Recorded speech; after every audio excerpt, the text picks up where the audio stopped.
Right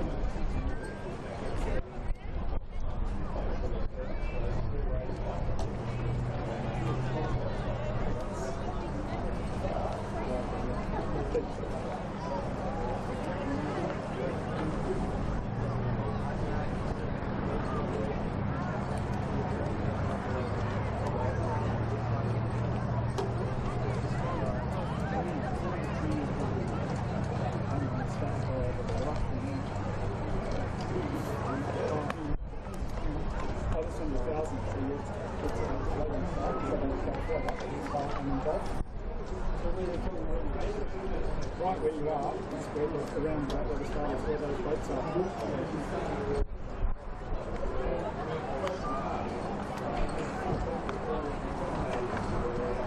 That's the start of the 2,000 right down there.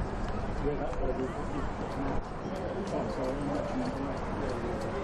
Yeah, really easy place. 1,000. Yeah. No, this is the best way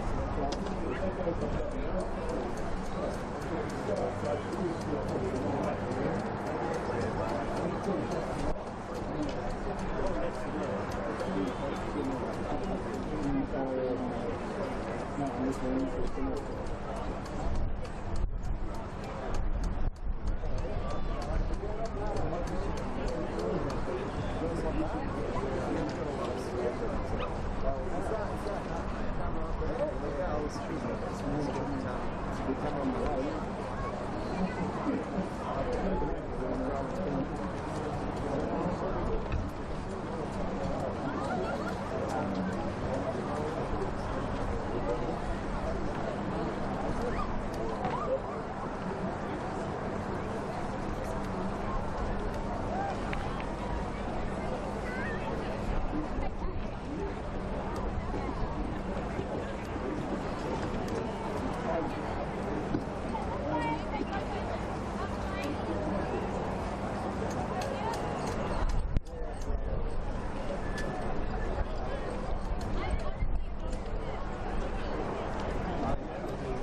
Been well, boys? Yeah, he was. Yeah. So he's in my son's book. Yeah. So he's tough job. So he's been Hugo, Kelly,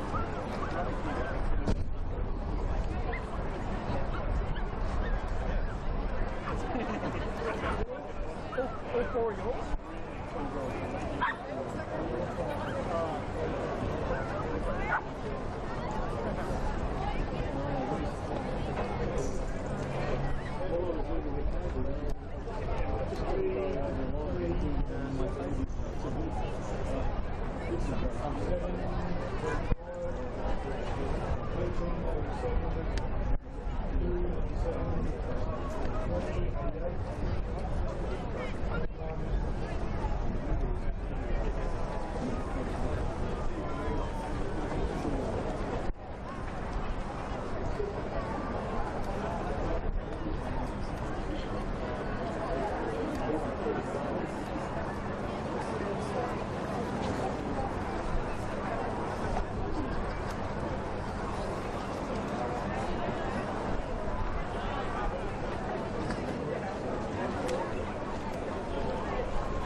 Two. One, two.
Well, good morning everybody.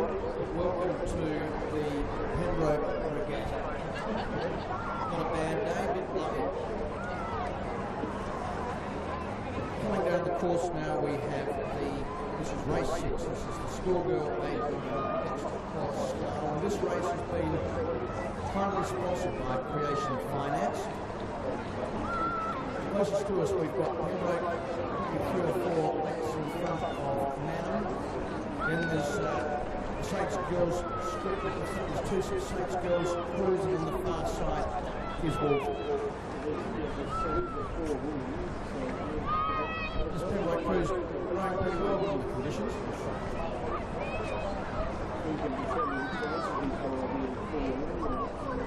And Manham slightly up on Saints. It's going to be a good race for second and third.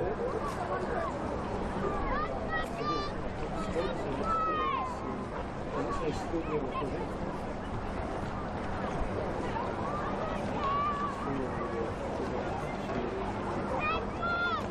Pembroke coming down to the line. We've got another 10 or 15 metres to go. Again, another good race between Manham and the Saints Girls crew. Could be only a half length in it, perhaps even less. And Manham lifting now.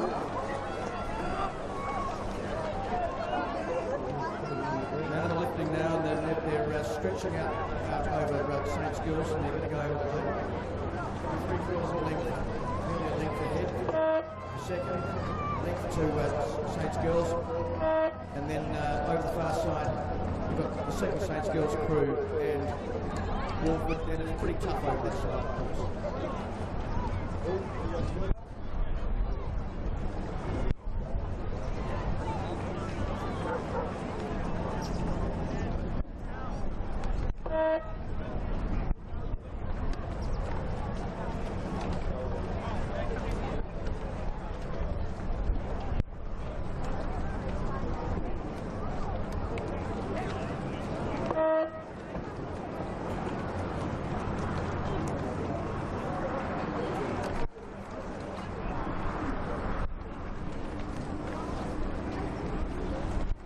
Now it's really important that we recognise the sponsors of these regattas.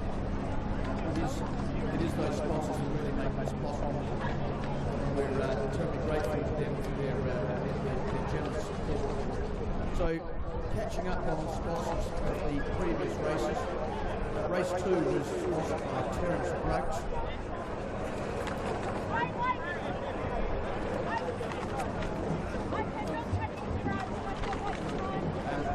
Race 3, sponsored by Iron Reno. Iron Reno is run by a lovely bloke called David Michelle. Lovely bloke. We'll be hearing from him in a minute. Race 4 is sponsored by Angus Sobels. Thank you, Angus. Race 5 by John and Helen McLaren. As I mentioned a minute ago, race 6 was sponsored by Creation Finance.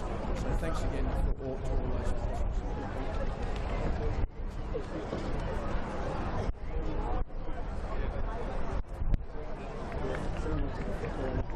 Major sponsor, of course, of this regatta is Light Motors, and you'll see one of their vehicles on show near the Pembroke Regatta.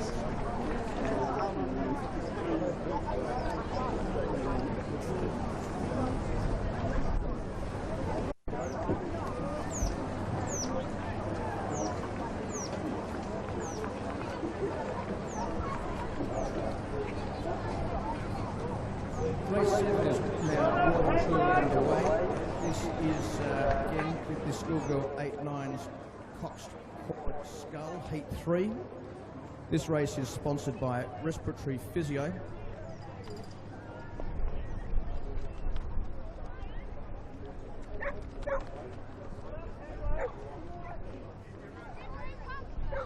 Now the crews are going to approach the beach fairly soon.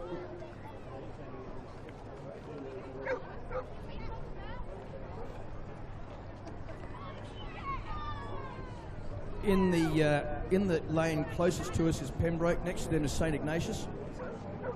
Then Walford. Across from them is Scotch, Loretto and Seymour. And the two crews who are doing the best at the moment Closest to us are the Pembroke crew, and the Seymour crew on the far side are doing very well as well.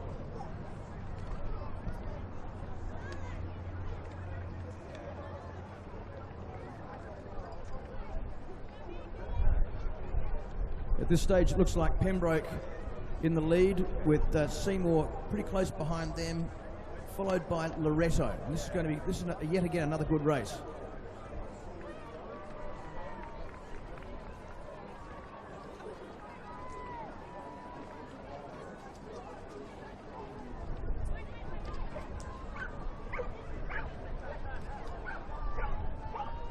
This is a very good race.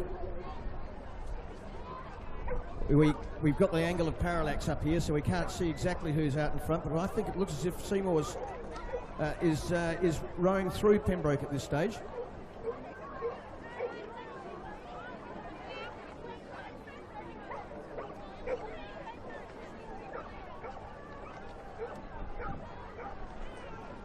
Yeah, Seymour's rowing very strongly indeed over that far side.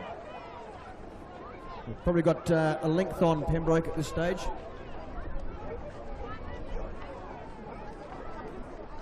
Seymour crosses the line, just a bit more than a length to Pembroke, just a bit more than a length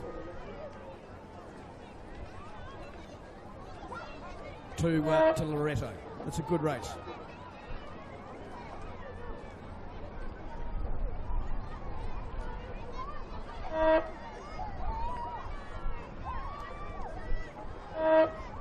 The next one we have, ladies and gentlemen, is race 8, the Schoolgirl Year 8-9 Coxed Sculls.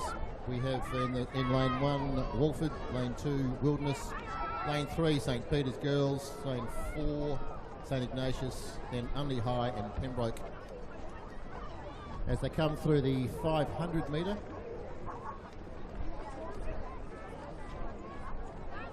Can all rowers please clear the start-finish line? You're upsetting the cameras. Single scull. Could you please move?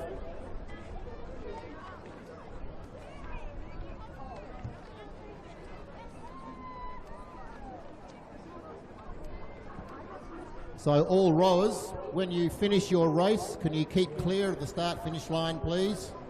Do not linger between the umpire's box and the start line. You will upset the cameras. So either row straight through or stop and wait for the next race to finish.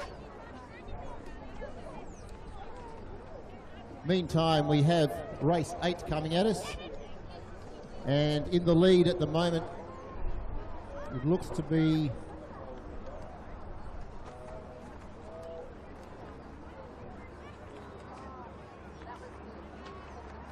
looks like Saints Girls are out in front, followed reasonably closely on the inside by Walford School, with third place Wilderness in lane 2.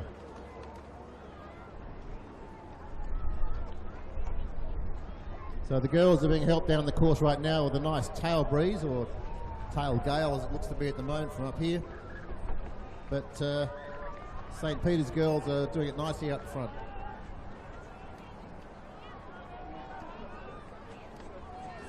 We have a sponsor for this race. Thank you to James Hurst and Margaret Nixon for helping to further the activities of Pembroke rowing. Again, without the sponsors, a lot of this wouldn't happen.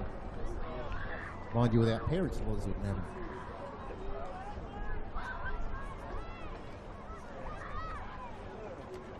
So St Peter's Girls nicely in front by about 2.5 to 3 lengths.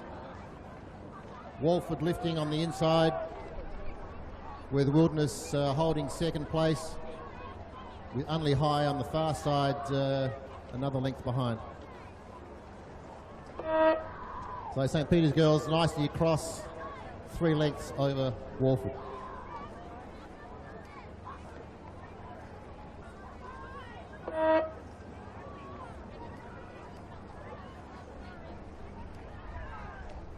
So a reminder to all rowers, please keep clear of the start-finish line as races are finishing.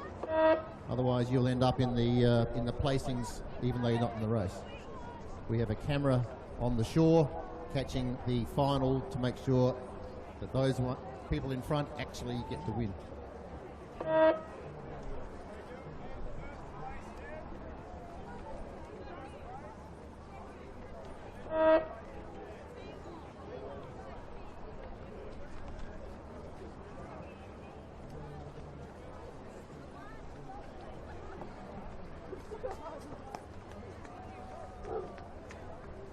Race 9 is still down at the start line, just starting right as we speak. Getting these younger crews lined up in this wind is no easy feat, so the start may not necessarily be as even as they would otherwise like.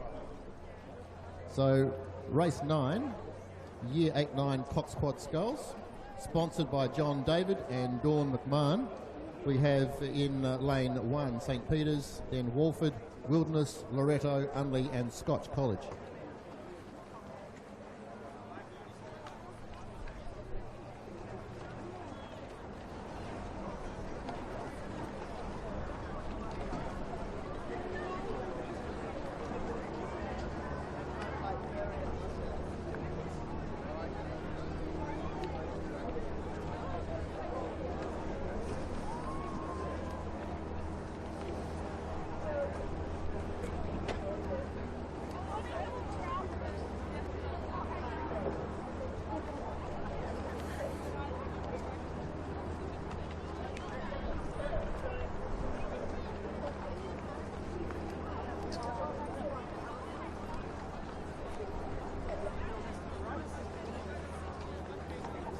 Can we please have the B4 bow number returned by St Peter's? Thank you.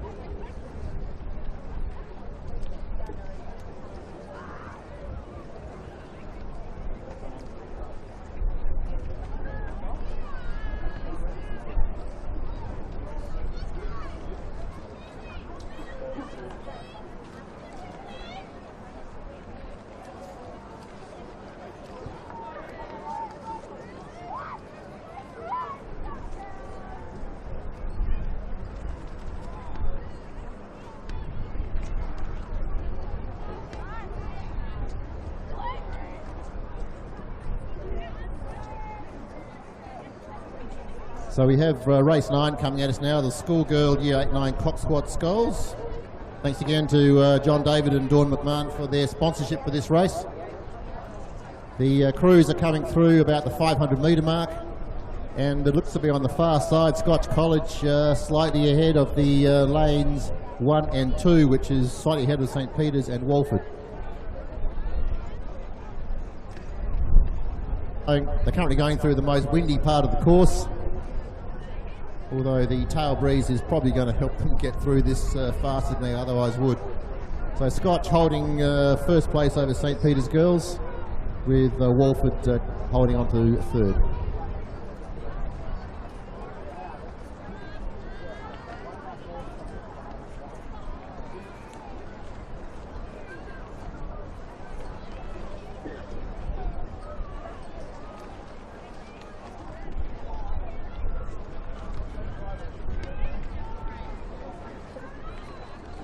Could the owners of bow number B8 please go and check their boat and bring the number back to control, please? Otherwise we'll be disrupting future races.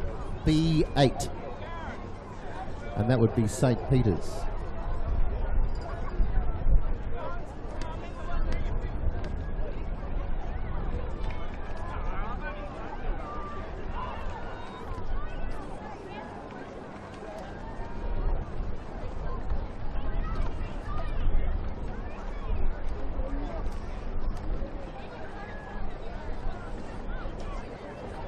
So we're now down into the last 100 metres, and Scotch College holding on nicely. We have a real ding-dong battle here for second and third.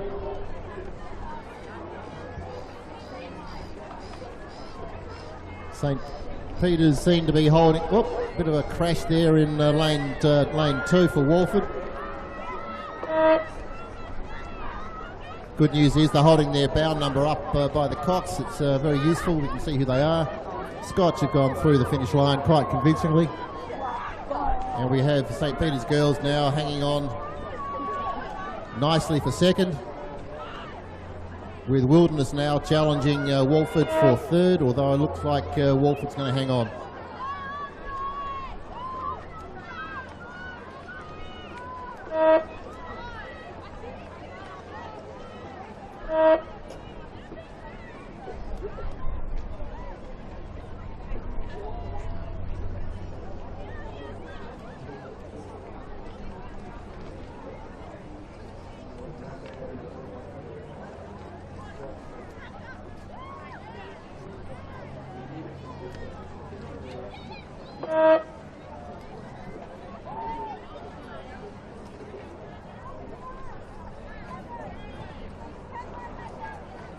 So while we have a slight lull between races, we have race 10 coming at us very shortly, the Year 8-9 Schoolgirl Coxed Sculls, sponsored by SEM Group.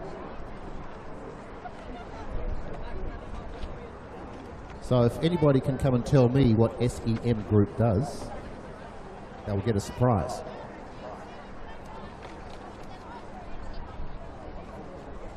But thank you, SEM Group, for sponsoring the next race. We do appreciate our sponsors. They do a great job.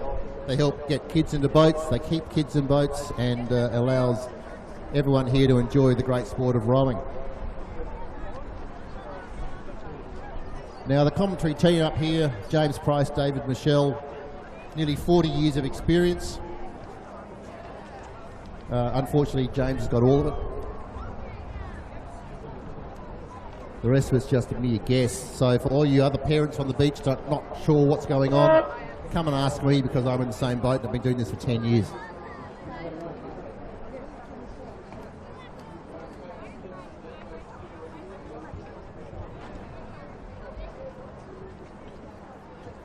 Anybody with long memories that has any dirt on James Price, please come up and tell us. It is my only one chance to do this in this year, so please come up.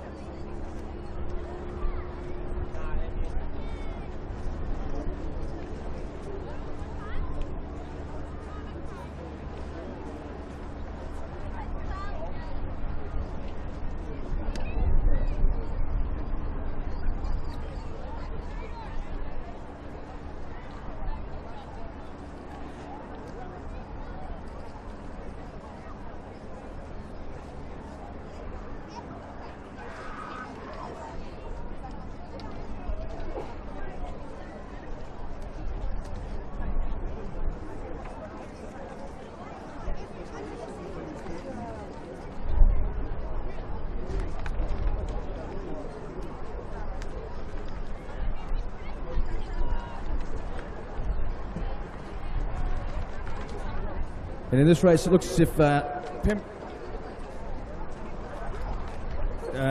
looks like Unley in lane 1 is doing very well.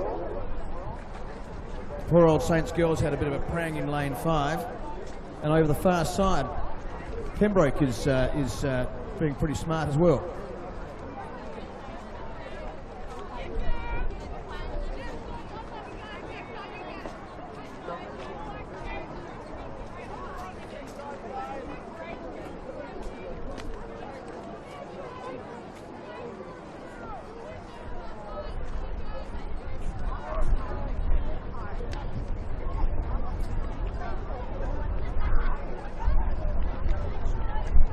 So Unley is doing very well as they approach the beach, with Pembroke on the far side also doing very well indeed.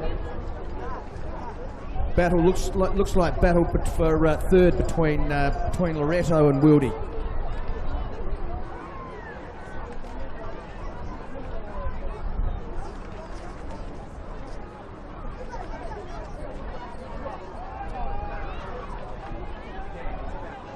You know, these crews are really looking pretty good at this early in the season. These are not easy conditions, these, and they're looking pretty tidy.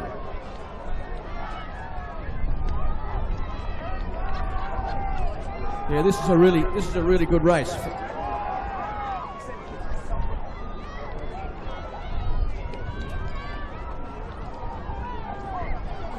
And it looks like Unley's out out in front by half a length.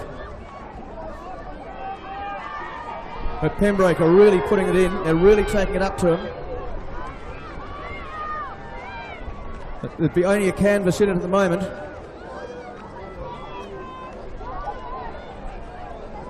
I think only have got it. Just at the last moment. And it's a really great battle for third. So we've got Loretto a half a length in front of Wildy.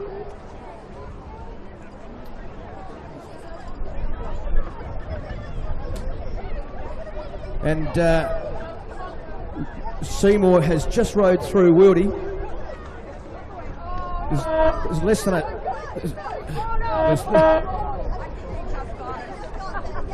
third goes to Loretto, and fourth, a really good race between those other two crews.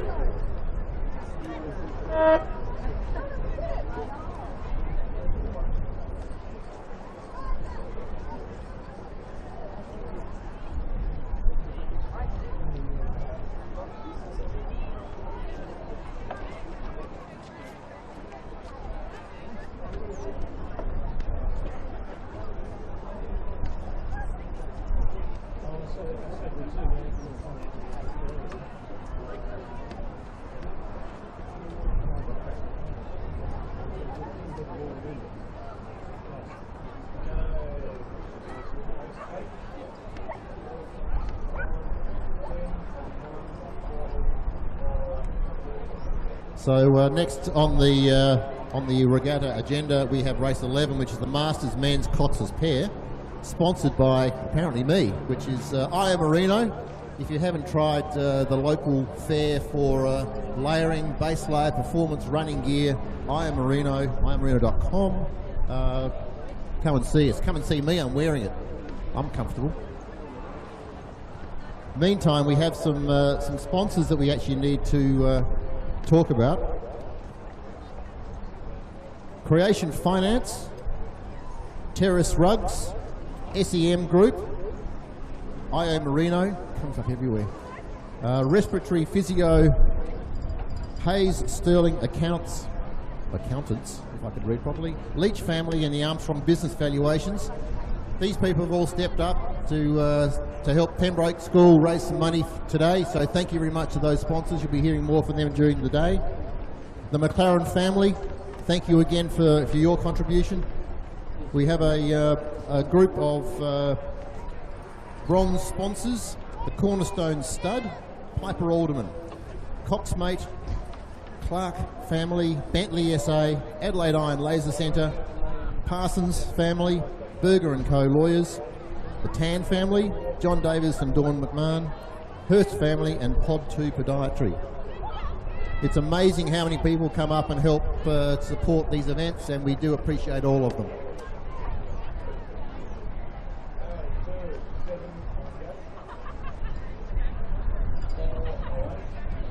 And of course, we can't forget our major sponsor, which is Adelaide BMW. And if you want to come and see what the latest, greatest BMWs they have for sale, come down to the Pembroke tent, sample some of their fare on the barbecue, and wander around the cars and just see what you can aspire to.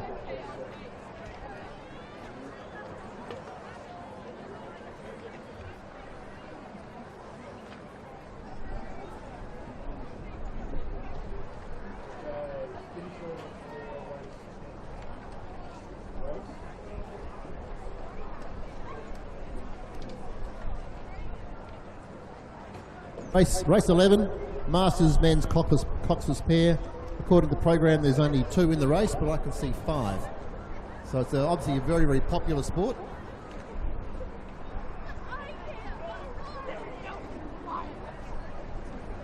So what we've actually had here, folks, is race 11 and 12 have been combined into one larger race, which is going to make it interesting for James to commentate on.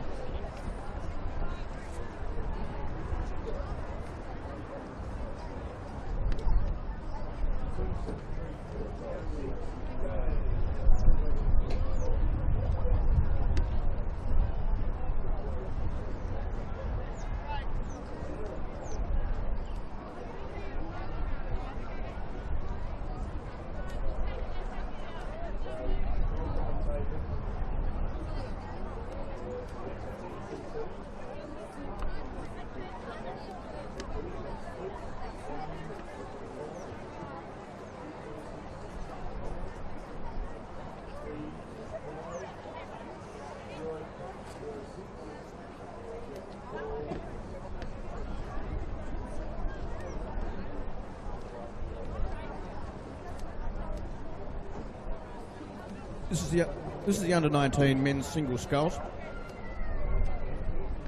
Over the far side, looks like Mitch Reinhardt in lane 5.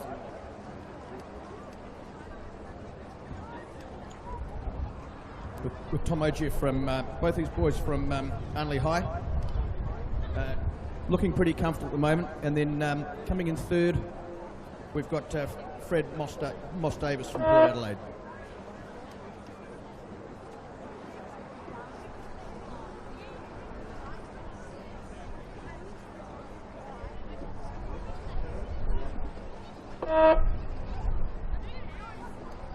As you can see from how spread out these rowers are, these are pretty tough conditions out here, and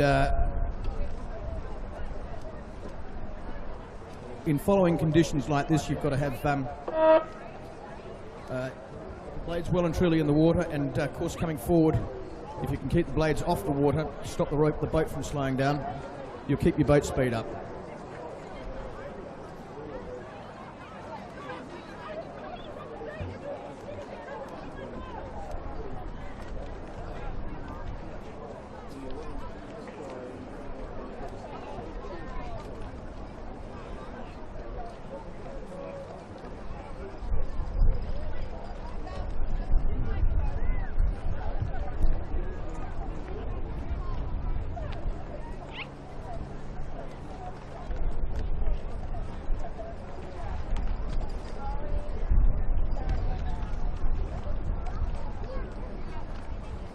Now a little bit more administration.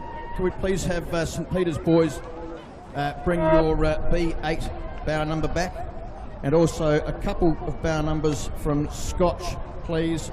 Bow numbers C4 and D4. If you could return those bow numbers, please, we'd be very grateful.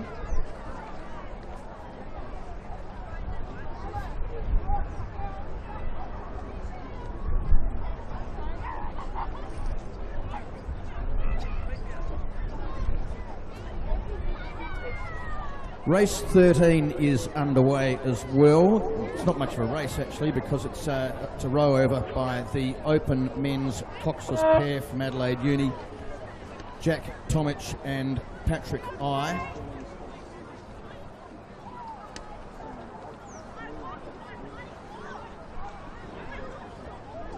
And for those who have rowed Coxless pair before, you'll know what I'm talking about, but it's a fantastic boat, because it's the most, with the exception of the Sculls, perhaps the most honest boat on the water. As a Coxless pair, you have to be absolutely in tune with one another. You've got nobody to steer the boat for you except yourselves, so you have to have your blades in the water and out of the water at exactly the same time, applying exactly the same pressure. And over 2,000 metres, that's a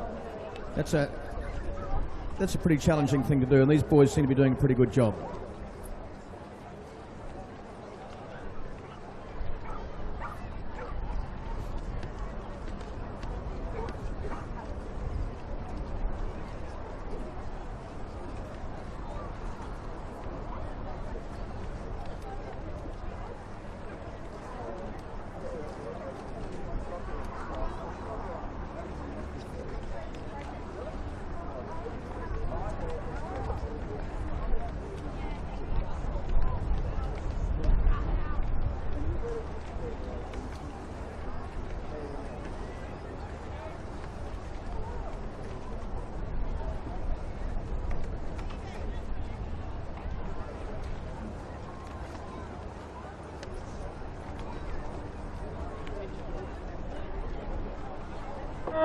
That Coxless pair of Jack Tomich and Patrick I has just crossed the finishing line.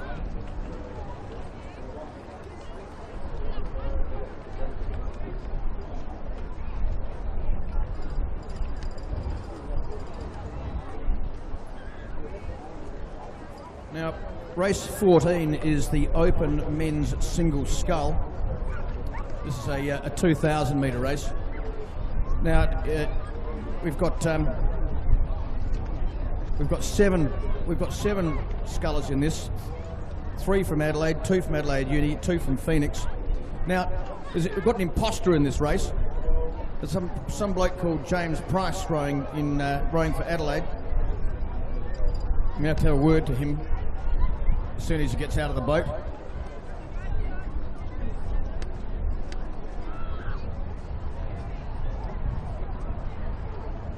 And they're through the 1,000-metre mark now. From Adelaide, we've got that James Price bloke. We've got Tyson Beesham,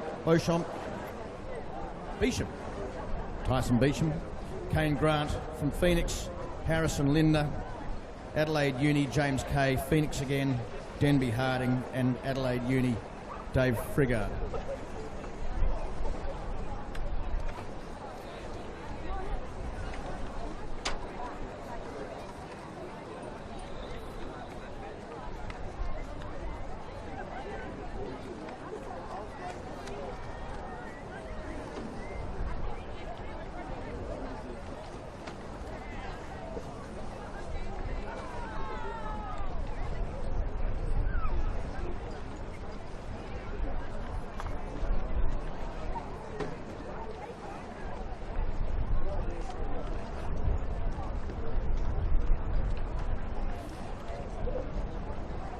At this stage, it looks as if Harrison Linder from Phoenix is out in front, being challenged pretty hard by Tyson Beesham from Adelaide.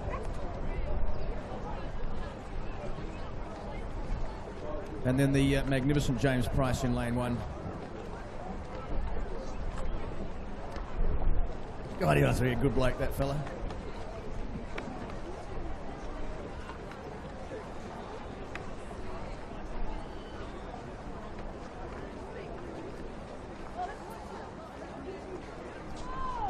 Yeah, this is a good race, isn't it?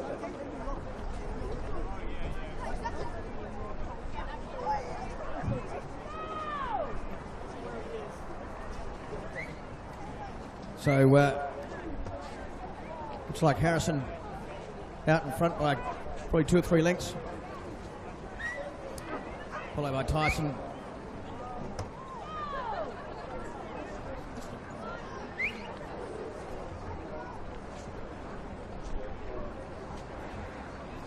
Now this is interesting. We've got Adelaide Uni in lane 1.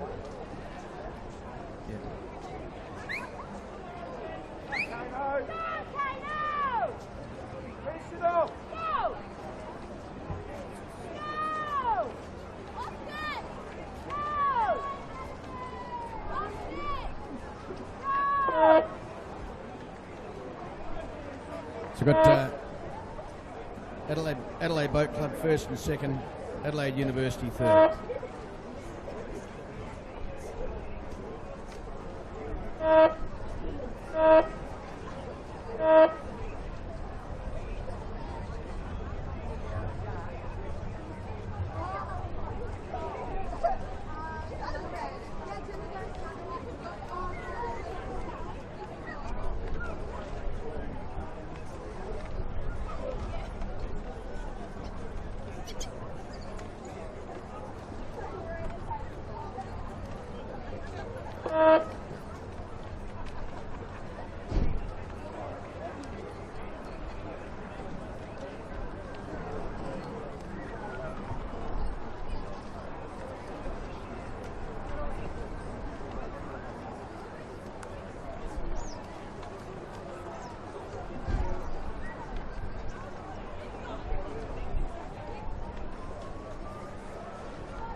Could we have a...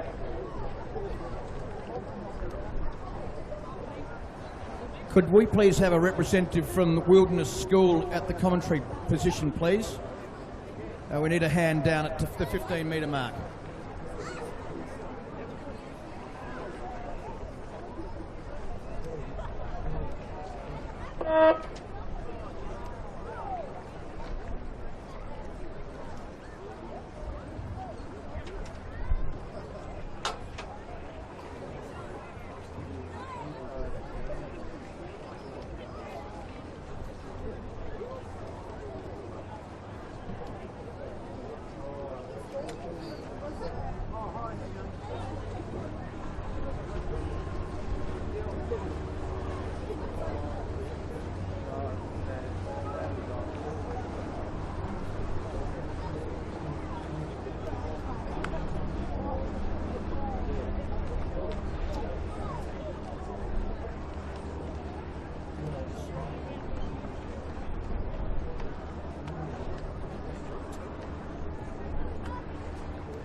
This next race is race 15. It's the under-19 women's single scull. Now, there are two rowers in this. Ella Bramwell from Adelaide is rowing against Celia Cowan from Pembroke. Now, Celia is only in year 10, so the fact that she's rowing in the under-19s is pretty impressive.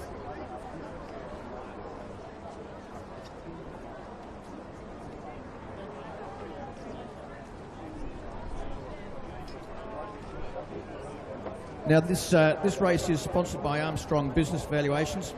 For those who don't know Armstrong, they have specialised expertise in the valuation of pharmacy, medical, dental and general health and allied service businesses. Thank you to Armstrong Business Valuations.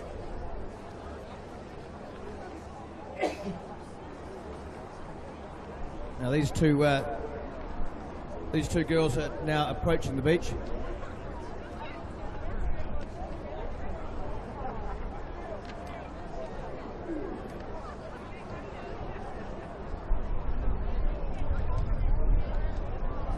As you said, this is Ella Bramwell from Adelaide and Celia Cowan from Pembroke School, the under-19s. I mentioned Celia, year 10, doing very well.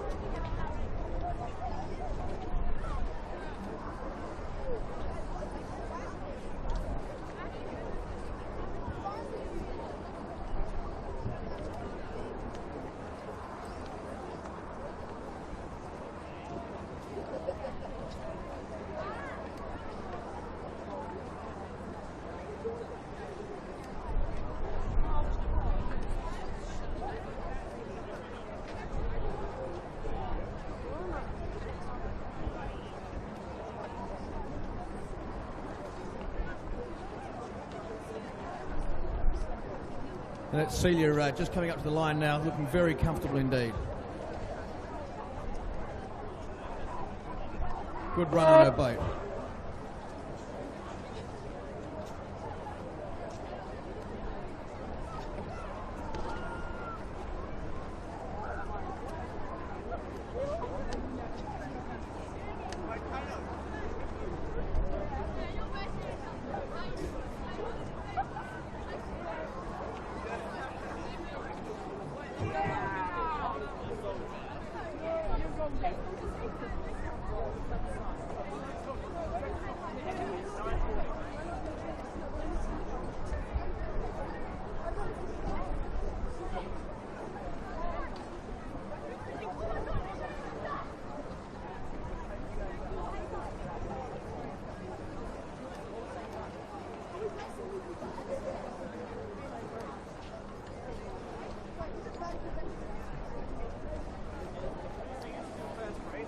The next race coming down is race 16. This is the under-21 women's single sculls now.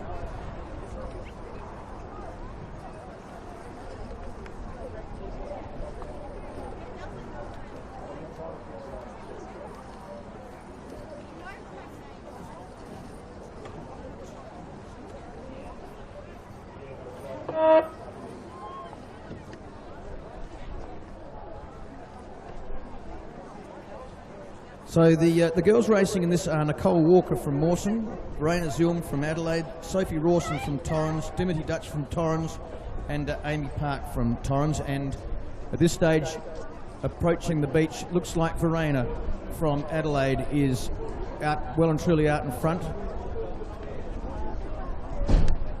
Approaching the 500 metre mark, followed by, looks like Amy Park on over the far side.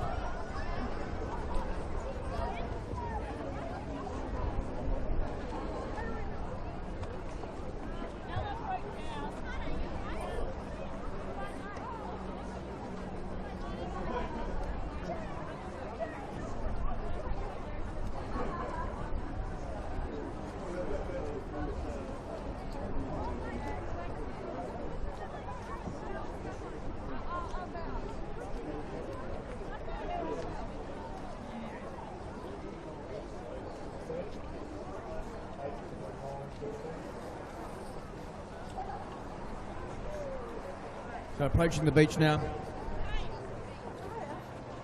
Raina Zulm from Adelaide is a commanding lead at this stage.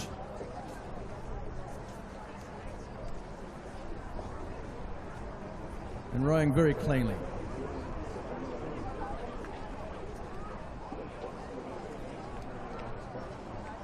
Then Amy Park from Torrens over the far side is coming in second, and then there's a good fight for third. Probably Sophie Rawson from Torrens, with a good fight from Nicole Walker from Mawson.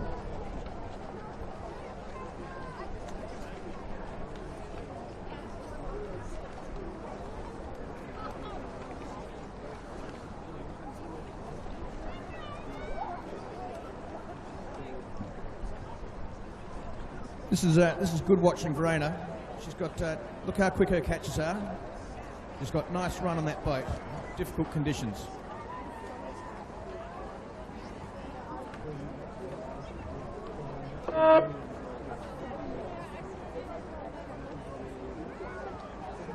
As these rowers get a bit closer, looks like Amy Park on the far side from Torrens coming in second, and then a good, as I said, a good race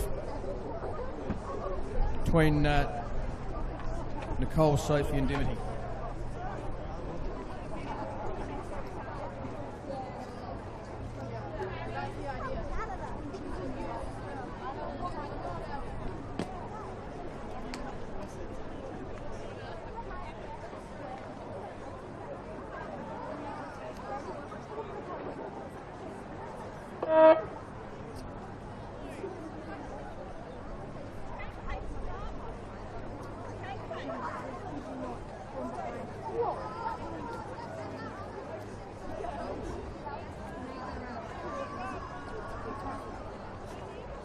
As this race finishes, remember that all these schools go to a lot of effort to put on food and coffee, and certainly the Pembroke camp has some terrific stuff there to fill an empty tummy. But rowing is an extraordinary sport in many ways. One of which is it's a real carnival atmosphere down here on a Saturday morning, and there are very, very few other sports where everybody is out on show competing at the same time. It's a wonderful experience to have all these schools together, all competing, all getting to know each other. It's a terrific atmosphere. So thank you for everybody for coming down and supporting your kids and supporting the schools.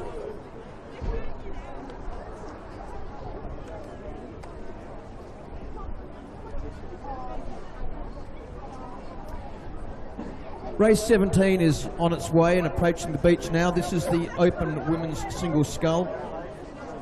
This is pretty much an all Adelaide Uni and Adelaide Boat Club race.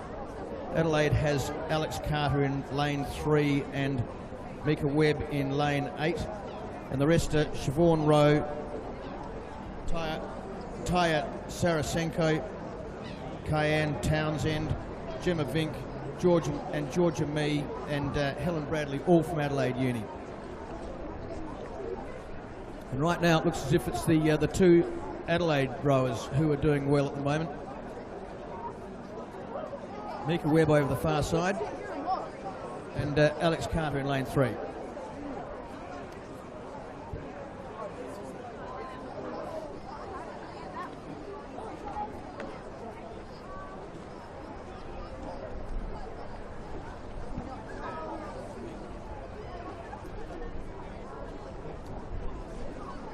Can't quite tell at this stage which of the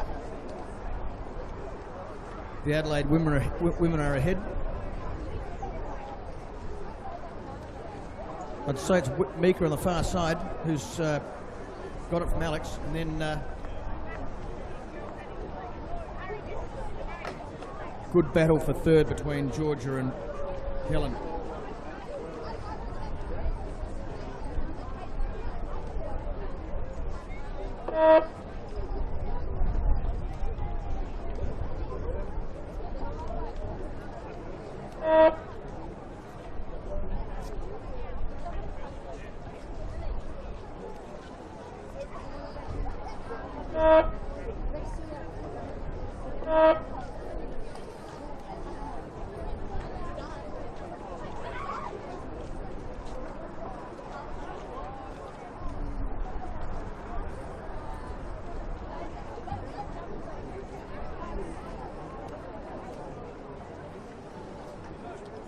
So as this race finishes, great effort, 2,000 metres. I direct you to the advent of technology and rowing. All these races are being filmed live, and you can actually watch them in the comfort of the bar if you so choose. If you'd like to come and check out the screen, they're downstairs in the bar. And if you want to actually watch it on your phone, I'm told that you can do that as well.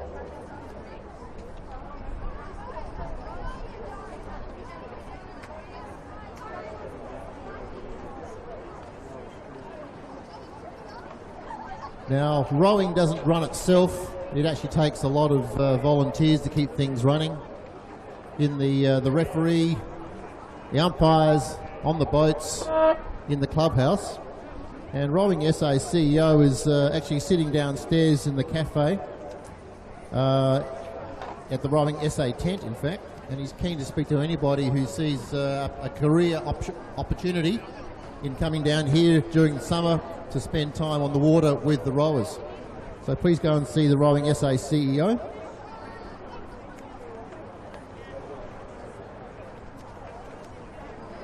Go and look for that blue tent just in front of the cafe. And hopefully there'll be someone sitting down there. You can come and actually write your name down on a piece of paper and volunteer. Ask for David Hutton, and I'm sure he'd love to talk to you about what you can do.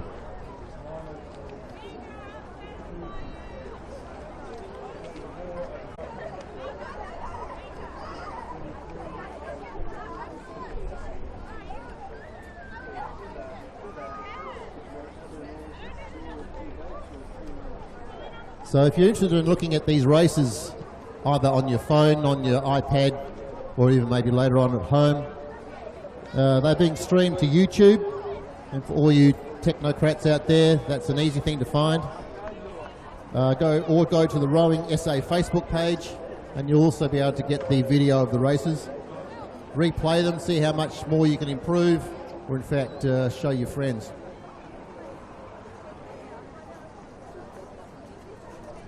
The plan is to have every race videoed if this works today. So get behind it, log in and have a look at the races, and that might actually mean you can watch from the comfort of your lounge chair.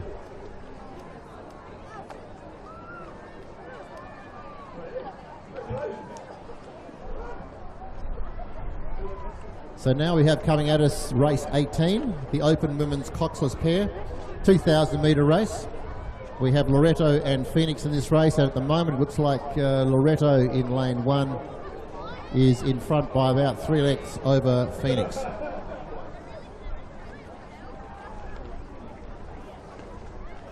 Thankfully the wind is moderating slightly, which will make this a much easier event to run.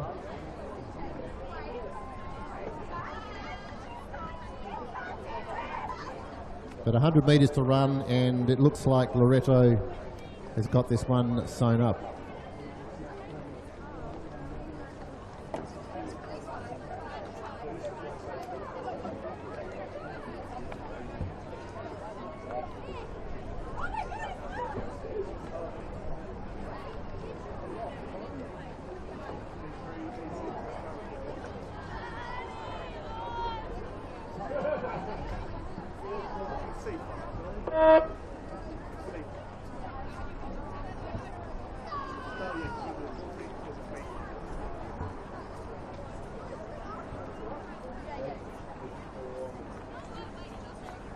So next up we have race 19, starting down at the 1,000 metre mark. This is the Masters men's single.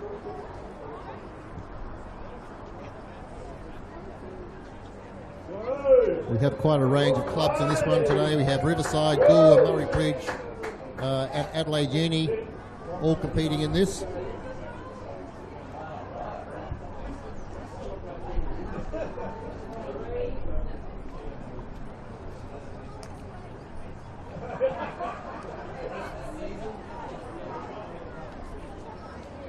So we're still trying to line up the crews at the 1,000-metre mark. A little bit tricky with this wind gusting, particularly in a single scull. There's a couple sitting sideways across the course.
So race 19 is on its way down. They're at about the 7:50 mark at the moment. So while we're just waiting for them to come down towards us, on the beach today you'll find Adelaide BMW with a nice car or two, if I can see two. Come past and check it out. Also come down to the Pembroke tent. If you're a Pembroke parent, see if you can get yourself decked out in some of the Pembroke apparel, or sample their cooking, fantastic bacon and eggs and sausages. And today, of course, it's the Pembroke Regatta. Organisation and volunteers are coming from the Pembroke School parents. And I'd like to say thank you again to many sponsors who have actually come out today to sponsor various events to help raise money to keep the kids in boats that actually float, which is always encouraging.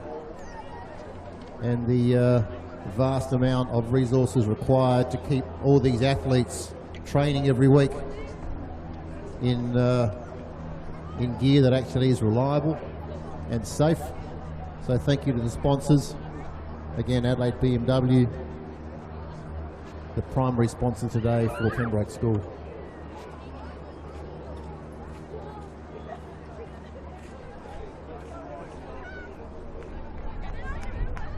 The race 19 coming at us now. They've got around about 500 metres to go, a bit less. Looks like Riverside on the far side is in front with right on his heels. James has given me the wrong information there. He's just guessing, I think.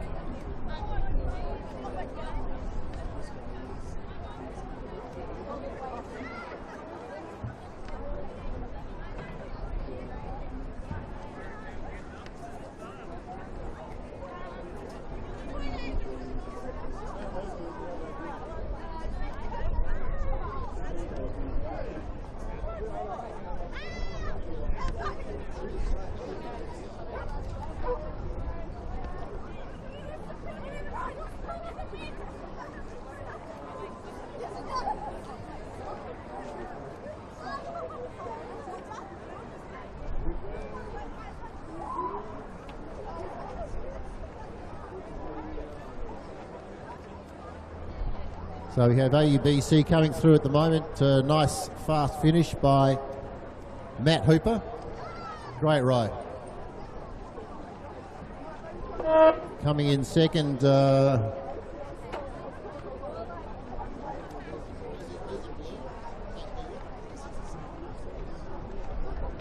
looks like Gore in second place.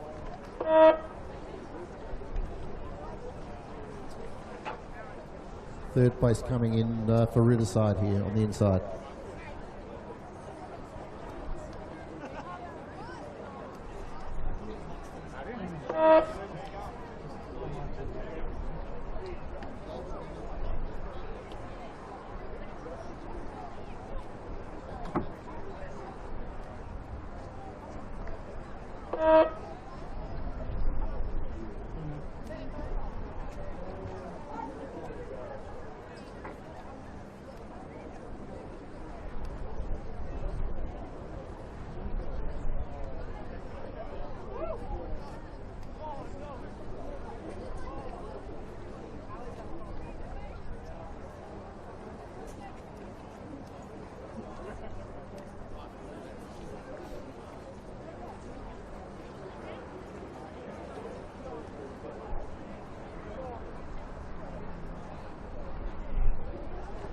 Race 20 is approaching the beach now. And in this race we have John Banks from Mannum, Peter Hodson from the Pembroke Masters, Ray Sale from Riverside, Peter Rowell from Riverside, John Lovejoy from Phoenix, and Custis Tevis from Riverside.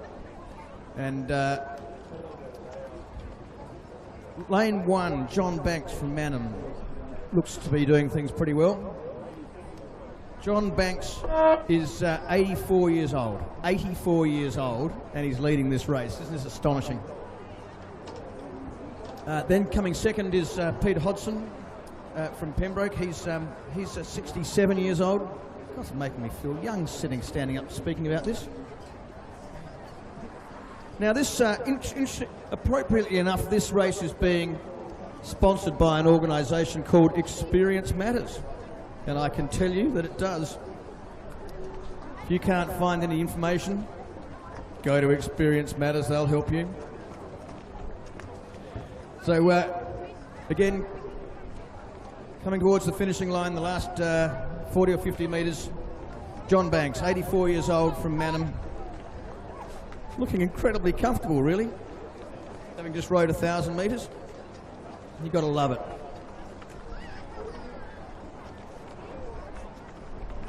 Coming in second, Peter Hodson from Pembroke, with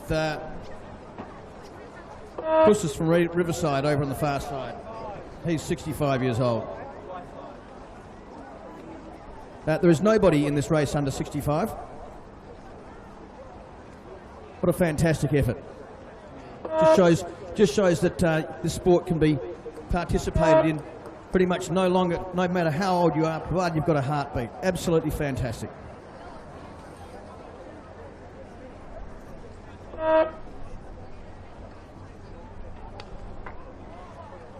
So to you young kids just starting out rowing your 8-9s, how inspiring is that? That's fantastic, isn't it?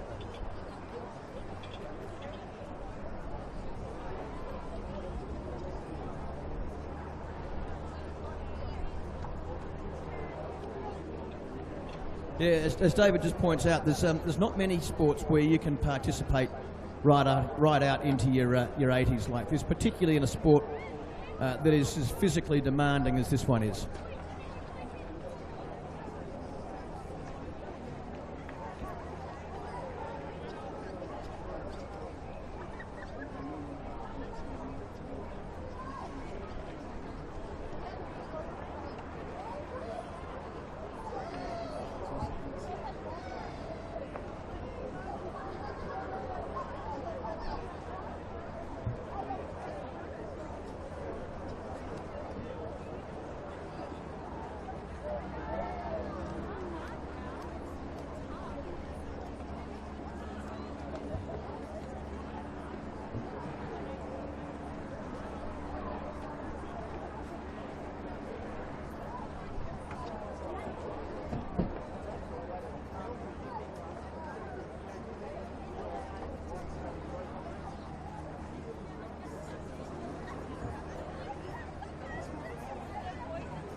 The race 21, the Masters Women's Quad Scull, over 1,000 metres, has started.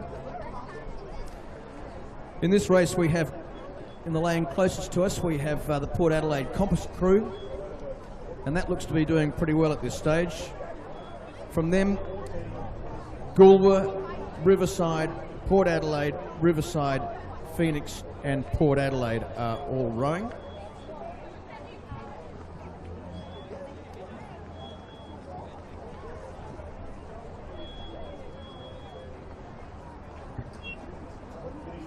Again, this is another race in which there are some terrific women rowing. The Port Adelaide Composite crew has Pauline Wood, who is 82 years old in it. Glenda Scott is 79.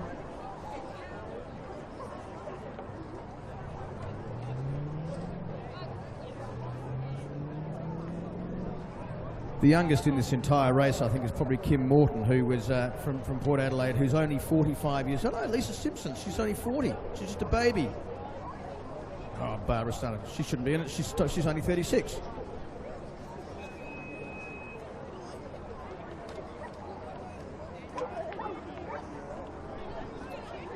So the lead appears to have changed now. Looks like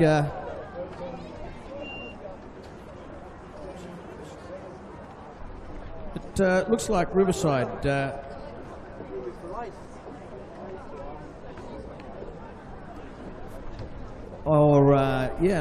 Port Adelaide over the far side is doing very well as well.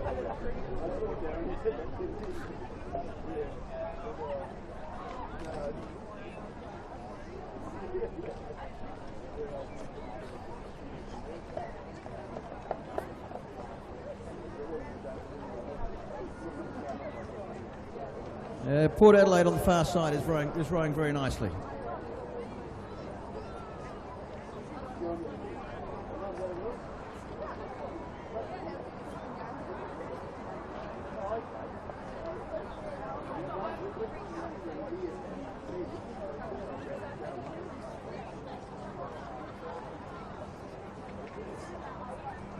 So Port Adelaide over the far side, looking very comfortable. Followed by Riverside. This is a really good race for second and third.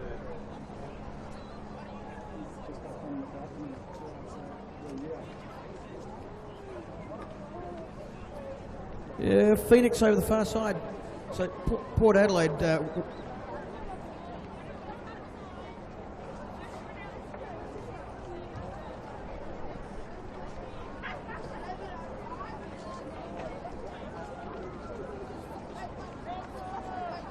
Port Adelaide first, Phoenix coming in second. Good row really good row for third. Looks like Riverside.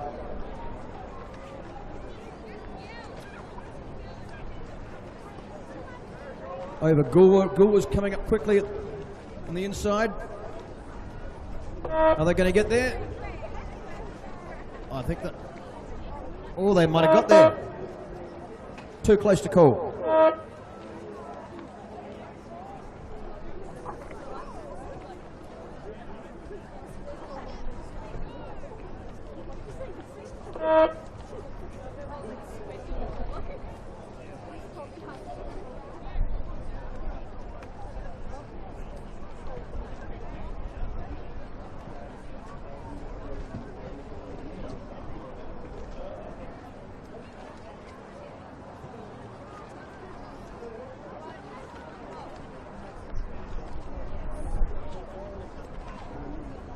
Could the current owner of Bail Ball K5, I think from the Pembroke Masters, please return that? Mick? Bail Ball K5, please return that. Thank you.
Race 22 is underway now. It's the under-17 men's single scull. We seem to have had a few scratchings in this race.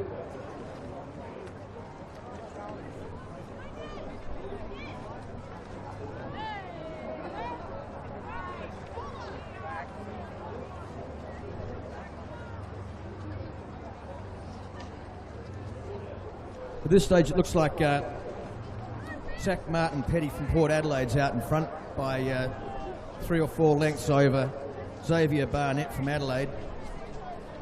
And then coming in third over the very far side, Matteo DeVille from NMHS. And then the final competitor, I think, is either Declan Watson or Luke Simpson from Port Adelaide.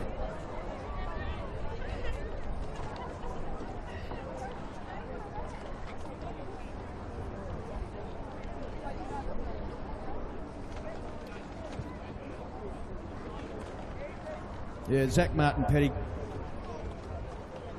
reasonably comprehensive lead of 4 or 5 lengths, rowing strongly to the finish. Xavier Barnett also doing well. The conditions still pretty lumpy out there, as you can see, and nice clean blade work is making sure that these boys are finishing well.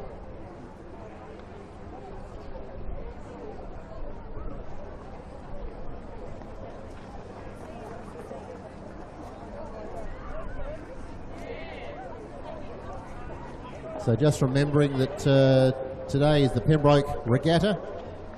Our major sponsor for today is Adelaide BMW. Get down there and have a check out one of their latest cars sitting there on the grass. We have some gold sponsors that decided to help out the rowing club, the Pembroke Rowing Club, and that's Creation Finance Group, Terrace Rugs. I think Terrace Rugs have been around for years, so thanks to them for their help. SEM Group, I Am Marino, the Respiratory Physio 2, Hayes Sterling Accountants, the Leach Family, and Armstrong Business Valuations. They're all gold sponsors for the event today, so thank you all for participating and helping out the rowing club. We have a silver sponsor, the McLaren family and the Sobel family. And in the bronze sponsorship category, we have the Cornerstone Stud, Piper Alderman Solicitors, Coxmate, Clark Family, Bentley SA, Adelaide Iron Laser Centre, Parsons Family, Berger & Co Lawyers, Tan Family, John Davis and Dawn McMahon, and Hurst Family and Pod 2 Podiatry. So it's really great to see so many people and companies getting behind the rowing club, because without them it wouldn't be what it is today. We've seen the clubs evolve over the last 15 years, and it's all because of both the parents getting involved and also businesses getting involved, which lets the kids do what they're doing today. Even lets some of the masters keep doing what they're doing today. So thank you to our sponsors.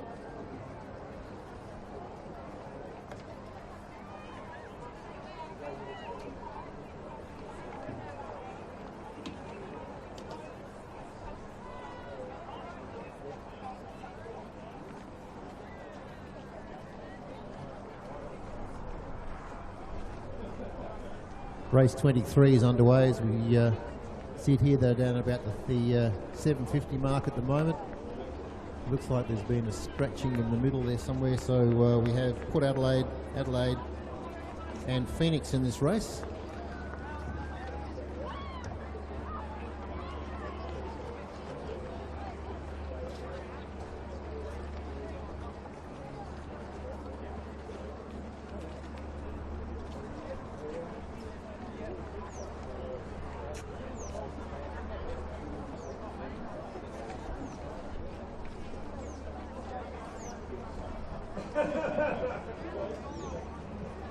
Looks like on the far side, just coming past the gap in the shoreline on the opposite bank, we have Harry Smith from Phoenix leading this one with, I think it's Alexander Moore in lane 5 from Adelaide.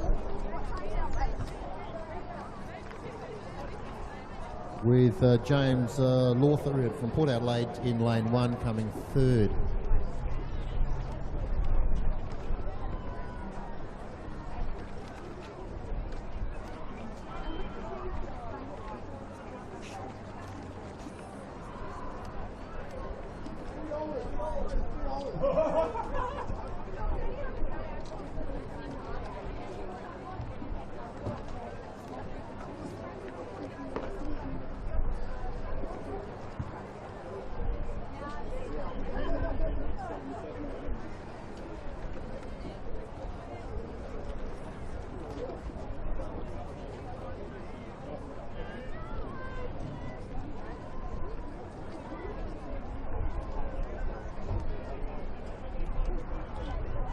As we come up to the rocks in the last 250 metres of the race, it looks to be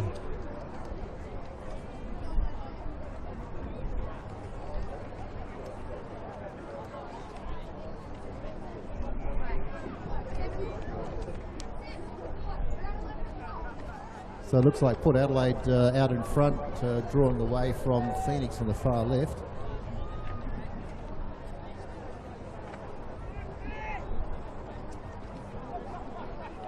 Looks like the Phoenix boat's had a slight mishap and is shortened right up. Meanwhile, from Port Adelaide,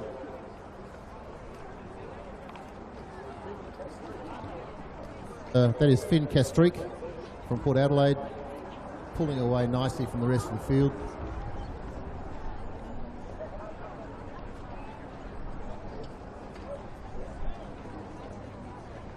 So James Lawther in lane 1 from Port Adelaide, looks like he's got second nailed down.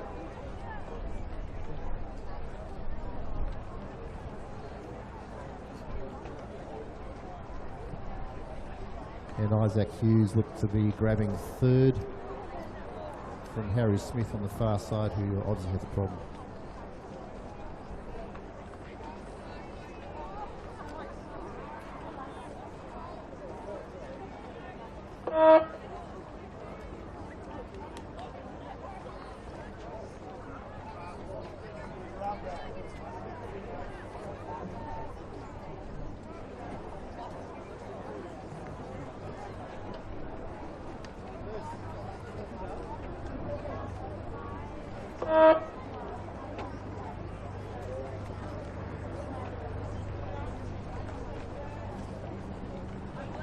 So the next race coming at us shortly will be the race 24, the women's under 17 single scull. And this one's sponsored by Creation Finance Group. Again, thank you to our sponsors, and special thanks to Creation Finance for getting involved with what we think is a pretty good cause, keeping these kids on the water.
Race is race 24. This is the under-17 women's single scull, and it's sponsored by the Creation Finance Group, so thank you for that.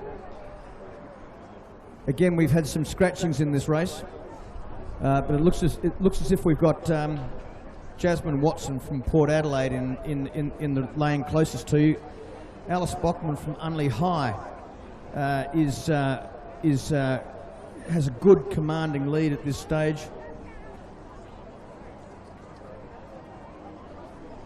We've got Sarah Hampshire from Wildy further over, and then the furthest lane away from us, Amelia Hatchett from NMHS.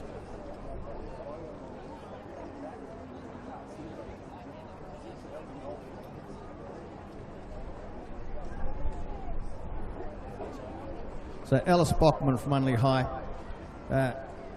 rowing very nicely at the moment, very controlled.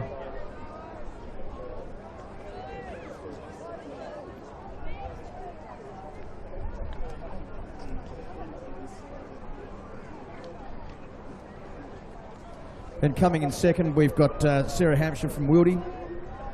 And then it's a good race for third between the two Port Adelaide girls, Jasmine and Kayla.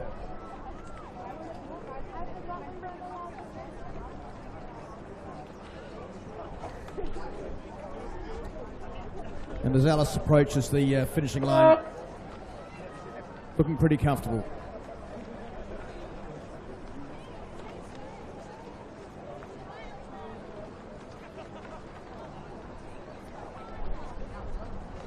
Sarah Hampshire putting in the big ones at the end from Wildy.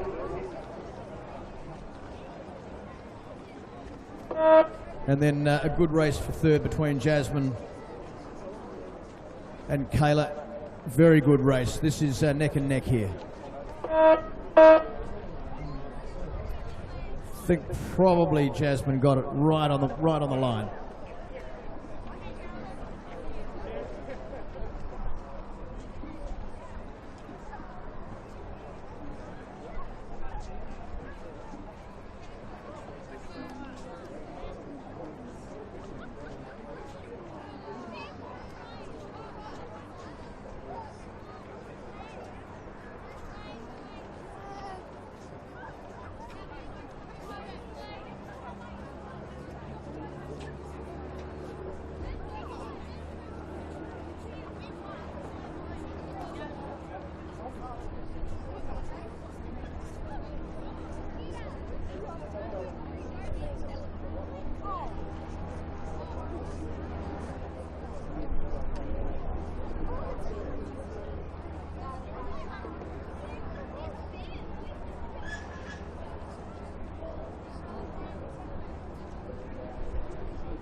Race 25 is underway now, the Masters Men's Coxed 4, and crikey, there's a bunch of old codgers in this one as well.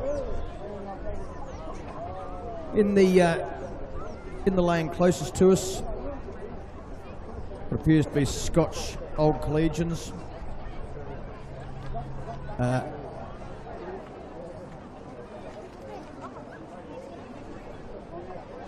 Then next to them, Port Adelaide. The next two cruise across Riverside, and then over the far side of the Pembroke Masters.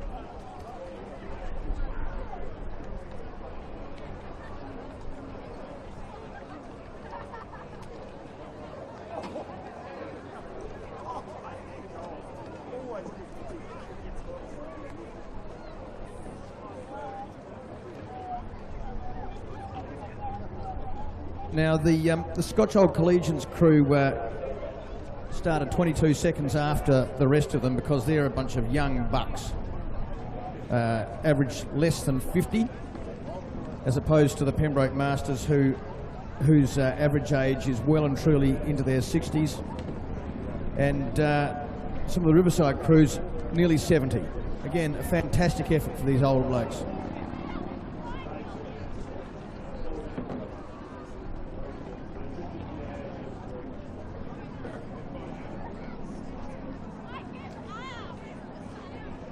And as these crews approach the beach, good battle at this stage. It's pretty even. Look, I reckon the Pembroke Masters look as if they're rowing pretty well, pretty firmly on the far side. Probably second Port Adelaide and third Riverside. Very good battle for second at this stage.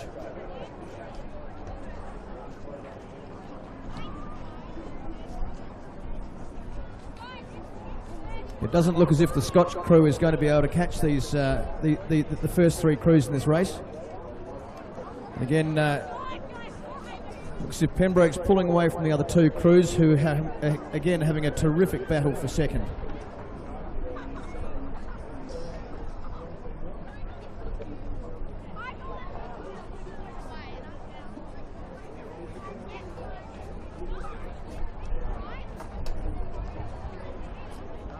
Pembroke well clear at this stage. Port Adelaide probably a half a length up over Riverside.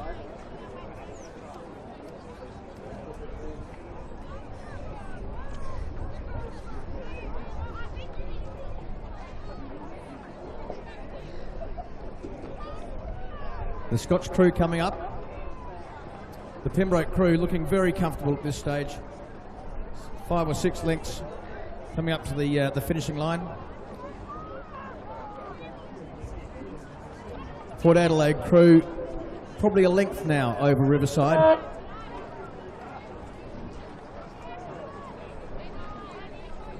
This Port Adelaide crew has Derek Colwell in it, who's 80 years old.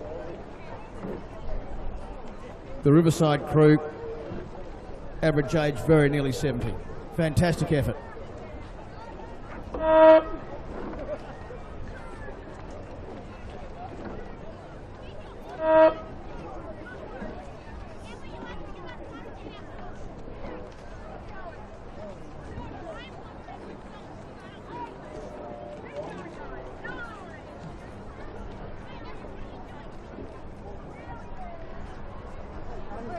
The Cox of the Scotch crew really giving them curry. Fantastic.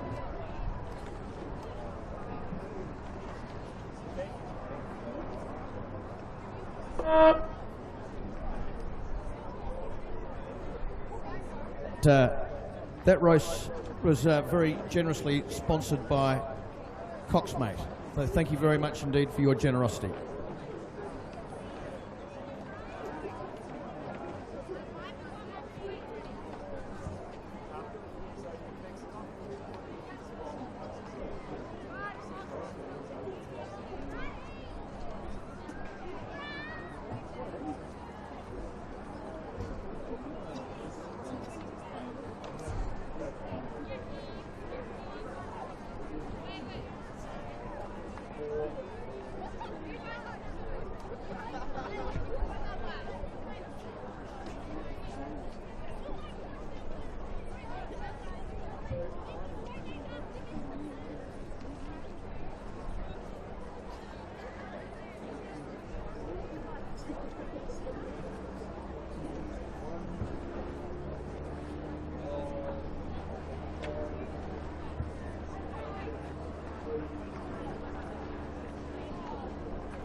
Coming at us now, race number 26, the women's, the Masters women's Coxless pair. Average age here is north of 35, and that's about all I'm going to say. Both teams are from Port Adelaide, and they're on their way down.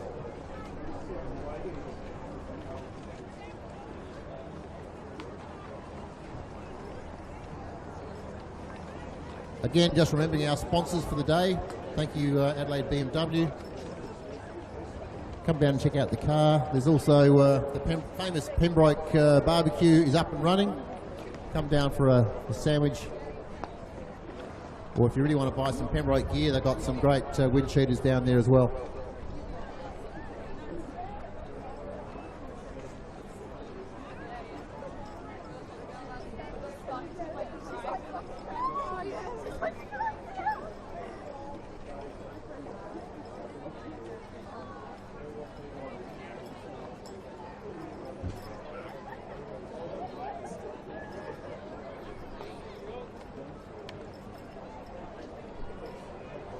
Following the women's Masters women's Coxless pair, we'll be back into the Schoolboy and Schoolgirl races. It'll be their finals. They'll be starting in around about 5 or 6 minutes.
Okay, so we have race 27 coming at us right now, which is the Schoolboy Year 8-9 Coxed Quad Scull D final. And we have in lane 1, Adelaide High. In lane 2, NMHS, which would be Norwood Morialta. We have Adelaide High in lane 3 and lane 4. And we have Norwood Morialta in lanes 5, 6, 7 and 8. So right now, I would suggest Norwood Morialta in lane 5 is in front, with in lane 2, Norwood Morialta. This could be a Norwood Morialta clean sweep the way it's going. And probably Norwood Morialta in lane 6. So the boys from Norwood Morialta in lane 5 doing a great job, pulling clear of the field. The race for second and third is going to be pretty keen between pretty much all Nord Moriata, I think, at this stage. So go Nord Moriata.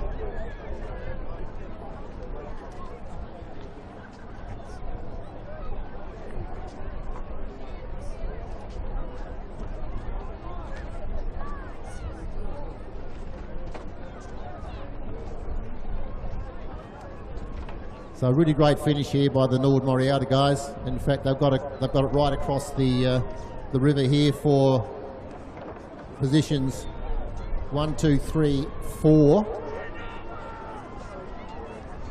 and maybe 5.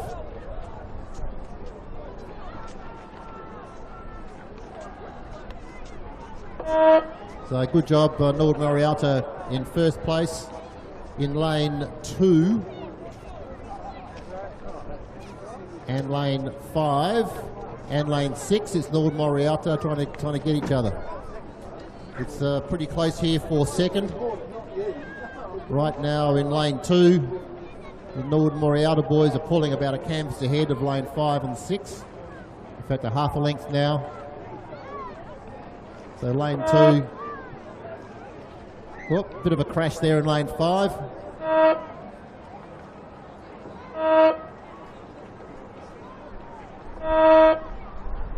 Very intense finish for the Nord Moriata crew.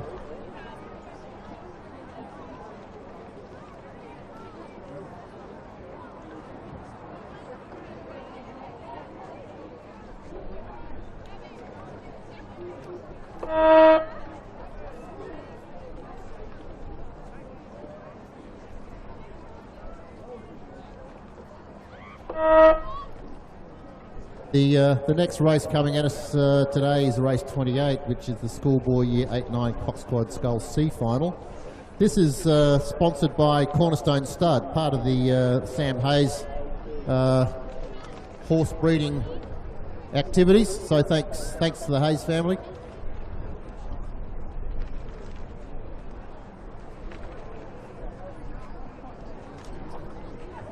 In the next race we have in lane 1 PAC, lane 2 Pembroke, lane 3 St Peter's, lane 4 St Peter's, lane 5 Unley, lane 6 Pembroke, lane 7 St Peter's, and lane 8 St Peter's.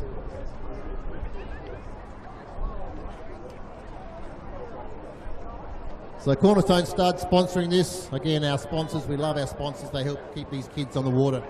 So right now, out in lane 5, looks like St Peter's. Yeah, ahead. And lane 4, I think, St Peter's, and lane 3, St Peter's. So they seem to have the first 3 places pretty well capped for this stage.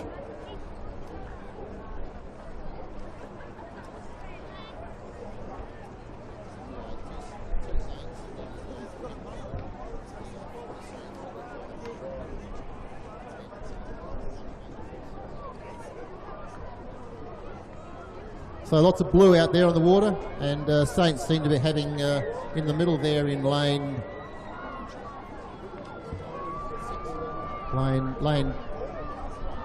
6 is St Peter's, followed by St Peter's, and followed by St Peter's.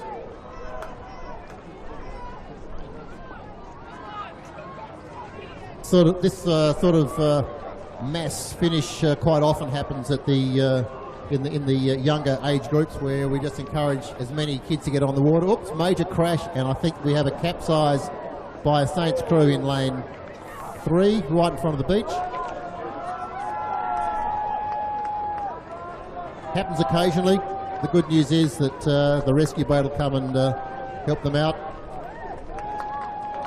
Pembroke has now taken the opportunity to come up into 3rd. St Peter's coming across the finish line. And now we have a bit of a battle here for 2nd place.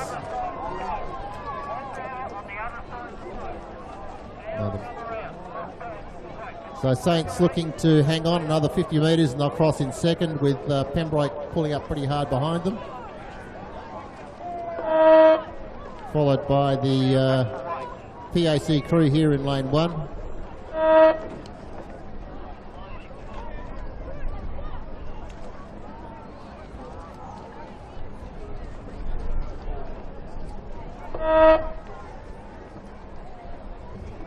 The next race hasn't quite started yet, so the boys in the water there having a bit of a swim will have a few minutes to try to get themselves back to the beach, I think.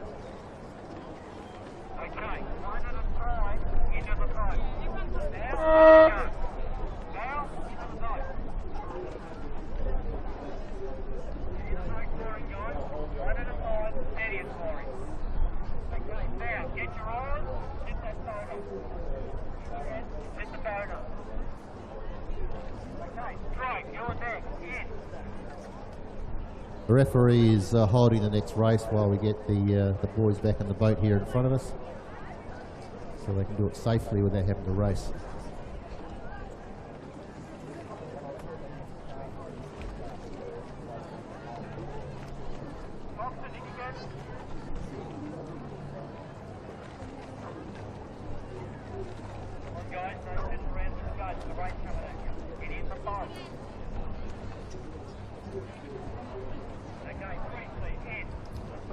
Okay, notification for all the crews. If you are rowing through after finishing your race in front of the judges' tower and there is a race finishing, please do not do that. From next week there will be penalties applied for getting in the way of the finishing of race. There are cameras now being used across the course to capture the finish, and if you are rowing through in the row up lane during the finish of a race, you will actually be part of the race, which will actually completely throw out the results. So please do not row through while a race is finishing. Just wait until all the boats are through and then come through after that. Great to see the Saints boys back in the boat, and they're going to finish. I reckon that's outstanding sportsmanship, so good on you boys.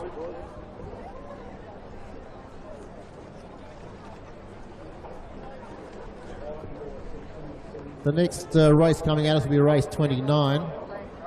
Schoolboy Year 8-9 Coxed Quad Sculls.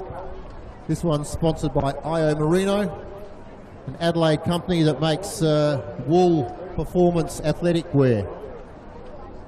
If you need to stay comfortable while you're out there performing or even afterwards, you need IO Merino.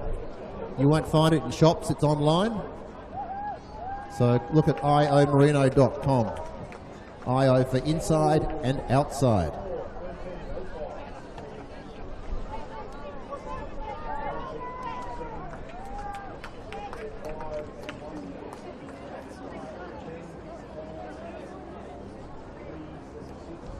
So race 29, the Schoolboy Year 8-9 Coxed Quad Scull, sponsored by IO Merino. We have St. Peter's in lane 1, Pembroke in lane 2, Scotch in lane 3, PAC lane 4, Pembroke in lane 5, and St. Ignatius in lane 6. And they'll be starting very shortly after being held up so that the Saints boys could get back in their boat.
So race 29 is now underway. This is the Schoolboy 8-9 Coxed Quad Scull. This is the B final. Again, sponsored by those magnificent people at IO Merino.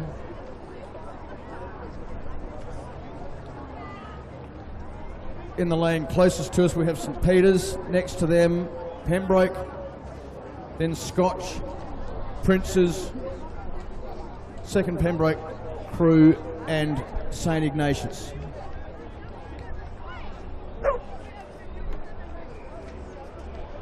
Now it's early on in the race, but it looks as if Saints has got a good start, and Princes in lane 4.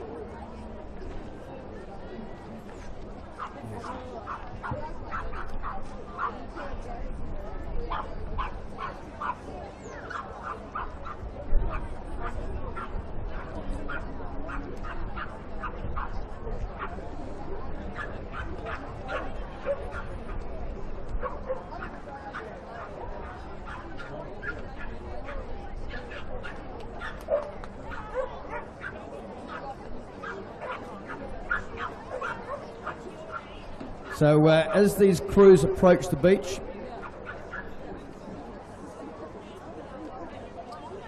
it looks to me as if Princess is doing very well in lane 4. Looks like Princess in the lead, followed by Scotch and then Pembroke.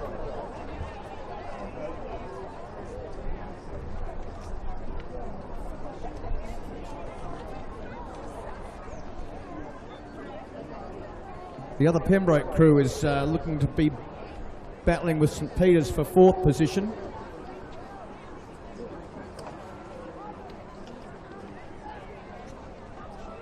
Prince is looking very comfortable now. Good race for 2nd and 3rd. Looks like the Pembroke crew is pulled up on the outside, challenging Scotch now for 2nd.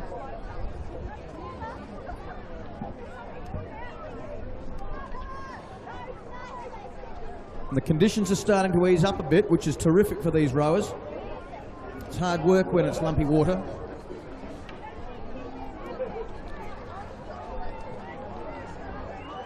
Prince is looking clean and comfortable.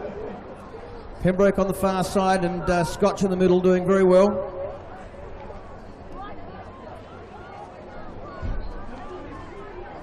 That's a very good race for 2nd and 3rd.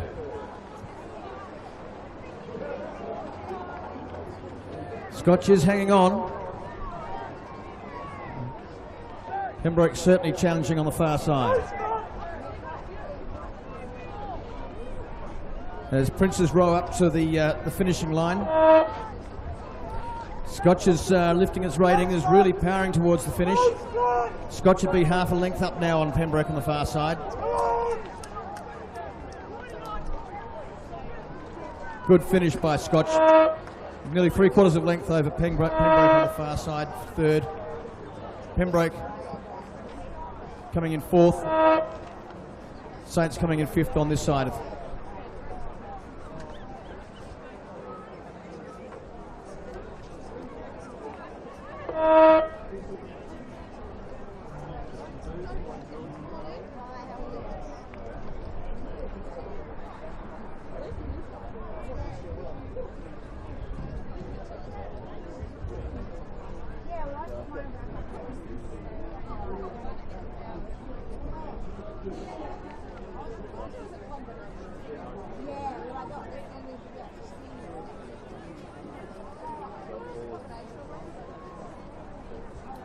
Race 30 is underway. Now this is the 8-9 Coxed Quad Scull. This is the A Crew final. Very kindly generously sponsored by BMW in Adelaide BMW. In this race, approaching the beach now, we have St Ignatius in the lane closest to us. Next to them, Unley, Scotch in the middle. They're doing very well.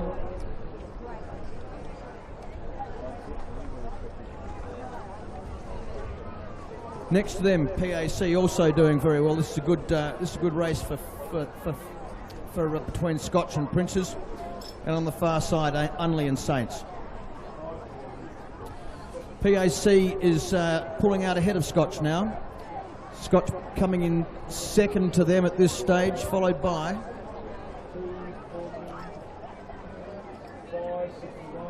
followed by Unley on the inside.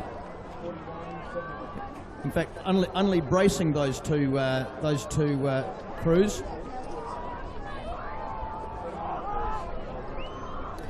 Scotch is really having a crack at Princes at the moment. They've lifted their rating. They've got 250 metres to go. This is a very, very good race. The boys are really putting it in. PAC seem to be holding them, but Scotch is really putting an effort in. They've lifted, and they're rowing cleanly, these two crews. This is a terrific race. This is a terrific race. Princes probably by a canvas at this stage. Yep. Princes are pushing back now. Princes are back in front. This is down to it's less than a canvas in at the moment. Princes just got it at the end over Scotch, and Unley's crikey. Unley on the far side now. Unley on this side too, with battling hard with a after a crab.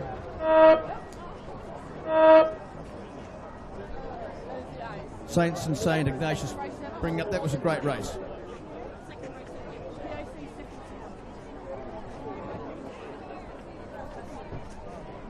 Thank you very much again to Adelaide BMW.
Race 31 is underway, and this is the E final for the 8-9 Schoolgirls. This is sponsored by Shane and Helen McLaren. Thank you, Shane and Helen, for your generosity. In this race, closest to us we have Pembroke. Next to them, Saints Girls, and over the far side, Walford. This is not a bad effort, actually, is it? When you've got E-Crews racing. It just shows how popular this sport can be when you've got 5 boats of kids in both boys and girls competing. It's a fantastic endorsement for the sport and for its engagement. Saints girls in the middle are doing very well. They're clearly out in front, followed by Walford on the far side and Pembroke battling manfully or womanfully, as the case may be, closest to us.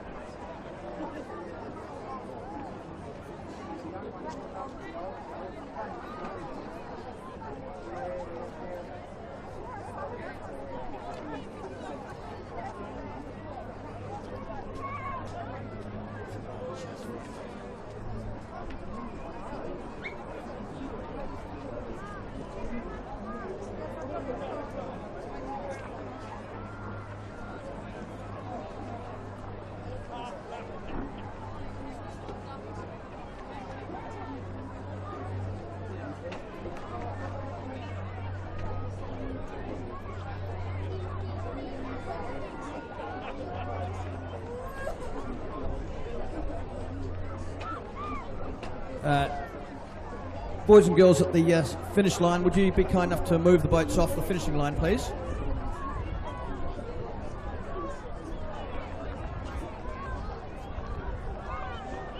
We've got a race coming down, chaps. Would you mind moving, please? Thank you.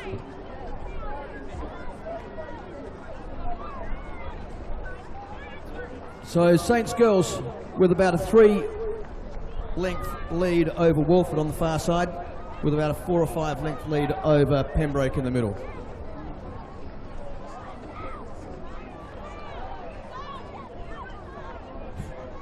And this is just fantastic. I don't know whether you can hear it from down there, but up here, the Cox of the Saints girls crew is really giving them curry at the moment. This is fantastic. And really putting the effort in. It's terrific. Probably a 3-length lead over Walford, who'll come in second.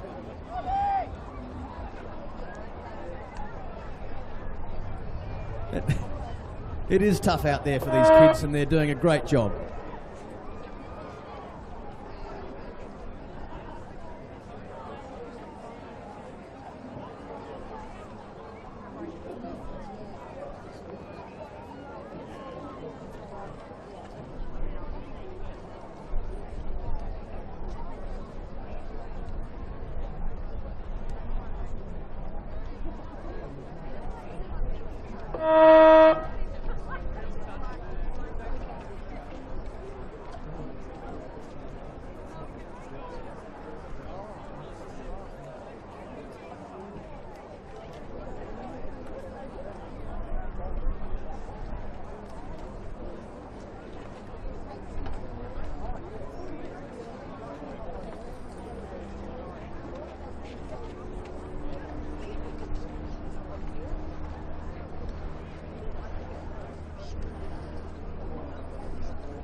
So coming at us now will be race number 32.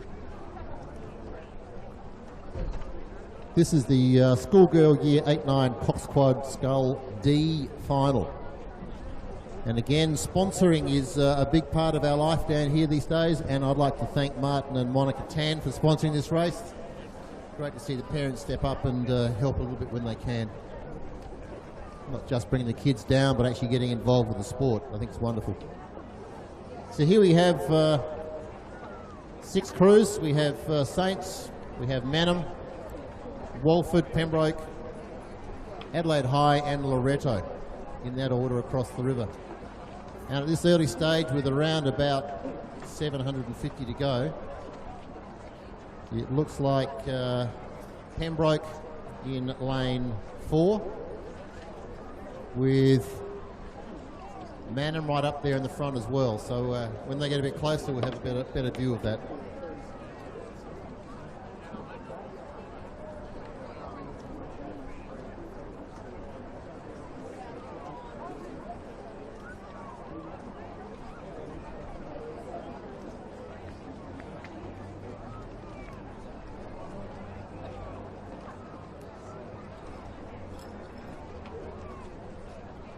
So at this stage, it still looks like so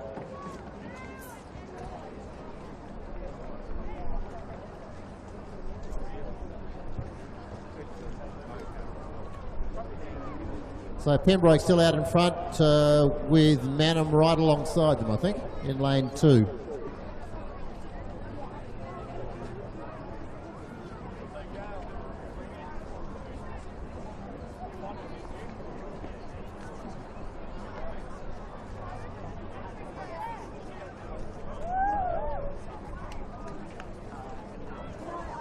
So Manham and Pembroke, can't split them on this angle at this stage, but it's very close. It'll make for the last 250 metres of some pretty intense rowing.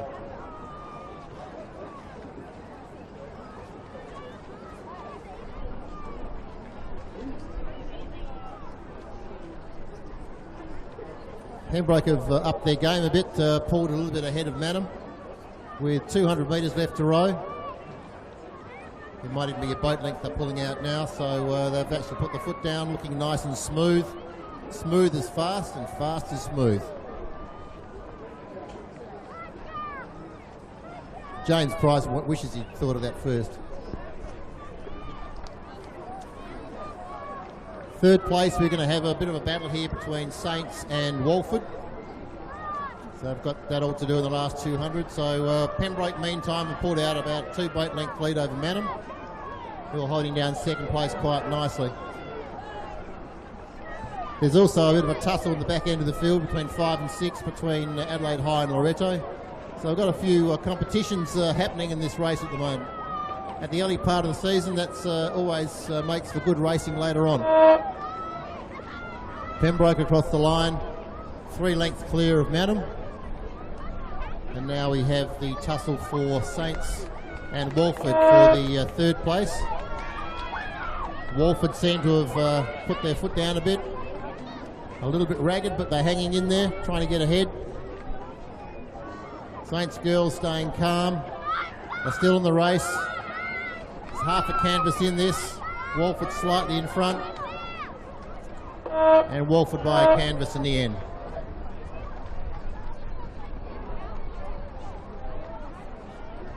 So the next race is on its way, and that's the Schoolgirl Year 8-9 Coxed Scull, the C final. And again, sponsored this race, the Clark family. Many thank you, the Clark family, for again dipping in and helping out keep these kids on the water. So in the C final, we have in lane 1 Loreto, then Pembroke, Wilderness, St Ignatius, Unley, Walford, St Ignatius and Saints. And at the moment it looks to be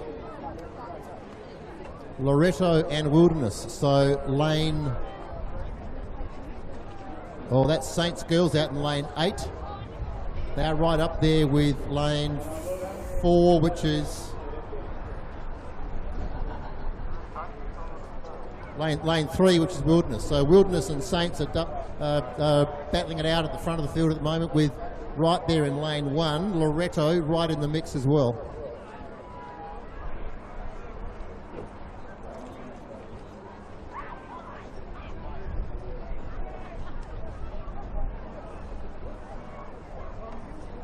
So I think right at the moment out in the far side, Saints girls has got a bit of an edge over Wilderness in lane 3, with Loreto pushing along pretty hard in lane 1. But don't rule out Walford over there in lane 6. They're still right in there as well.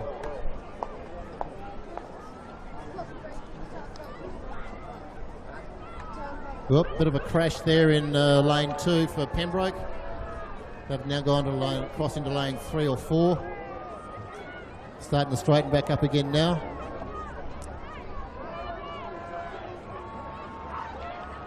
But out in front we have over in lane 8 Saints. About 2 lengths clear of the field. with Wilderness holding on to second spot, with a real battle between Loretto and Walford there for the third place.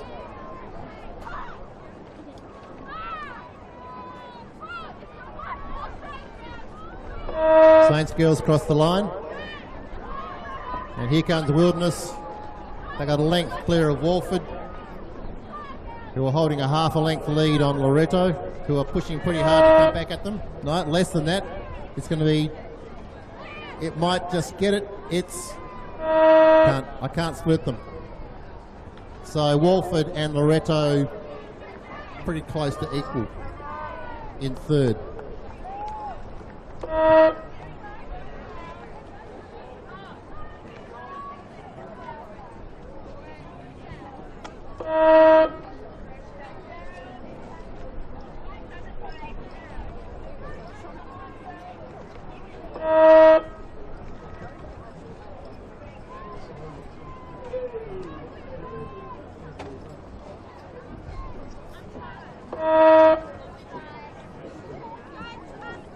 You know, one of the things I love about this as well is that even when these kids really struggle, and you know, you got poor old St Ignatius over the far side, a bit incapacitated, but yet look at them, they're still going. Like that Saints crew that capsized, they got back in the boat and they still paddled over the finishing line. I love to see that determination.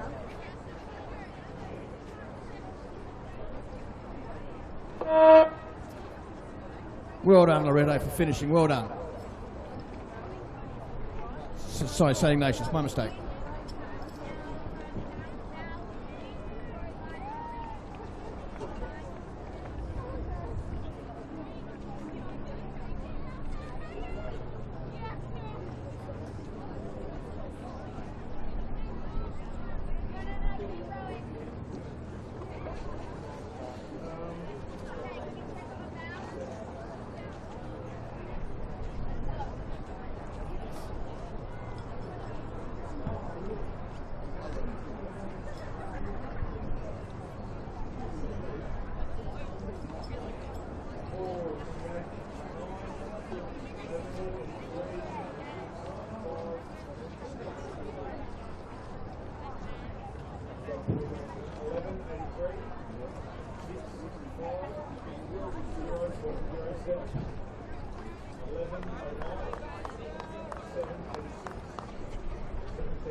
Race 34 is now underway. This is the girls 8-9B final. This is sponsored by the SEM Group, so thank you. And in this race, from the lane closest to us, Wilderness, then Unley, 2 Loretto crews, another Wildy crew, a Walford crew, Seymour and Scotch.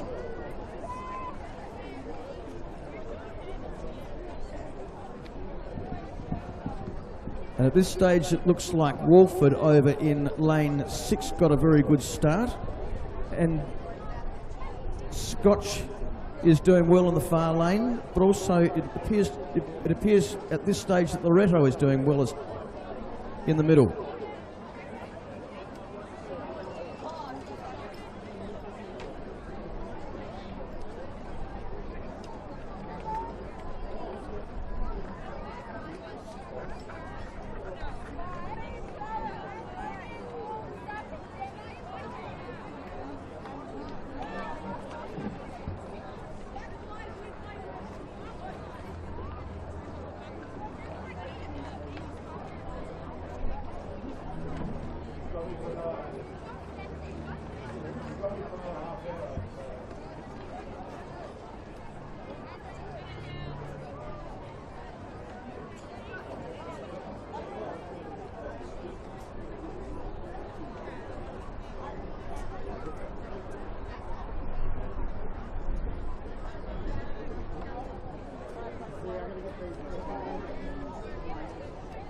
So at this stage, it looks like as they approach the beach, the second Loretto crew is doing very well. They've got a good battle with Walford, and Scotch over the far side appear to be the front runners at this stage.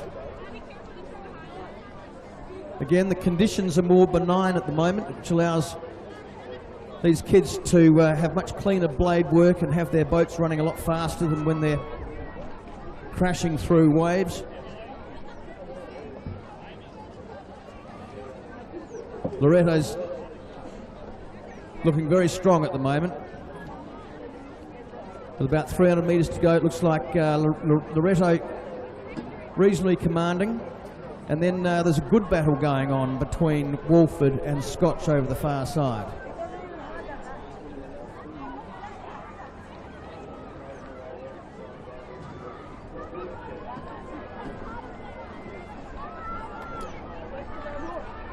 So in this side we've had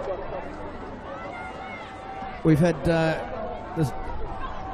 first Loretto crew have come to grief. Hopefully they'll get going again fairly shortly. Now this is interesting as far as the leaders are concerned. We've got Loretto again in front. Scotch appears to have rode through Walford. And then we have Wildy coming up as well. Wildy's putting in a real battle for third. Now this is a good race.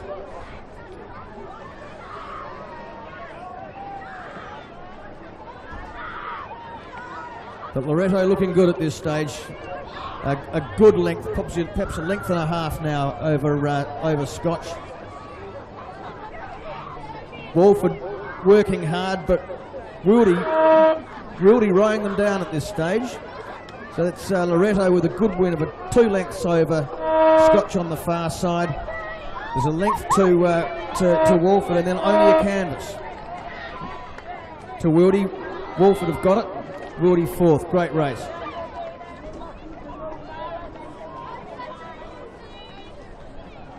And then for the minor positions, we've got Unley, Seymour, Wildy. No, Wildy finishing fast on close to us. Seymour over the far side, and the second Loretto crew coming in as well.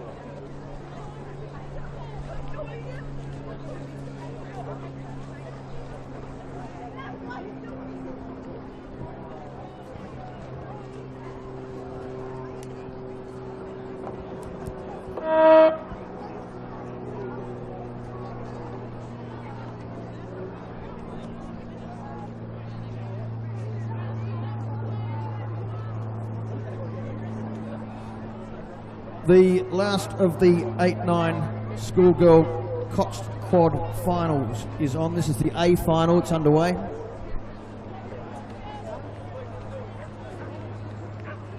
In this race, closest to us, we have Saints Girls. Next to them is Pembroke, then Scotch to them, and those two crews, Pembroke in lane 2 and Scotch in lane 3, appear to be doing very well. In lane 4 we have Seymour, lane 5 Saints Girls, 6 Unley, 7 Walford, and then Pembroke over the far side. So it's Pembroke and Scotch who are battling it out for the lead at this stage, with what looks like, I think, Saints Girls giving it a crack for third.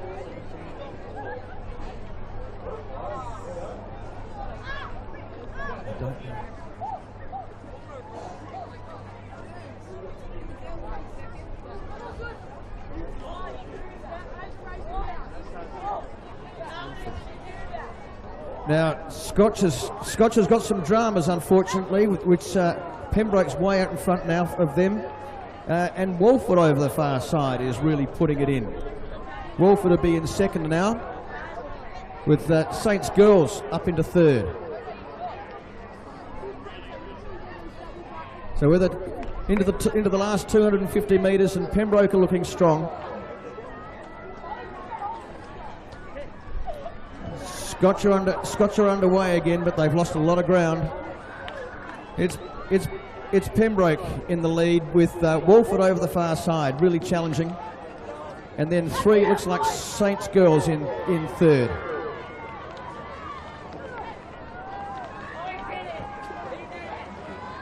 Saints Girls in third. Pembroke in fourth. Unley in fifth.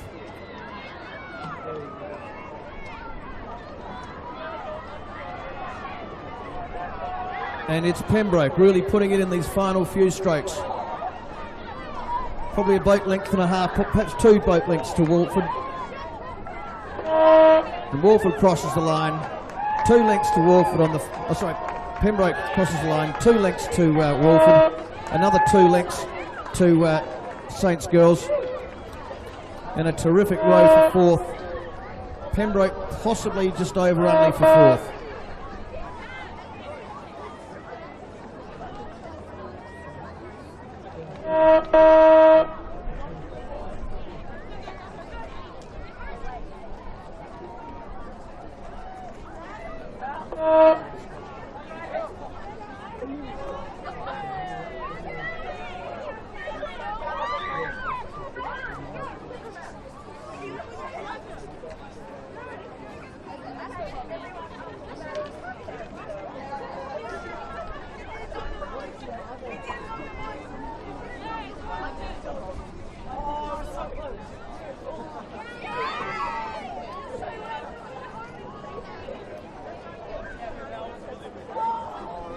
So now on to race number 36, the Masters Men's Double. We have in this race coming at us at around about the 500 metre mark, Murray Bridge, Goolwa, Mannum, Riverside, Phoenix, Riverside and Mannum. And out in front at the moment, it looks like in lane 3, the crew from Mannum. And then next to them, the crew from Riverside. So we have Philip Gebhardt and Robin Bourne from Mannum, and Raymond Harris and Paul Gunson from Riverside, first and second, with third, probably on the far left-hand side, again another Mannum crew, John Banks and Max Lindsay.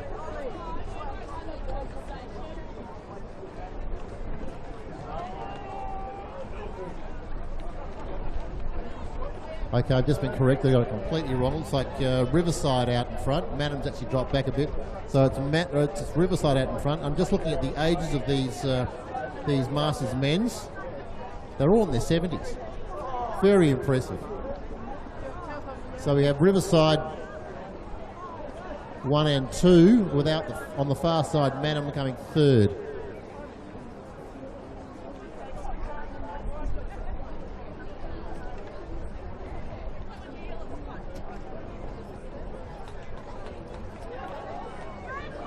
So the crew out in front at the moment, they are 67 years old. I reckon they put some of the younger guys to shame the way they're going.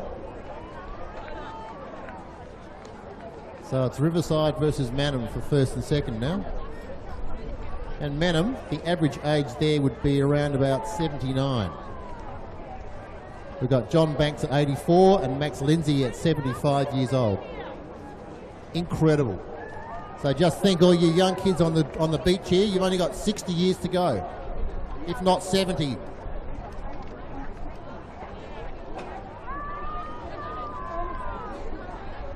So we're coming down to the last 100 metres of this race, and Riverside have just got the Manham crew at the moment, but it's really neck and neck.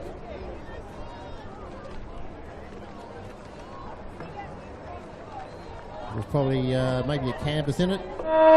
To Riverside, followed by Manham.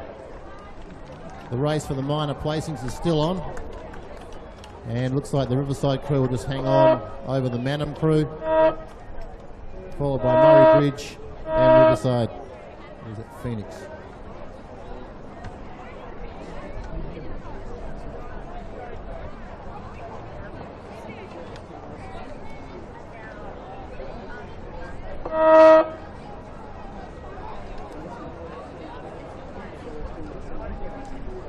So congratulations, Unley crew, just crossing in front of the umpire's spot for the moment. They waited until that race finished, so they didn't get in the photograph. Well done.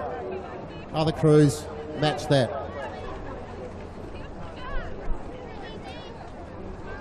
Coming out as next is race 37, the Masters Women's Single.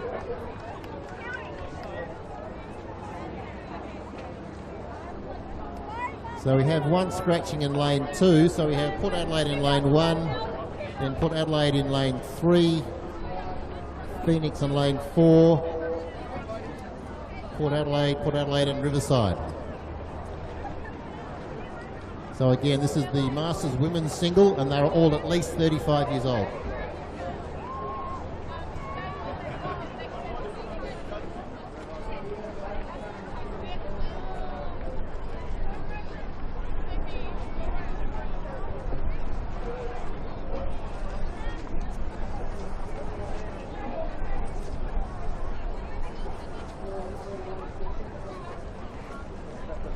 So leading this race at the moment looks like to be lane 1, Jeanette Cordwell,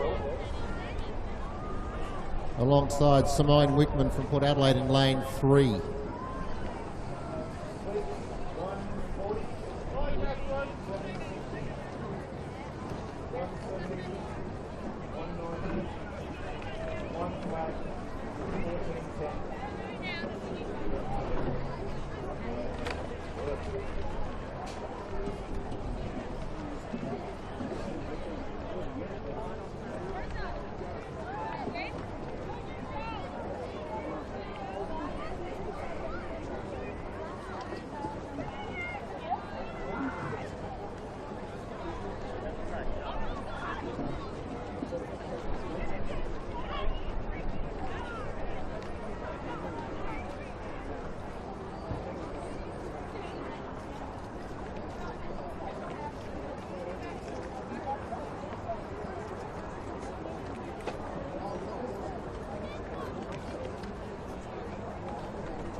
We're coming down now to the last 200 metres of the race, and in lane 3 it would be Simone Wickman from Port Adelaide pulling out in front.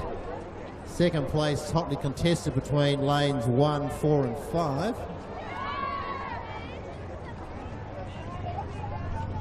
With probably Jeanette Cordwell on lane 1 just holding out Alison Smith from Port Adelaide. In fact, there's four Port Adelaide crews. They've got the first 4 placings in this.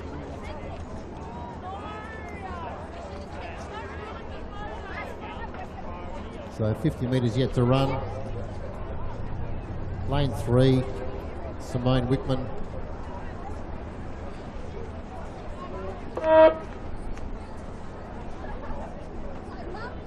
Second place is by about a half a length, will go to lane 1, Jeanette Caldwell. And the third place across the other side of the lake to Alison Smith.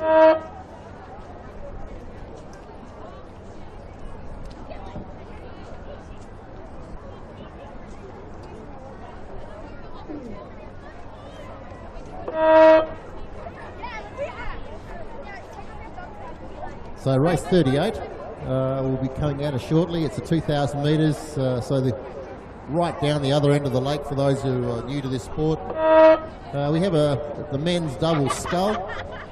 This is sponsored by Hayes Sterling Accountants.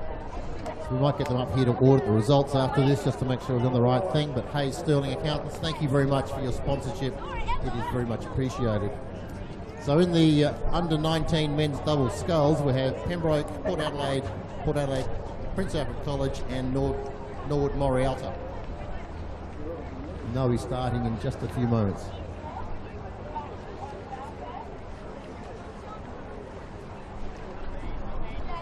In fact, they're underway and they've all been racing for a few minutes.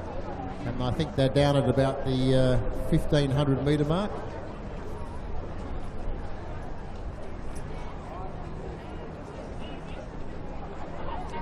So those with keen eyesight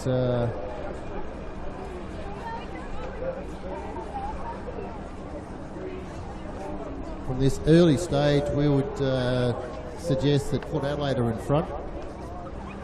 That's the crew in lane 4.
As race 38 comes down to us, the under 19 men's double sculls, proudly sponsored by the Hayes Sterling Accountants.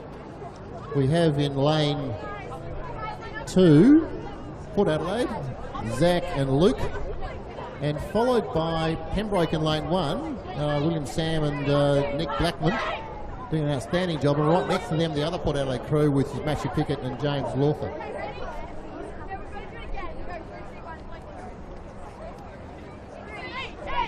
The leaders are coming down to around about 300 metres to go.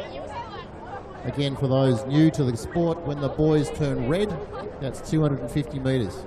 It's about where the rocks are, at the end of the beach.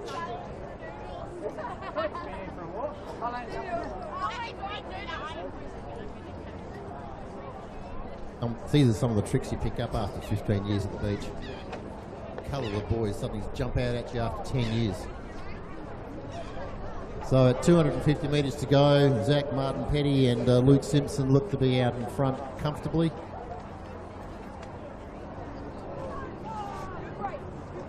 They obviously put the hard yards in the first 500 to 700 metres of this 2,000 metre race, and have really pulled away in the last 500 as they step their rating back up again.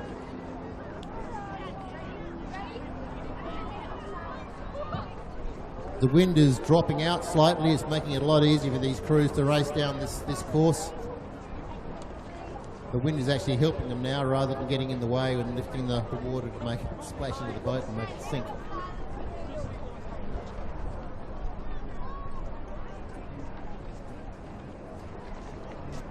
A nice fast finish by the boys from Port Adelaide. Pembroke crew holding on very nicely to second. Looking long and smooth.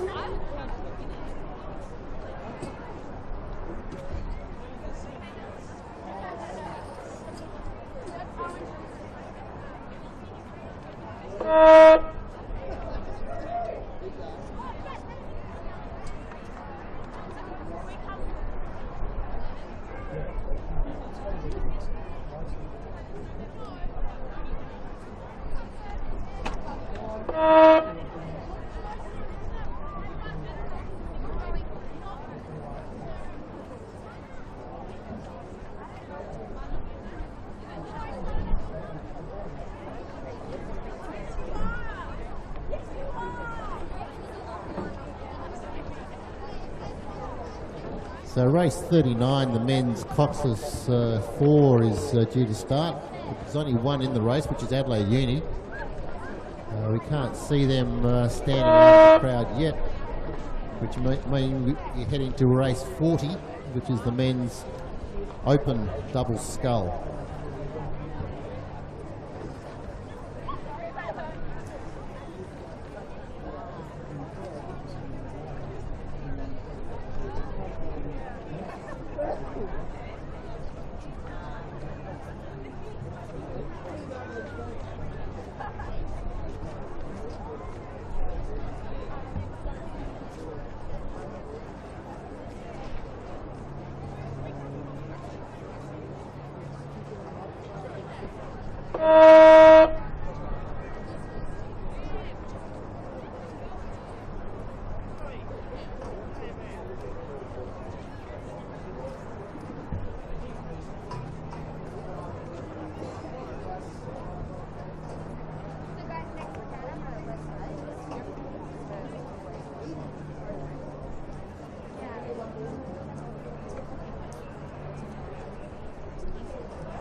So don't forget, if you want to volunteer to help out the SA Rowing Association to run these events, come down to the blue tent just in front of the cafe and speak to David.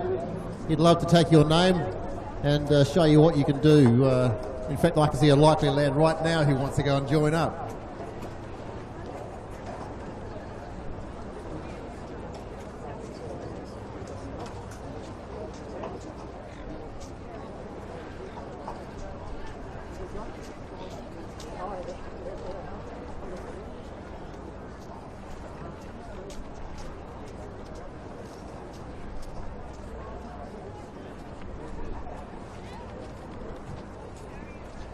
So race number 40 coming out is the men's open double scull. In lane 1, Adelaide Uni, lane 2, Phoenix, lane 3, Adelaide Uni, lane 4, Adelaide Uni, and lane 5, Phoenix. So right now in lane 3 we would have Adelaide Uni with Hugo Langsford and Harry Osti out in front, and right next to them, also from Adelaide Uni, looks like David Frigard and Matthew Nielsen. It's going to make for a very interesting last 200 metres, which is where they are right now.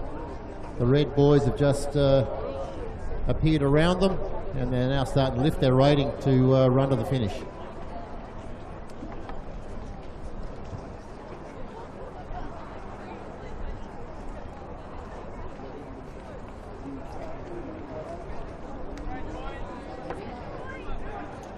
Whoop, Adelaide Uni had a bit of a pause. Let the other crew get ahead. Back into it now.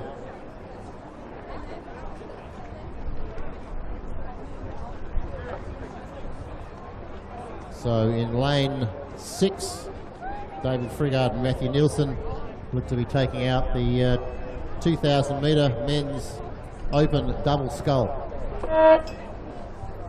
over Hugo Langsford and Harry Ostie in lane 5.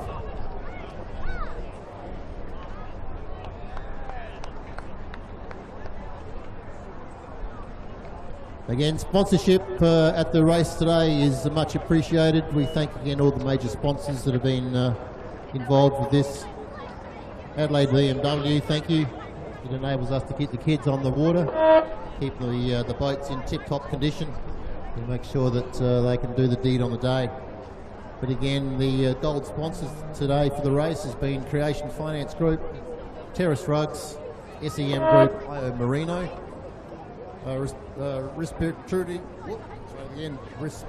Physio O2, Hayes Sterling Accountants, Leach Family, and the Armstrong Business Valuations. They've dipped into their pockets to help us out. That's much appreciated.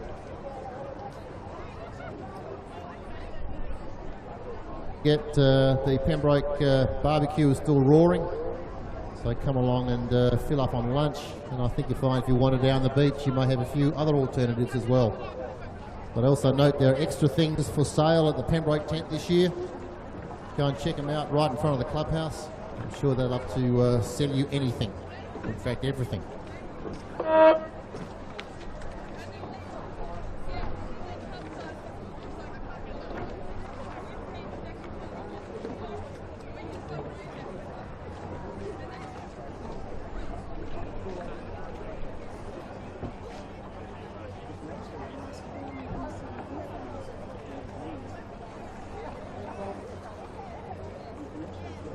So race 41 is underway, the under-19 women's double scull.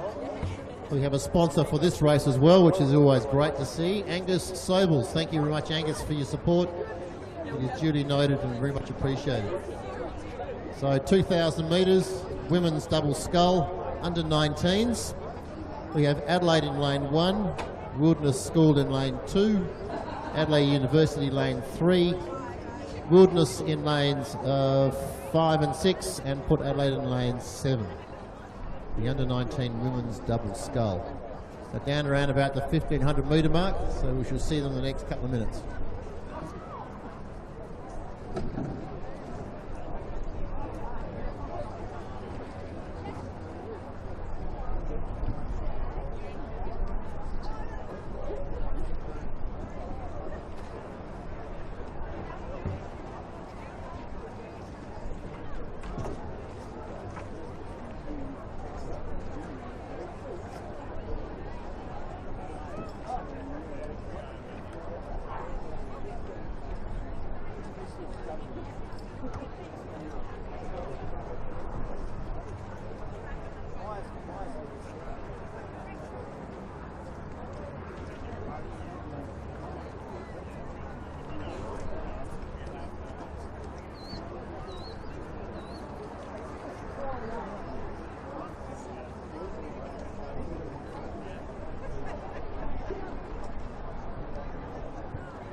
These crews will be approaching the 1,000 metre mark now, and at this early stage it appears that it's Adelaide Rowing Club out in front, with Adelaide Uni giving them a run for second.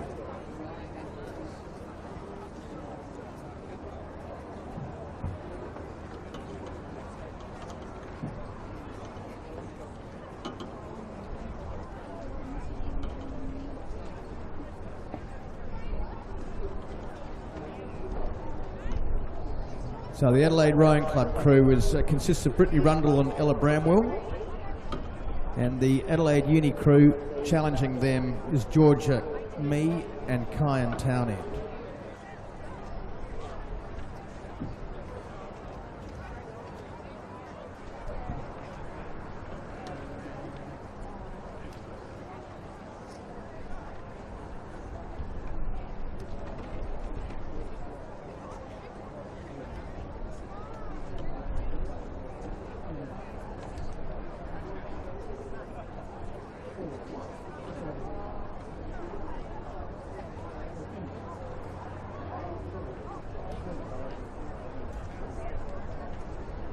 These two crews, Adelaide Rowing Club and Adelaide Uni, have built a commanding lead now, and they're really having a very good battle.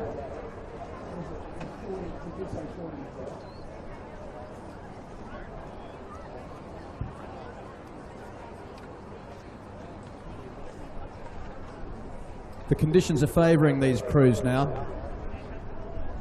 With the wind dropping off, it means to say the blade work can be a lot cleaner.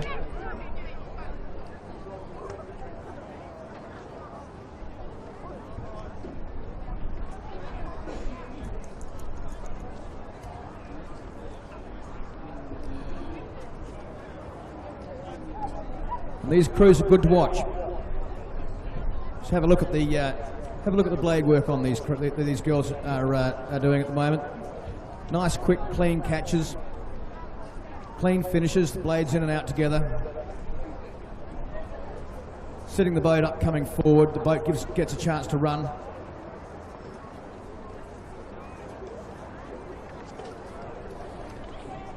Through the 250 metre mark, 200 metres to go. There's probably a couple of lengths in it now.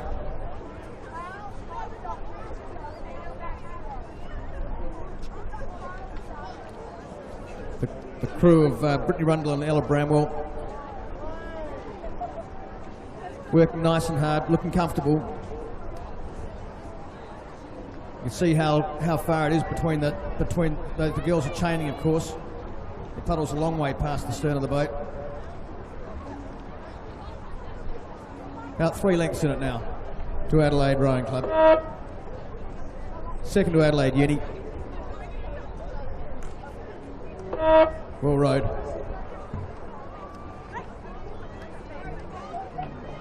And then a good competition. A good competition between the two Wildy crews coming in for third. Be 2 lengths in it, I suppose. George McKernan and Maya George leading from Elena Mavrakis and Eve Scoosfields.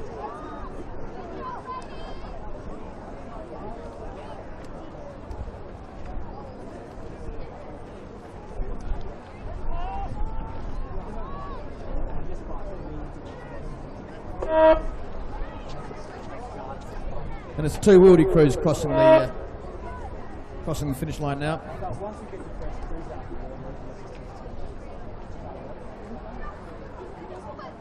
And then battling manfully on, Lucy Last and Amelia Craig from Wildy.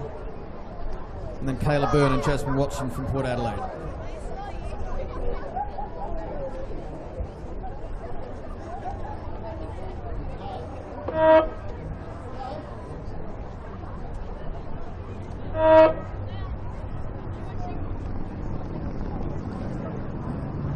Race 42 is underway. This is the Open Women's Double Scull.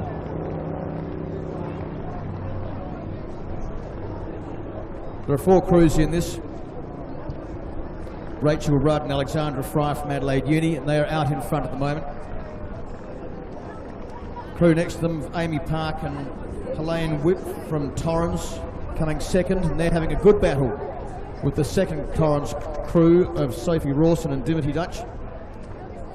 And the 4th crew in this race is the Mawson crew of Jamie Ferronio and Nicole Walker.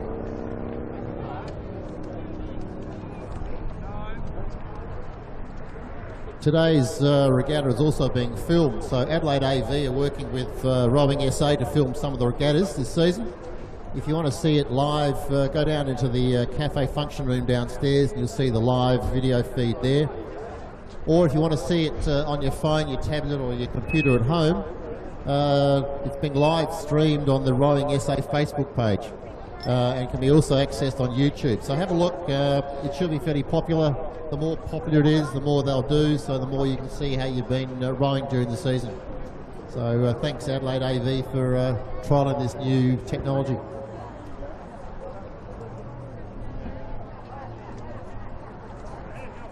These girls in the Open Women's Double Scull are now well into the last couple of 100 metres. It's the Adelaide University pair of Rachel Rudd and Alexandra Fry, who are 6 or 7 lengths out in front of the two Torrens crews, who are again having a good battle for second and third. The Adelaide Uni crew looking very comfortable. Lots of time between strokes. Nice quick finishes and slow up the slide, giving that boat plenty of run. So they cross the finish line in first position. Natami and Helene with a boat length and a half to Sophie and Dimity, both from Torrens.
And it's that time of the day when we name and shame again. Bow number G8 from Saints Girls, please. Bow number H5 from Wildy. And bow number J1 from Murray Bridge. Would you be kind enough to return those bow numbers to us, please? Thank you very much.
Race 43 is underway. This is the under-19 men's Coxed 4. This is sponsored by G.H. Parsons, so thank you to them.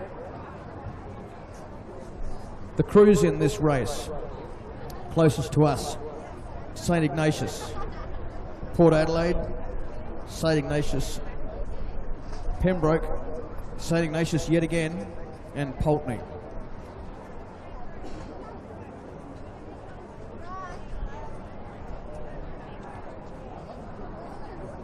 I love you too, Fonty.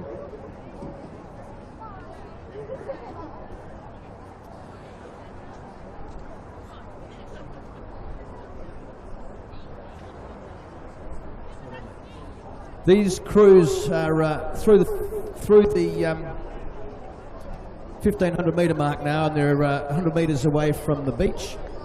There's Port Adelaide out in front at this stage, with Pembroke probably a couple of boat lengths behind in the middle, but also Norwood Morialta on the far side in the red, also doing extremely well.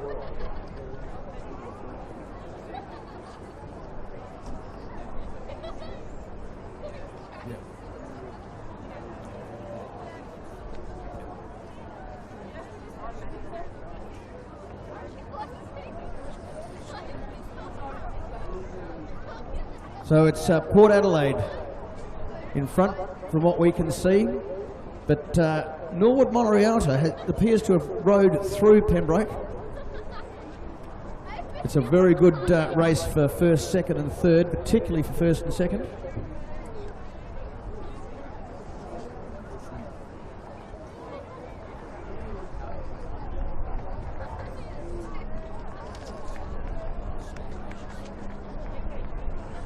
So the boats are past the beach now, approaching the 250 metre mark. And the Port Adelaide and Norwood Morialta crews have put their foot down and stepped away from Pembroke, who are in third now. And there really isn't very much in it.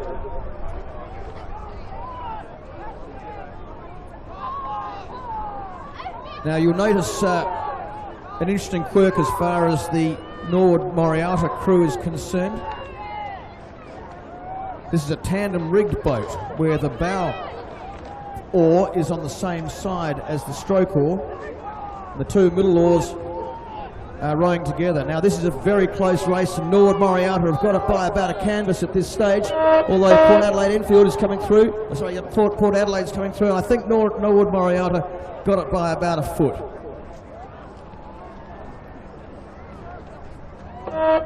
Terrific race. Pembroke coming through in third position.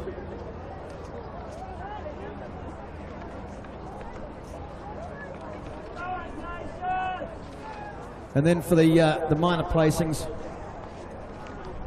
St Ignatius, and for fifth and sixth, St Ignatius and Pulteney.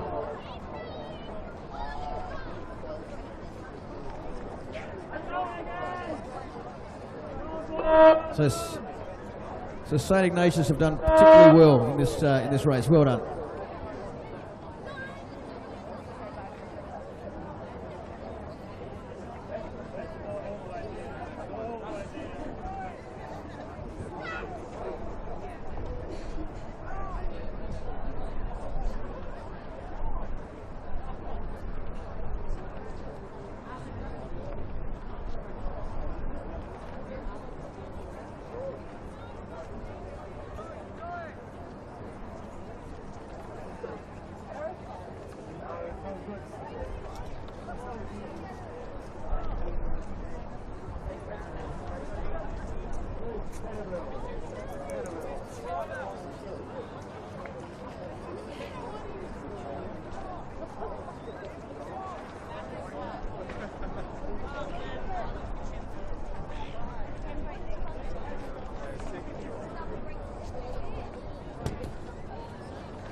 Race 44 is underway. This is the under-19 women's Coxed 4, and it's been sponsored by Angus Sobel, so thank you to Angus. It appears we've had a scratching in this race, but from what we can see, in the lane closest to us is Adelaide High. Looks as if I think Wildy has scratched. I'll come back to you on that.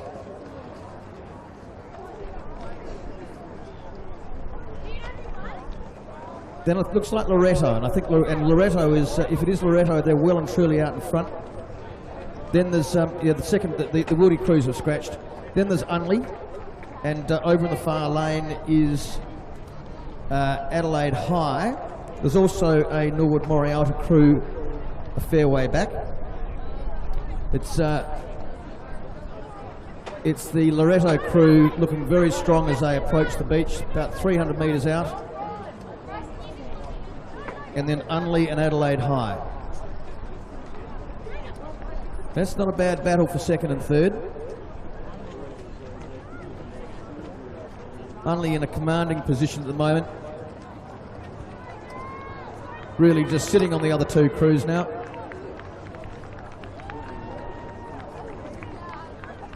As they reach their 250 metre mark, there must be 4 or 5 lengths in it.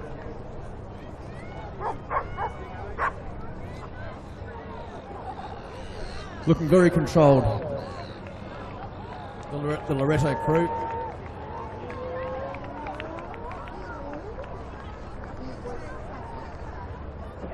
That's right. They're just sitting on now, just pushing forward. Lots of control. But it's a good race for second and third. Unley and Adelaide High over the far side there. Unley's ahead, probably by about half a length. But Unley at Adelaide High looks as if they've lifted their rating. They're having a go. And they're getting plenty of encouragement from their Cox.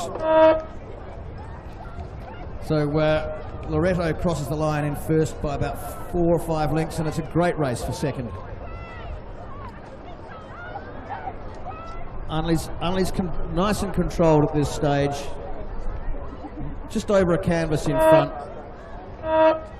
A good finish to Unley. Adelaide High third.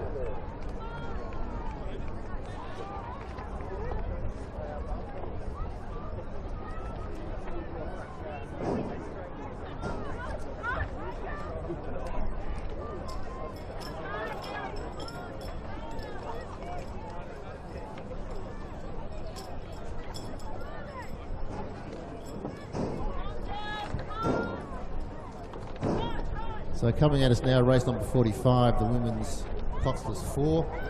We have 2 teams in this that are at about the 600 metre mark. Adelaide and Adelaide Uni. Adelaide on the inside, slightly in front at the moment from Adelaide Uni.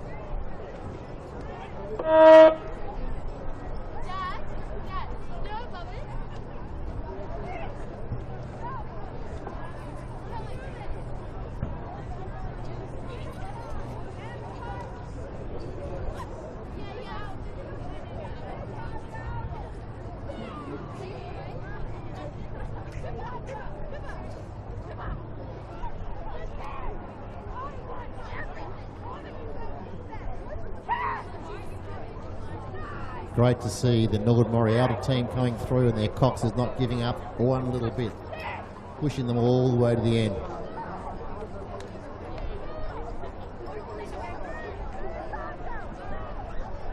So for all you Coxswans out there, never give up. Keep pushing your crew really hard. It makes a difference.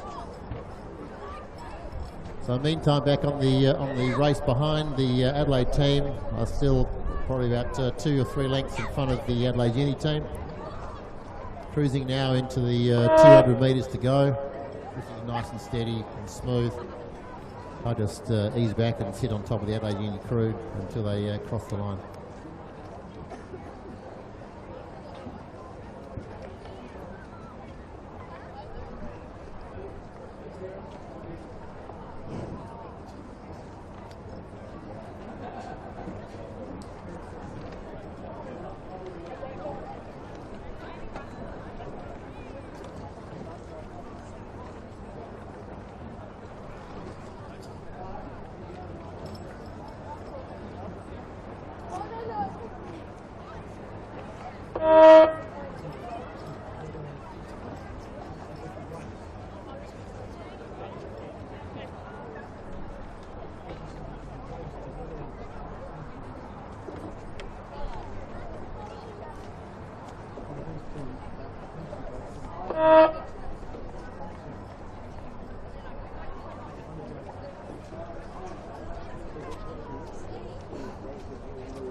They're coming at us now, race number 46, the Masters mixed double. This one is also sponsored. In this case, it's sponsored by me, which is IO Merino. If you are looking to do some extreme sports and you need to be comfortable for the whole time, check us out, iomerino.com. I'm sure we have a product that will actually fit. So now we have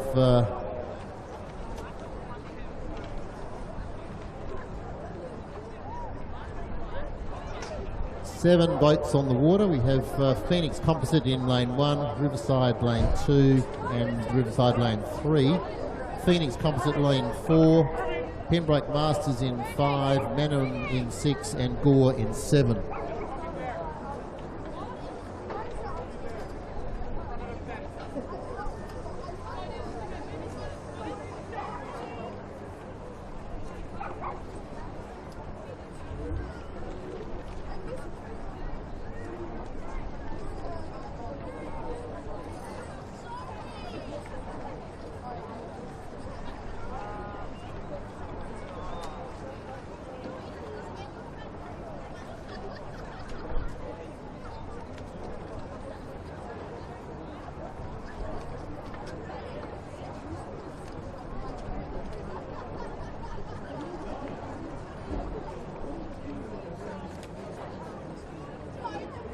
So coming up to the last 250 metres, we have in lane 2 Riverside and across in lane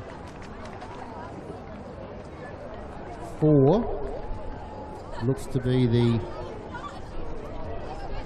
really hard to tell who's who these days, the Phoenix Composite crew and the Pembroke Masters right across the river. Looks like Phoenix Composite lane 4 is just holding a slight edge on the rest of the field. This is going to make for a very interesting last 150 metres.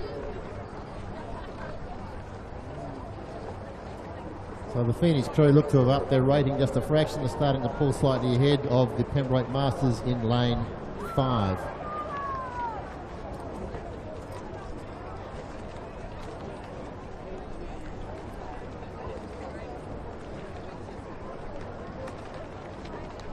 So lane 4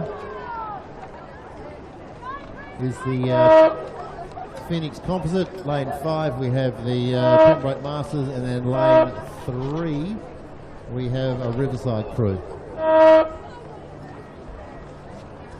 So in the last race before we have a slight pause for lunch, at the 1,000 metre mark we have the Masters mixed Coxed 4, Riverside, Port Adelaide and Riverside crews, and they're on their way down to see us. They'll be here very shortly at about the 750 metre mark at the moment. It's a bit too early to tell who's who at the moment.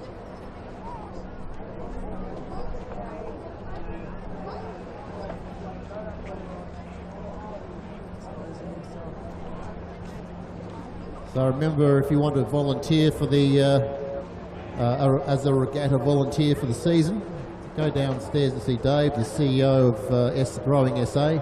He's under the blue tent in front of the cafe. If you want to drive a boat, learn to be an umpire, help organise events for the coming summer season, sign up and you could have a bit of fun on the water this year.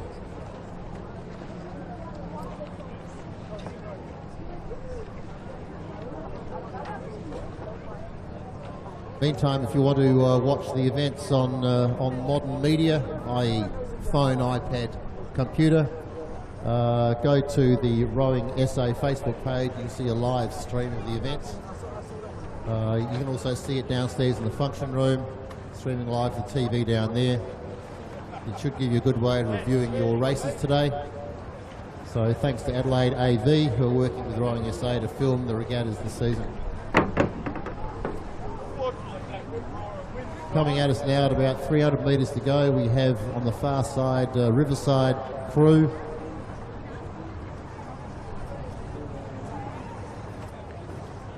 This crew is actually quite young. They're only in their early 60s on average.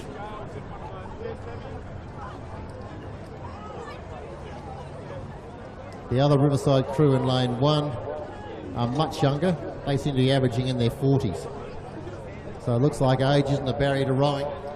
And for all you young people out there, there's only about 40 or 50 years of rowing left in you. And the old guys on the far side seem to be having it all over the younger crews.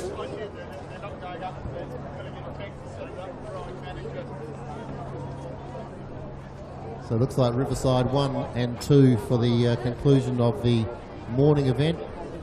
The afternoon events will be, you'll actually have some expertise on the microphone. You'll have Mr. Mengelsdorf will be calling the races. He actually knows what he's talking about, whereas James Price and I just muddle through. So hope you've enjoyed this morning session. The sun seems to be shining nicely. The wind is dropping out slightly. And I think we're in for some pleasant rowing this afternoon. As Riverside comes across, that's the older Riverside crew, followed smartly behind by the younger Riverside crew, followed up by Port Adelaide. So thanks again to our sponsors, Adelaide BMW, excellent, thanks for your help again this year. Walk past the car though, over there on the grass and see what you can aspire to, all you young feed platers. Meantime, Pembroke Rowing sponsoring the event today. And running the event with all the volunteers. Good job, the Parents Association. Congratulations on another great event. We'll start again in about 45 minutes for the afternoon session. And if there's one thing that I can say as I sign off, it's John Forbes, you're big and fat and ugly.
No, going right down.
Good afternoon, ladies and gentlemen. Welcome to the Pembroke Regatta. And thanks to Pembroke and all their sponsors and for their commentators this morning, James Rice and company. Racing resumes in less than 10 minutes now. The regatta time is on the top of the tower at the finish line, the judges' tower finish line. You've got the red digital clock with the regatta time on, resuming with Masters men's 8. So racing starts with race 48 this afternoon. And a reminder that the races are being filmed. It's the first time we've done it this way here at this course, and you can view the television in the Boat Shed Cafe. You can also look at the film of the racing by going to your smartphone and or tablet if you have it here, and using your Facebook, the Rowing SA web page.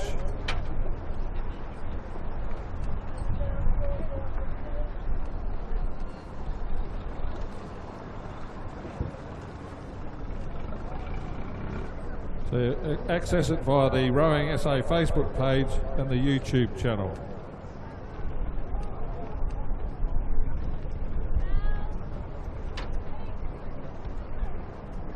And also the invitation is there for anyone who would be interested in volunteering to help be a volunteer at regattas.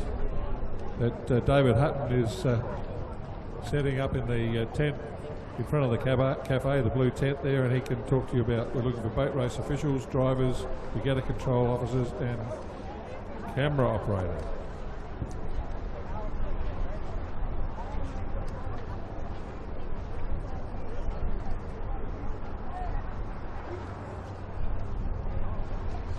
And don't forget, we've got sponsorship and people involved with the credit union pageant next Saturday. It's on next Saturday from 9 a.m. if you're interested in looking at that, if you're not coming to the regatta. The regatta's on next week, but there's also the Christmas pageant, the credit union Christmas pageant next Saturday.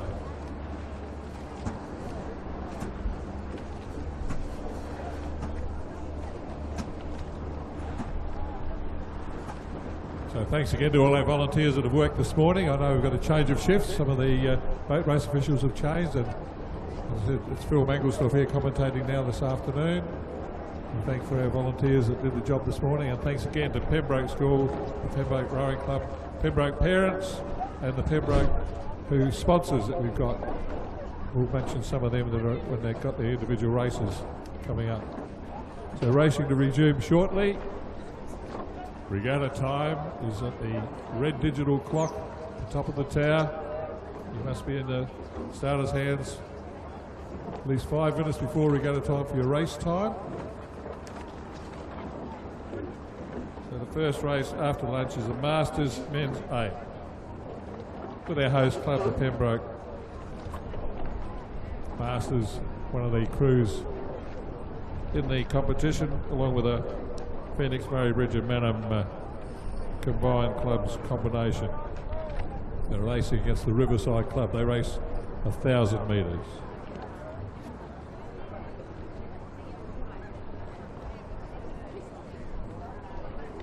Don't forget that our official photographers are taking photographs for Rowing SA, and those photographs are available on the still photographs are available on the Rowing SA website, through the Facebook pages, as well as the film that you're getting today. This is the first time we've tried to run the films, and it's been working very well. So thanks to our cameramen and technicians that are doing the filming. And like I said, you can get that by looking on your smartphone or tablet for the Rowing SA, and then the Facebook page for the video streaming of the races.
And just a reminder from the Pembroke who are hosting this regatta today, they at their tent there they have cold rolls and drinks for sale, as well as barbecue. There's sausages and I believe even egg and bacon sandwiches still. They're also selling organic roast coffee beans, so Pembroke coffee beans for sale at the Pembroke tent. I ask you to can support our sponsoring club.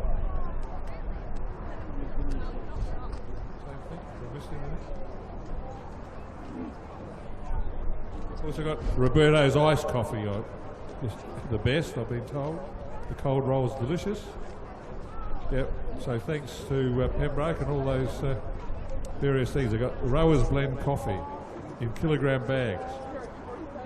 And the premium is $35 a bag. Excellent. Pleasure. But I've got an old scholar's relationship to the Pembroke. I was a King's scholar and a King's rower, King's College, before they combined with Girton and became Pembroke School. And King's College rowing history and Pembroke are results history-wise sporting link. I had a old scholars dinner the other day, and we were reminiscing with the boys who were in the very first time Kings competed in the head of the river. They won the Open Fours, the first boys fours, and I was sitting with and talking to Brenton Adcock, who played for Sturt in South Australia, and he was in that crew. And at the dinner was Dick Evans from that crew, and also Jeff Taylor, who was the coxswain.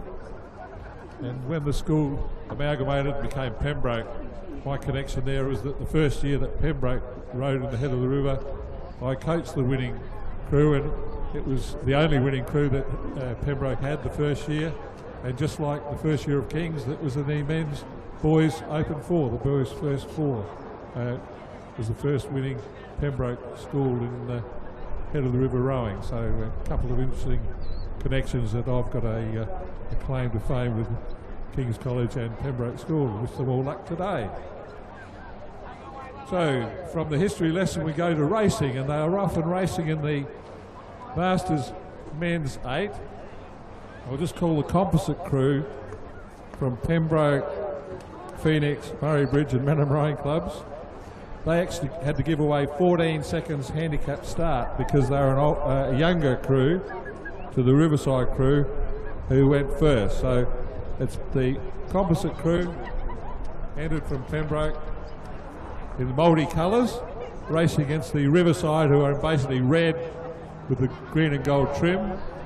And the Riverside crew are naturally in front. They started at 1,000 metres, 14 seconds in front. That's a good 4 or 5 lengths that the other crew have to catch up. So these masters are quite older age group, so both crews averaging over 60 years of age. So these are the older men of South Australian masters rowing.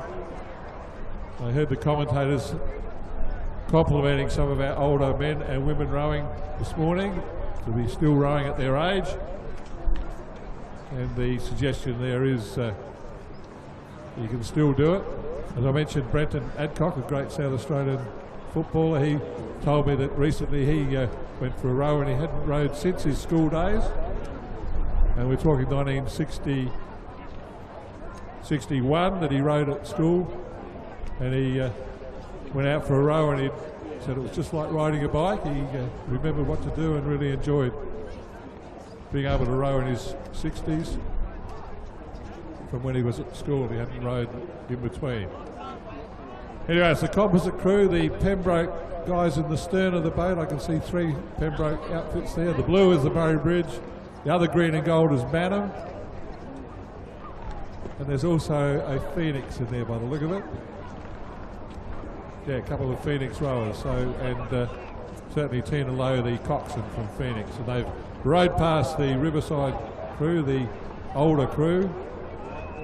So for Masters men's 8, there's going to be a win to the composite crew. Just over a boat length to the all Riverside crew. As Masters men's 8.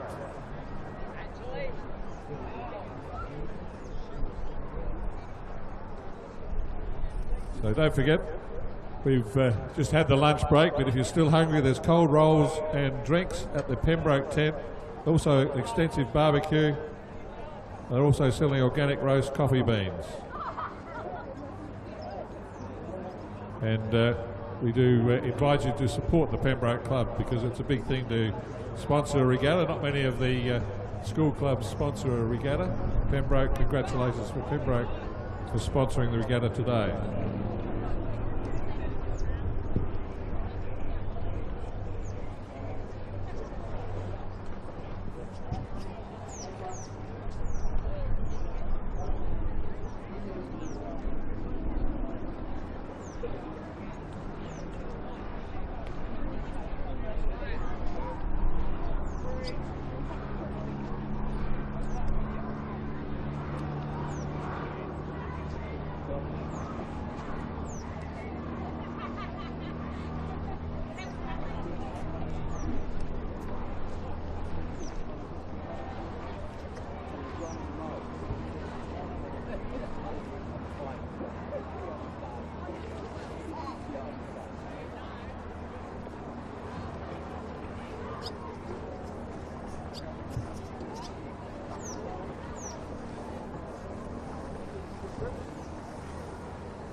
Race number 49 is the Women's Masters at Coxed 4, with Scots College Old Collegiate and Community Rowing Club off 15 seconds. Port Adelaide are starting off 21 seconds. They're in the next lane. Third lane out is Riverside, who are off go, so they're the oldest crew with a Masters handicap time. And then it's the other Port Adelaide crew who are giving away 25 seconds. So the back markers from Port Adelaide giving away 25 seconds. They're the youngest crew in the race. They're all off and racing, the 4 boats off and racing. Masters Women's Coxed 4.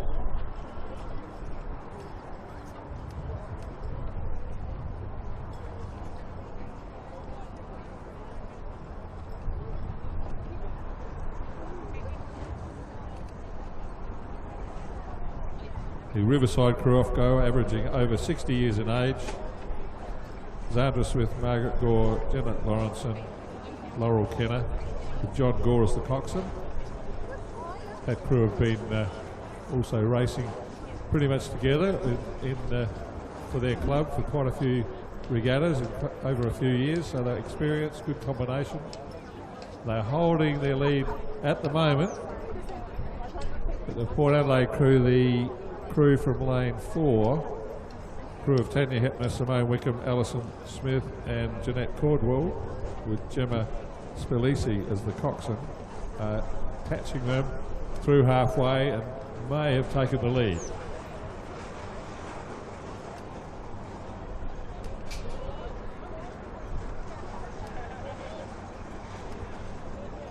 So Riverside again in the red, green and gold. just surrendering the lead to the black and white hoops of Port Adelaide, South Australia's oldest rowing club, founded in 1870, the same year as the Port Adelaide Magpies Football Club.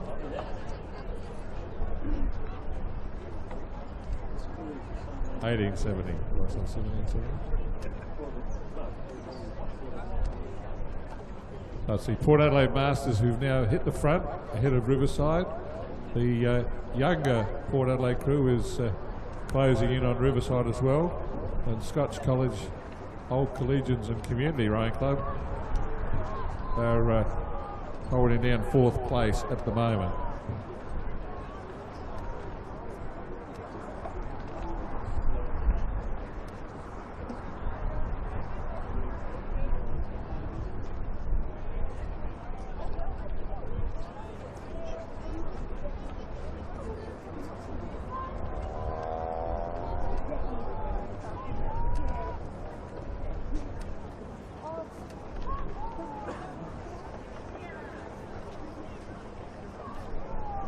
So very well coached and skilled Port Adelaide crew here with Masters Rowing. I see Alison Smith in the stroke seat, in the 3 seat today.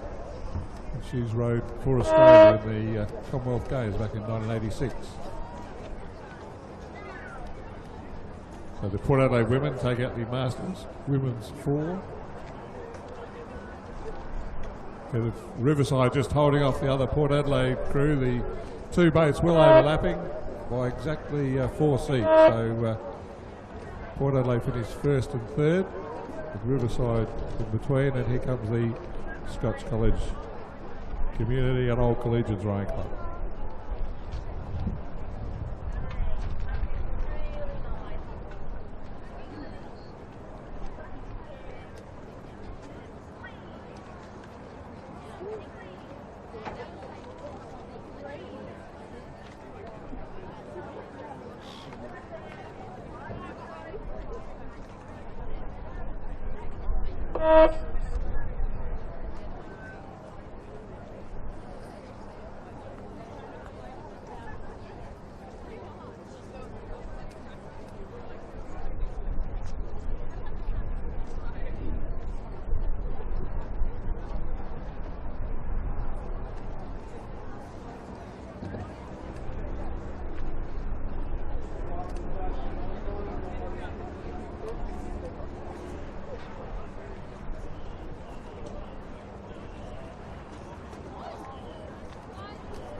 And don't forget, you can watch the racing live on the, if you look at the Rowing SA website, you can look at it on your smartphone and you will have seen that race number 50 has started, the Schoolboy Coxed Fours. This race sponsored by Sebastian Leach. Thanks to Sebastian Leach for sponsoring Schoolboy Coxed Fours. You've got an 8-boat field. Congratulations to all those schools for, this is the first big regatta of the season. They have so many schools rowing. Got Norwood Moriata High School in 1, Adelaide High number 2 in 2, Pembroke number 1 in 3, Pulteney in 4, St Ignatius in 5, Scotch in 6, Port Adelaide in 7, and Adelaide High number 1 in lane 8. So fantastic field of 8 Schoolboy Coxed Fours, first fours, sponsored by Sebastian Leach. If you've got your camera or your phone and you're looking at this live, which you could be on the streaming from Rowing SA website, look at the live streaming on the Facebook, you might be able to see even more clearly who you think's in front. I suspect the race is between the Port Adelaide crew in the lane 7 and Pembroke lane 3, although the Norwood Moriata crew also in lane 1 is travelling very well.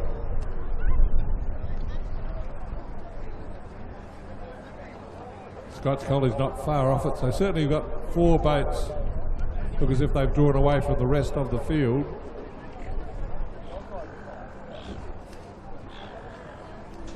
But the Port Adelaide crew are black and white, travelling quite well. I think they're slightly in front of Scotch, who are in front of Pembroke in the green and gold.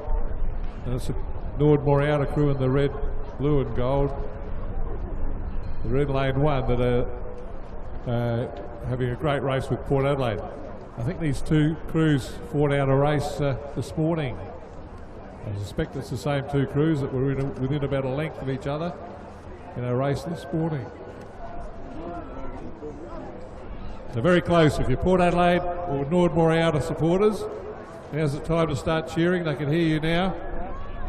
They're coming up into the red buoys, which indicate 250 metres to go, and Port Adelaide got there first, but Norwood Moriata not far behind them.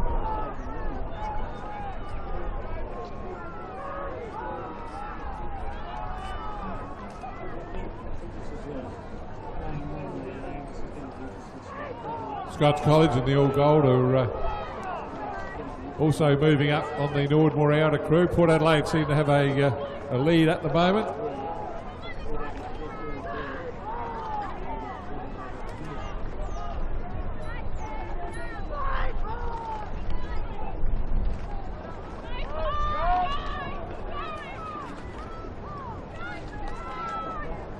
And the Pembroke crew there in 4th place.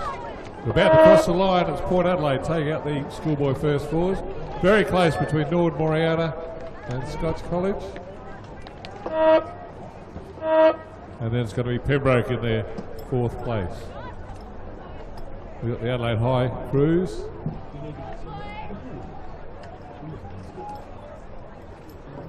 Now, I've heard the message several times this morning, and I'll repeat it. Not just because of the filming, but the crews finishing, and all you coaches should be making your crews aware not to row back over the finish line whilst the crews are finishing their racing. It is against the rules of rowing racing. The fees are international rules to row over the finish line if the course needs you to do that until all the races have finished. But it does interfere with our timing and our filming, so it's another reason for not doing it. The Adelaide High crew's about to, one's crossed the line, the other one's just heading this way. The other crew seems to have had a problem back there.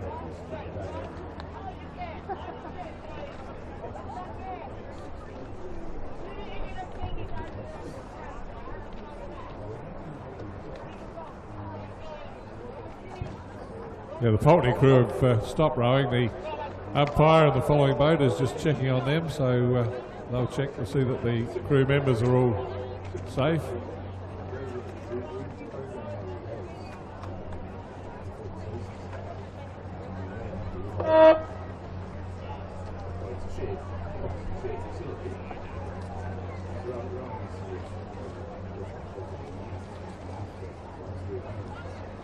And for concerned people, the umpires' boats do have radio contact with the control at the headquarters, so if there is a problem that you need to know, you'll know very quickly from the umpires in that rescue boat.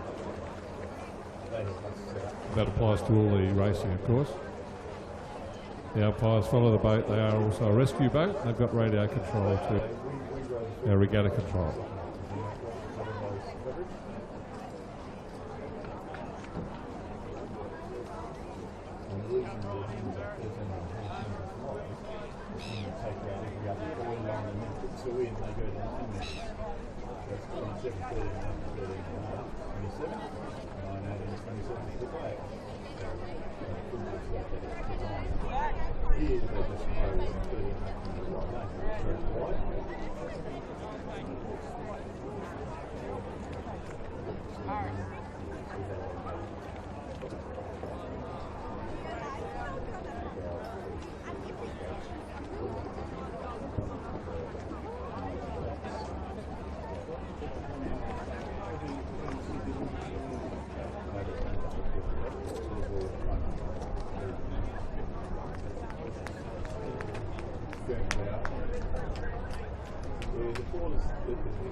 So the Schoolgirl Coxed 4 is race 51.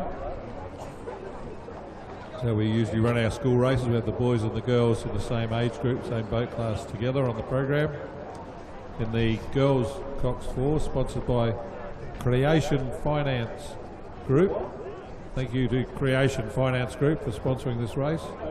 We've got Adelaide High number 2 in lane 1, Unley High, Loreto, Nord Moriarta, and Adelaide High number 1 crew in the far side. So 5 boats in the School Girls Coxed 4, sponsored by Creation Finance Group. Thanks again to our sponsors for sponsoring these races at the Pembroke Regatta.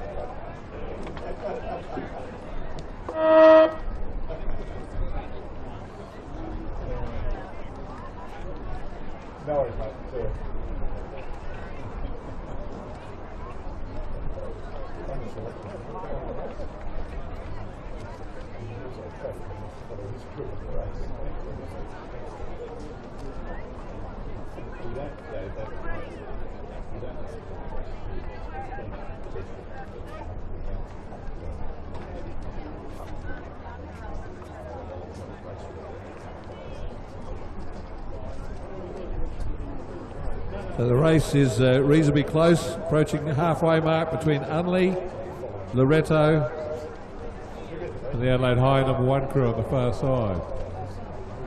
That'll be the leading boats.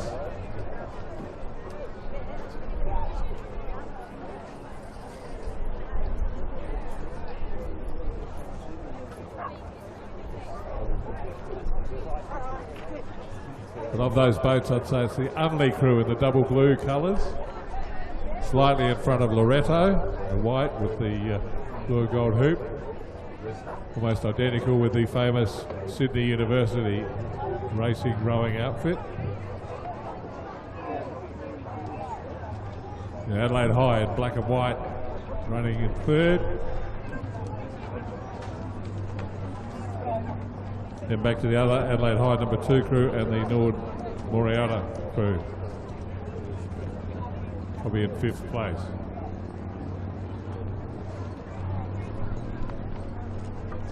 It's the first full distance racing regatta of the season, and these are the sort of results you'd expect at this time of the year with crews in all different training programs.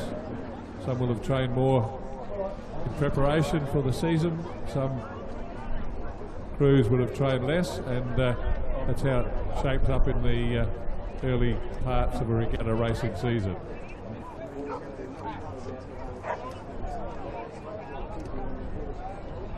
So we had a reasonably close race in the boys' first four, open four. Now it's pretty similar for the girls. We've got Loretto and Unley settling down as they come through the last 500 metre marker, pretty much side by side together, not much separating Loretto and Unley High.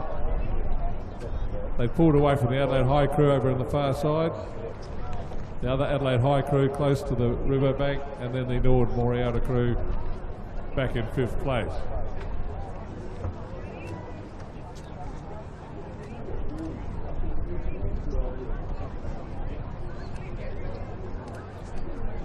So both Unley High and Loretto rating just above 30 strokes to the minute, almost identical rating of stroke rating, and very similar boat speeds at the moment. Loretto may be slightly in front.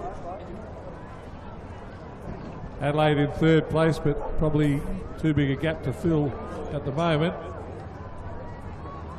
That's the Adelaide High crew. Into the red boys now, marking the last 250 metres mark to go, and it's definitely Loretto in front of Unley.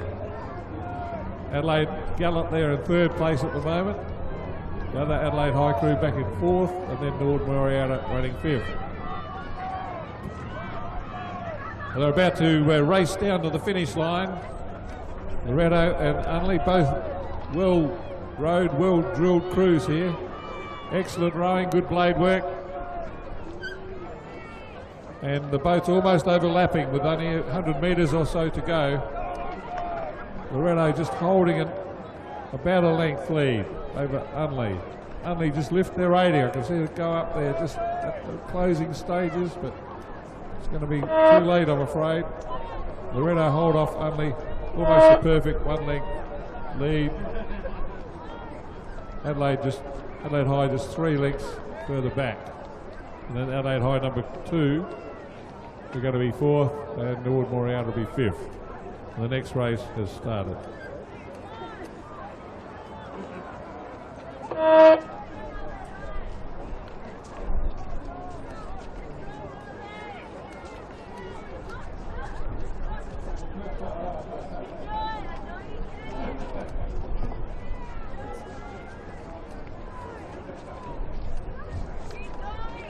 The race 52 is Schoolboy 8, sponsored by Bentley's Accountants. Thanks to Bentley's Accountants for the Pembroke Rowing Club, School Rowing Club. Thanks to Bentley's Accountants for sponsoring the Schoolboy 8s. Got Pulteney in 1, Unley in 2, Prince Alfred number 2 in 3, Pembroke number 2 in 4, St Ignatius in 5, Prince Alfred number 1 in 6, Pembroke in 7, and Scotch College in 8. So 8 Schoolboy first 8s. Excellent entry for the first racing regatta of the season. I'm sure all those Schoolboy first 8s will be glad to get the cobwebs out on a first up 2,000 metre race over the Alex Ramsey International Rowing Course, named after Alex Ramsey, who was the head of the Housing Trust when this development was built here at West Lakes, and the state government, along with the Housing Trust, agreed to build the rowing course into the hydraulics of the water lake that was here for this housing development. Alex Ramsey's son rowed in the South Australian Kings Cup crew in his youth in the 1970s, so good connection there. So the Schoolboy 8s approaching the halfway mark. I'd say it's the Scotch.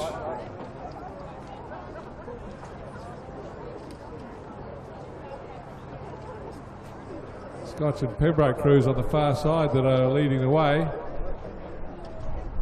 Also going and travelling well on this side is the Pulteney crew.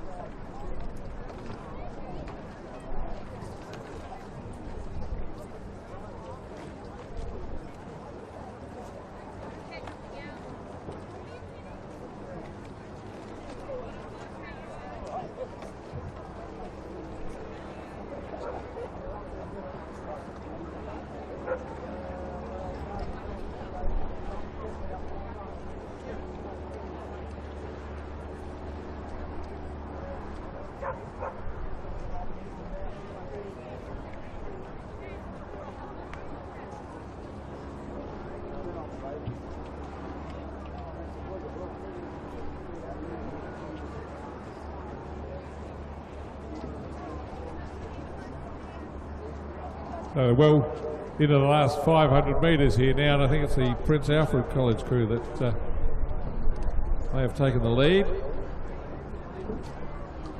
Yeah, the pre-AC number 1 crew, they're ahead of Scotch and then Pembroke.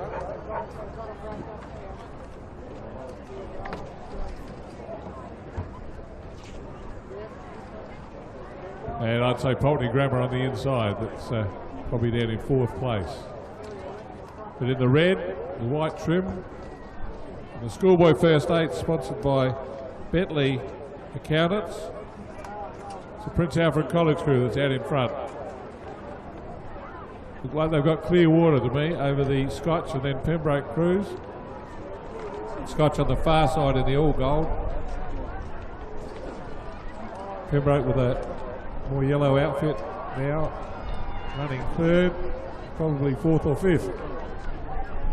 For their second 8.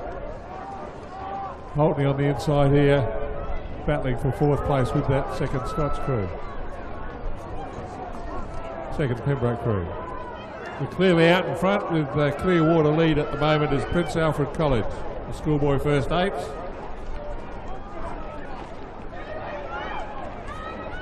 Prince Alfred College got well over a length here, probably 2 lengths over Scotch College and then Pembroke. Trail across the line.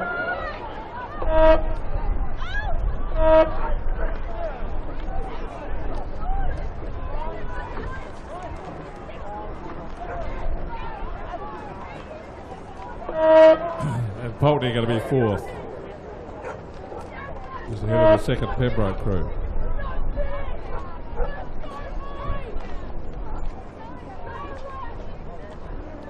Sixth to Prince Alfred. And then 7th to Unley.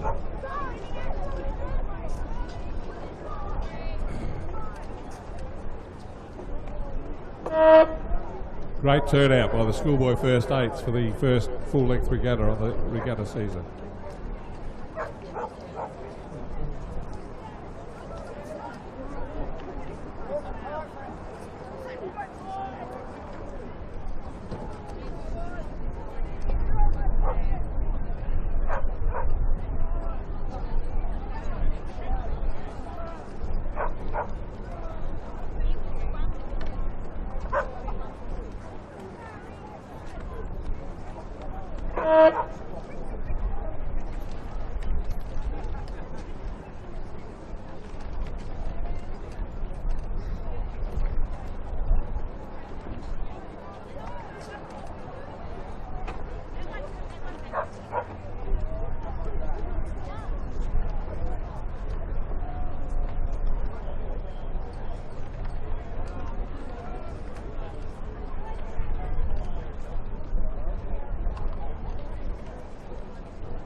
So the next race is, of course, the Schoolgirl First Eights, sponsored by Terence Ruggs.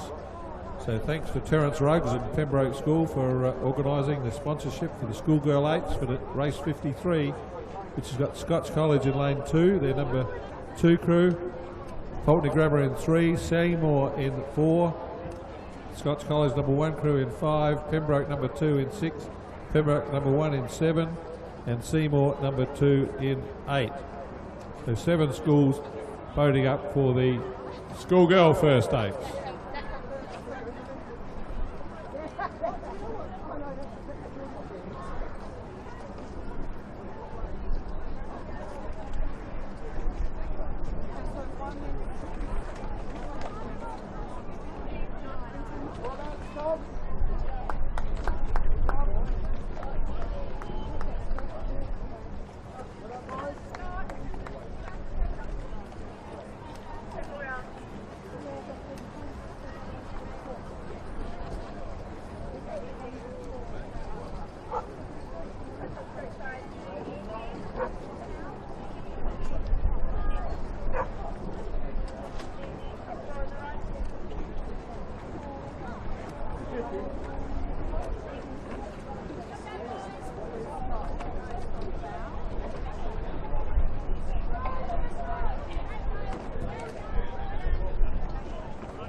So just checking my program, I checked to see, I thought these were the first 8 races, so as in the first 8 races today, there weren't any Schoolboy girls first 8s races before lunch.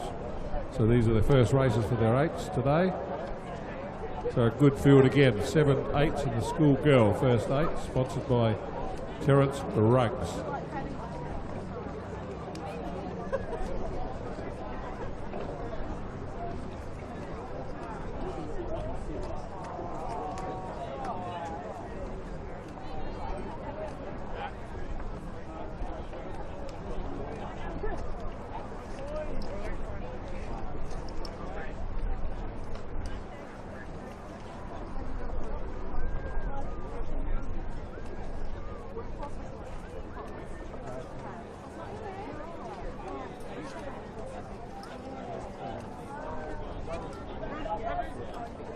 They've come through 500 metres, approaching the halfway mark. We don't have any help for the commentators here as far as details go. You're probably seeing more if you're looking on your mobile phone with the website. You can get the race filmed live. We're filming this race live, first time we've done this, and streamed it on the Facebook page of the Rowing SA website. You should be able to get the rowing live stream up. It looks to me like a reasonably close race between 2 or 3 boats there. In fact, there's about 4 or 5 seem to be evenly stretched across.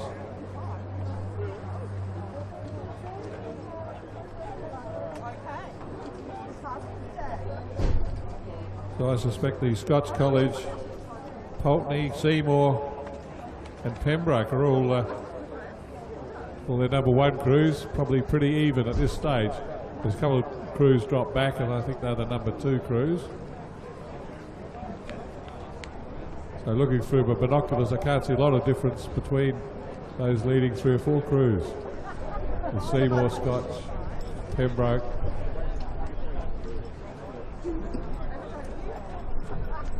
And Pulteney might be in 5th place or 4th, but those other crews pretty even.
So they've come through the 1,000 metres, approaching through to go through 500 metres. It looks to me like it could be Scotch College. Crew out in lane 5 that could be in front. Seymour.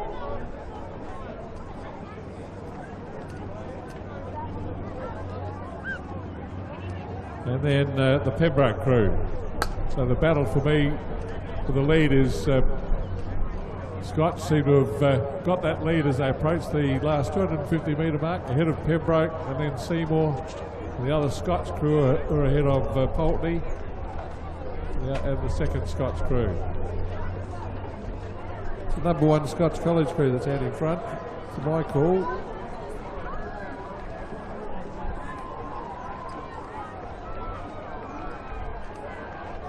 They're leading the way in the Schoolgirl, first 8. Sponsored by Terence Ruggs, Scotch College.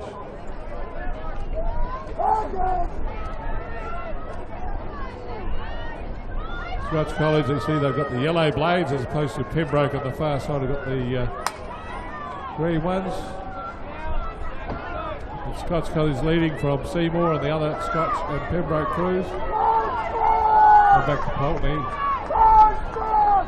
Scotch College out in front in the Schoolgirl first 8. They've got just about a length over the Pembroke crew. They approach the finish line. Actually draw away and win by a bit more than a boat length, I'd say. The Scotch crew first. Pembroke second. Seymour have moved up into 3rd place.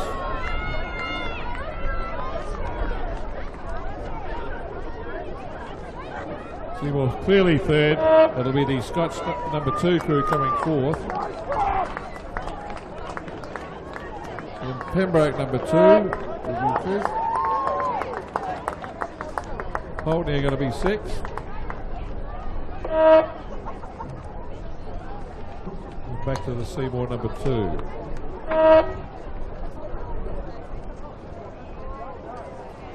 So the first Schoolgirl 8 race fair for the new season. So a win to Scotch College over Pembroke.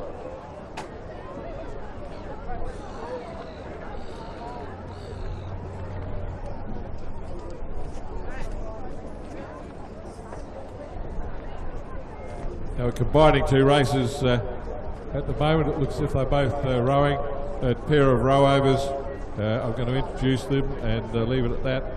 The women's 8 for Masters is a row over to Riverside, and the other boat on the water course at the moment is the Pembroke Masters composite crew from Pembroke Masters, the Phoenix and Manham combination, who are going to win the Masters mixed 8. So they may have started these 2 crews sort of as a race. I'll let you watch it.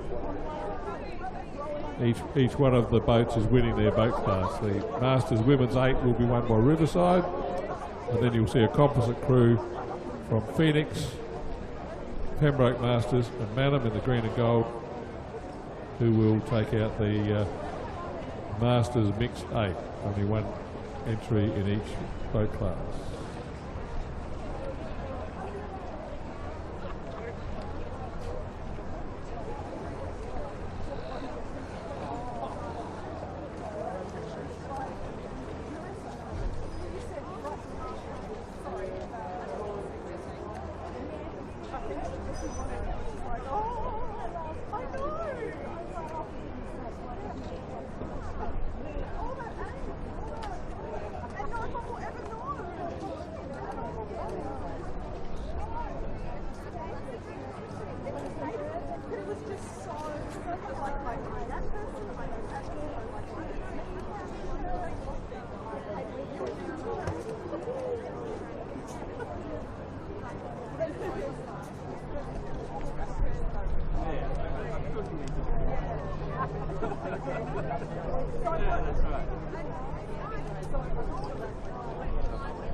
So it's the composite Pembroke Masters crew that's going to take out the Masters mixed 8, so 4 men, 4 women in each crew there, with Tina Lowe from Phoenix to Coxed, first woman to Cox the South Australian Kings Cup crew.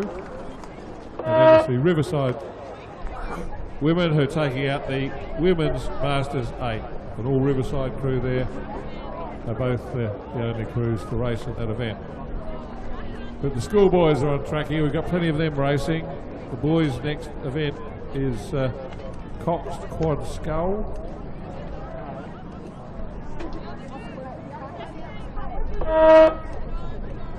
Notice the mixed 8 was sponsored by Hayes Sterling Accountants. So thanks to Hayes Sterling Accountants for sponsoring the mixed 8, which Pembroke Masters had 3 8s of the winning crew from what I counted.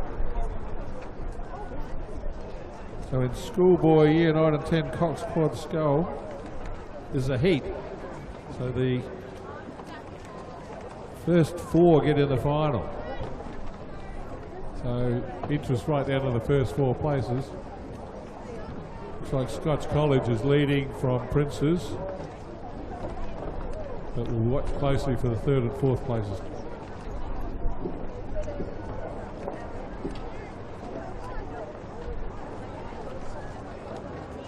So if you're still hungry, they've got the Asian cold rolls there at the Pembroke tent.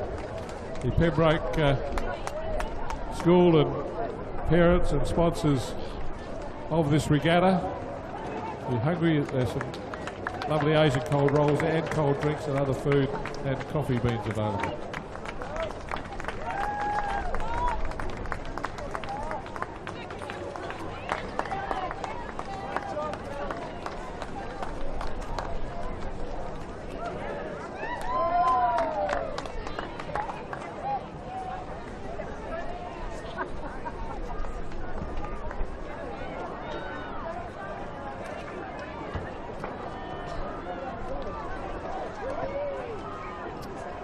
So the interest is certainly on the 3rd and 4th place battle here for these schoolboys in the Cox Quad Scull, because the first 4 boats are going to go into the final.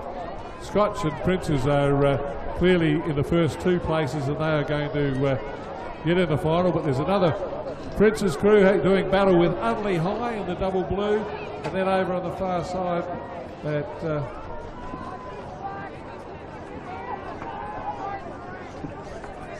it's a Pulteney Grammar crew. That's those 3 are battling for 2 places in the final. So Pulteney Grammar on the far side in the dark blue with the white and yellow yoke on their outfit.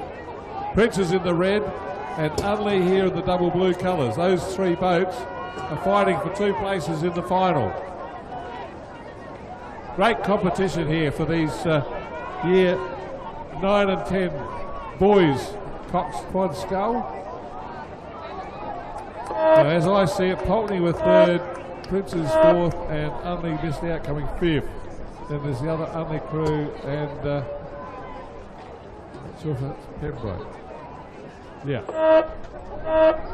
And then there's a St. Peter's crew.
So the second race for these Schoolboy Year 9 and 10 boys is underway.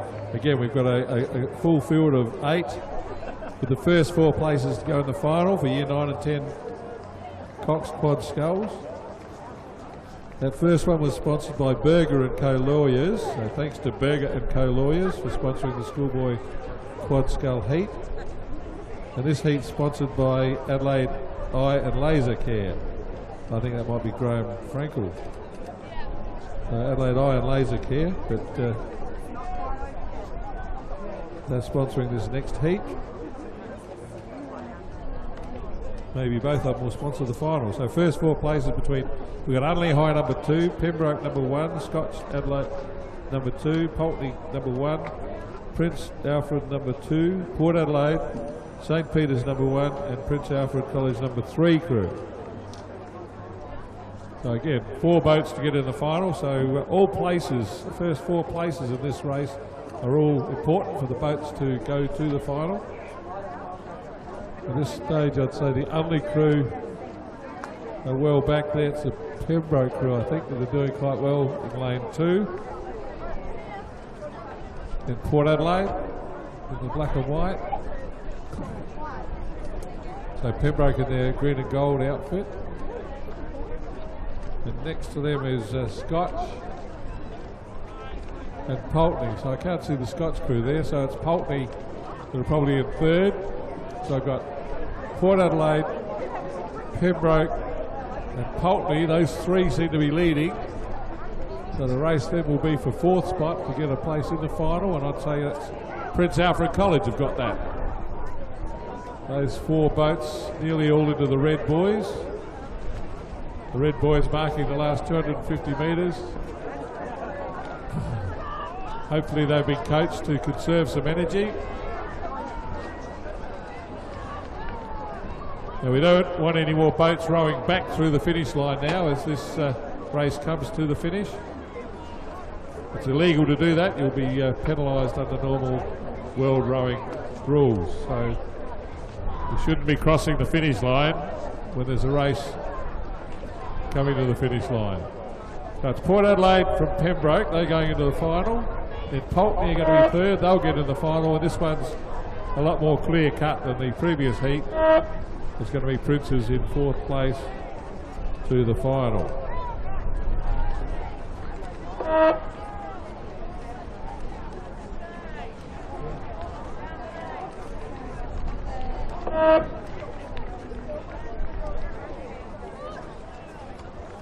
So it's their second heat for the Schoolboy Year 9 and 10 Quad Sculls. So it's Unley, sorry, Saints have come in at 6th place. 7th to the Prince's crew on the far side, and then Unley here in lane 8.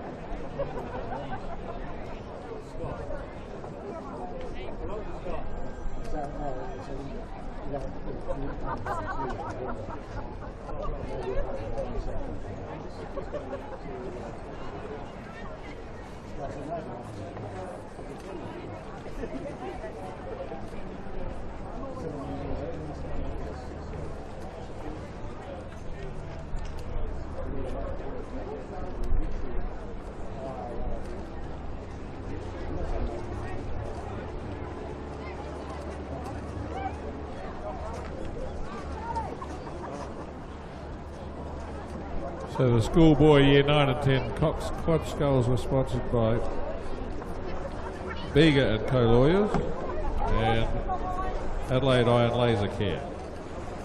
We're now going to race the Schoolgirl Year 9 and 10 Coxed Quad Skull. With all the crews in this race will progress to the final.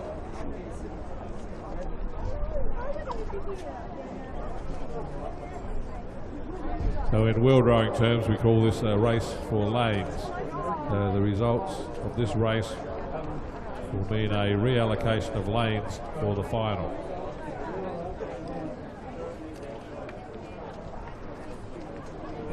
So the heats, once the heats are finished and these lane races are finished, the lanes will be posted and the plastic result screens by the judges' tower. We ask you to leave those result sheets and draw sheets in the plastic sleeves. You can also get the results probably on ROM, because they usually put them up there if the electronics is all working well.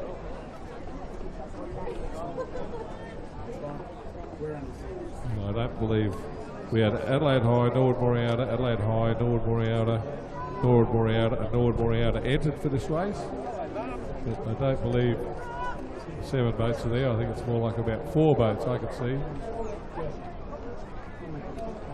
Adelaide High, looks like 2 Adelaide High and 2 Norwood Moriatas from that original entry for Schoolgirl Year 9 and 10 Coxed Quad Scull.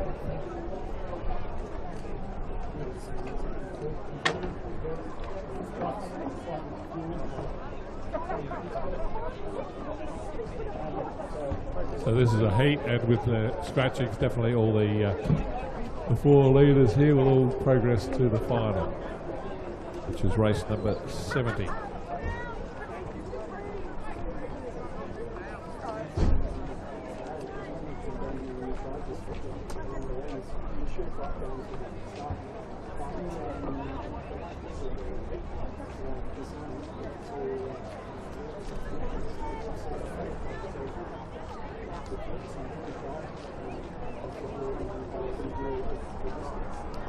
So don't forget, if you're hungry or thirsty for soft drinks, the Pembroke tents have still got plenty of food there available, including cold rolls. We've got coffee for sale too, coffee beans for sale.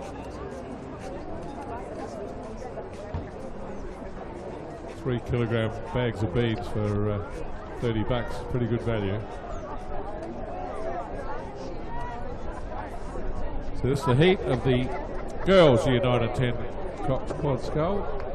Norwood Moriata leading from a close race for second between Adelaide High and the other Norwood Moriata crew, and then the second Adelaide High crew running 4.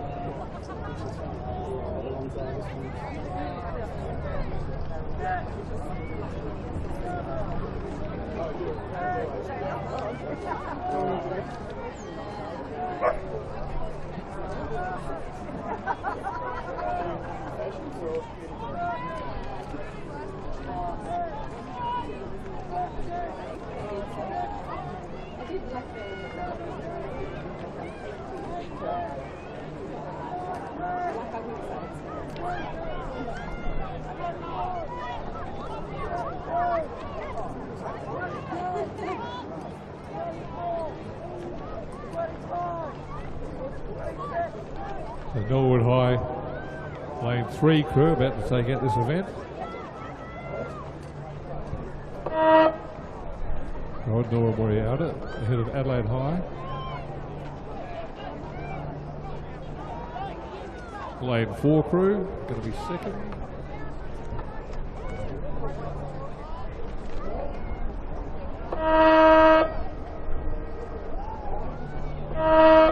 Lane 5 third.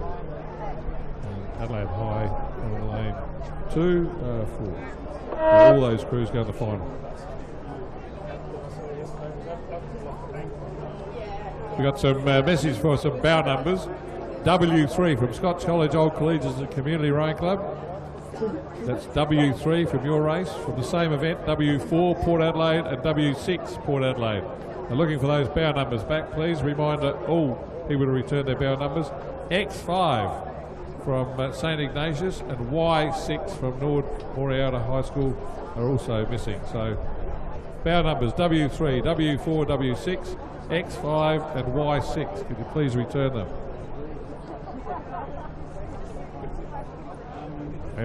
And return all your bow numbers. Help our volunteer officials to run the regatta.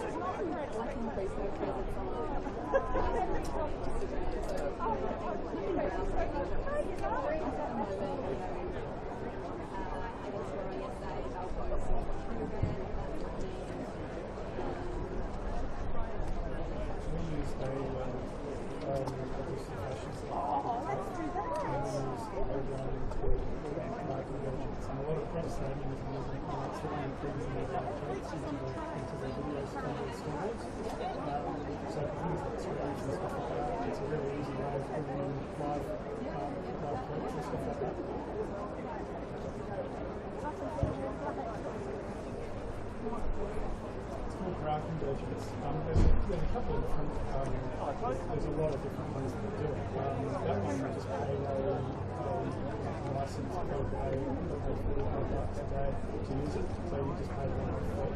And I'm personally free ones, but it's like you have a moderator, so it goes through the moderator. You can put an auto moderator on there, so it obviously goes through the auto moderator. But really, I'm not sure what volume is running. I know we definitely have a moderator. Which then, unfortunately, adds in another layer of people that have to but yeah, there's some really good stuff like that around these days.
We're well underway with this heat. Now this is definitely a heat with the first four going into the, first two going into the final. So you can see the battle is on for second place. It's Wolford out in front, and then the battle between it's Unley and St. Peter's for the second spot. So just the first two into the final here. This race is sponsored by Respiratory Physio 2. Respiratory Physio 2. Thanks for Respiratory Physio 2 for sponsoring this race. So Schoolgirls Year 9 and 10. And Wolford in the blue with the gold trim. Double blue with the gold trim. St. Peter's girls have got white with a blue sash. And then Unley over on the far side, the double blue. And the first two boats from this race go into the final. Schoolgirl Year 9 and 10, Coxed Quad Scull. It looks like Unley are going to be very close, but no, maybe no final for them. The Saints girls have got the lead now, but this is a heat, so the first two places get in the final. The other crews there are Seymour and St. Ignatius in 4th and 5th, and then it's Pembroke down in A1 that's still behind. But with two crews in this quad scull for Year 9 and 10 girls to go into the final, it's pretty close between Prince St. Peter's girls get across the line first, Wolford second, and Unley, unfortunately for them, going to miss a place in the final.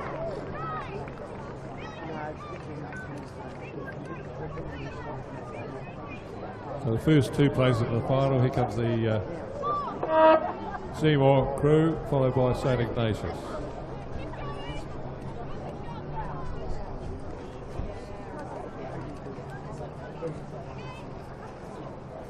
And then Pembroke. That race sponsored by Respiratory Physio 2. Fizzy 02. Thanks to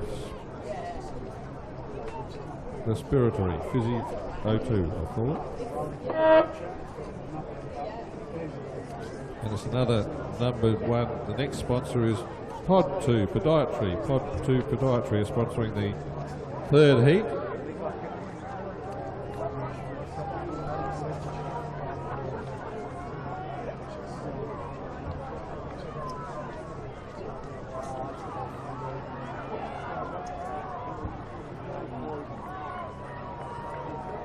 Okay, so these are sea boats. Sorry, I just noticed the derivation there. That's why there's two going to the final, because there's a heap of heats. This race has, again, according to my program, two boats to the final. Oh, I see. Okay. So it's Scotch and St. Peter's again. They're fighting it out as the two leading boats.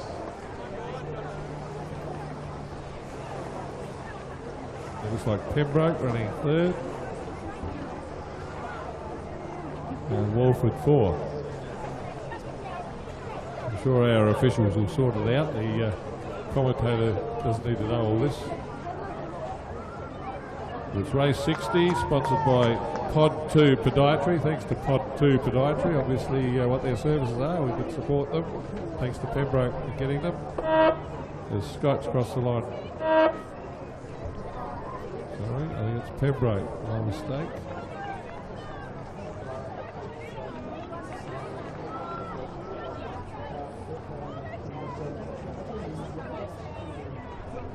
So that was boat 8-7, which was Scotch College. Yeah, Scotch College first. BAC Sorry, Saints Girls second. It's going to be the next Pembroke crew.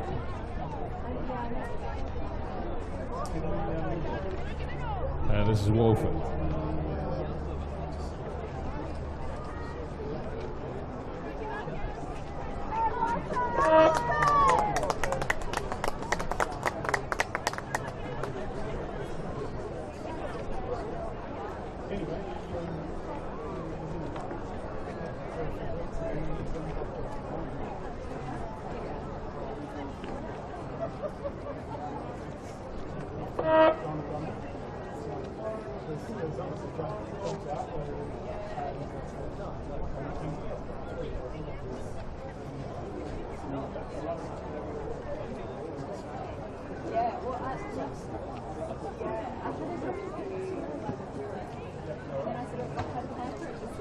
So the way I read this, it's heat 4 now for the girls' Coxed Quad Scull for year 9 and 10s, with 2 boats to the final. 2 boats to race 73. The next 2 go to race 72 and the others go to race 71. So all these crews racing, make sure you check the draw sheets that will be printed very soon to see what final you're in, what lane you're in.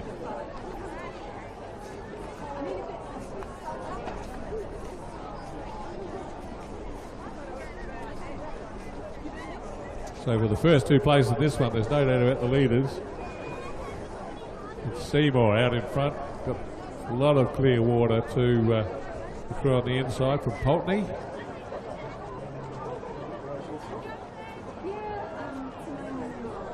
And it's Scotch and Pembroke battling for 3rd and 4th. So the first 2 to go in the A final. And it's certainly Seymour out in front in this one, race number 61. And barring accidents, you'd expect Pulteney to hold on to second. They went in front of Pembroke and Scotch. Then back to Loretto. Saints Girls. So race 61, the 3rd heat. Wins for Seymour.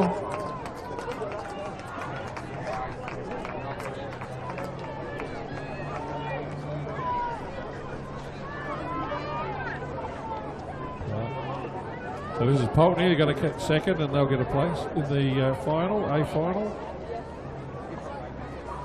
Pembroke going to be 3rd.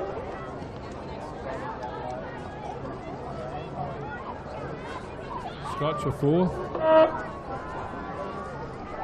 Loretto, if they hold their place, will be 5th, and Saints Girls 6th.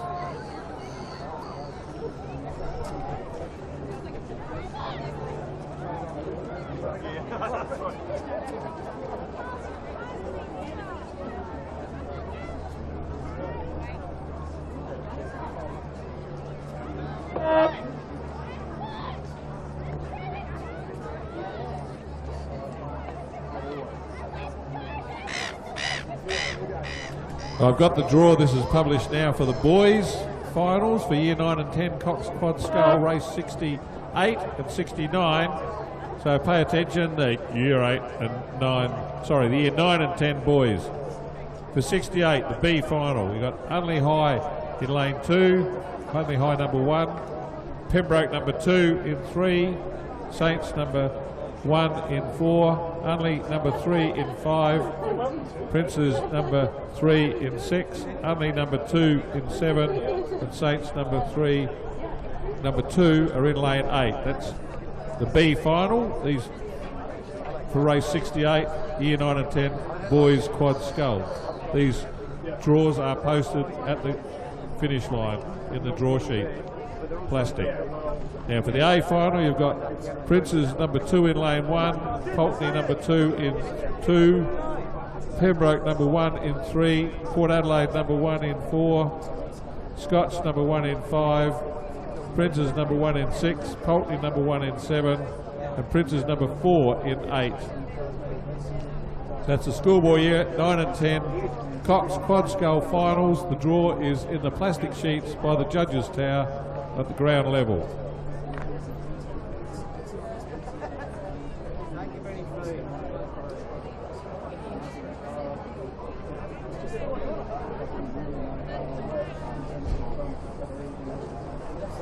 Now we've got a group of Masters age races. There's 3 Masters races, then an open women's quad scull. So the first of the Masters races, the men's quad scull. That last school race was sponsored by Hayes Sterling Accountants. So thanks to Hayes Sterling Accountants for sponsoring the Schoolgirls 9 and 10 quad scull. Hayes Sterling Accountants were our sponsors for that race. Masters men's quad scull is underway, well underway. We had Adelaide Uni, Riverside, Port Adelaide, Mannum, Riverside, Phoenix, Composite with Murray Bridge, the Riverside and Riverside. So 8 entries.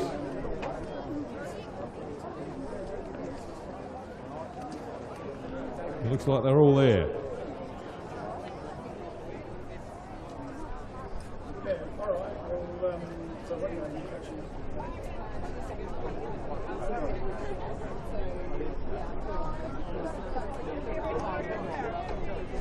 So all different age groups in these Masters races.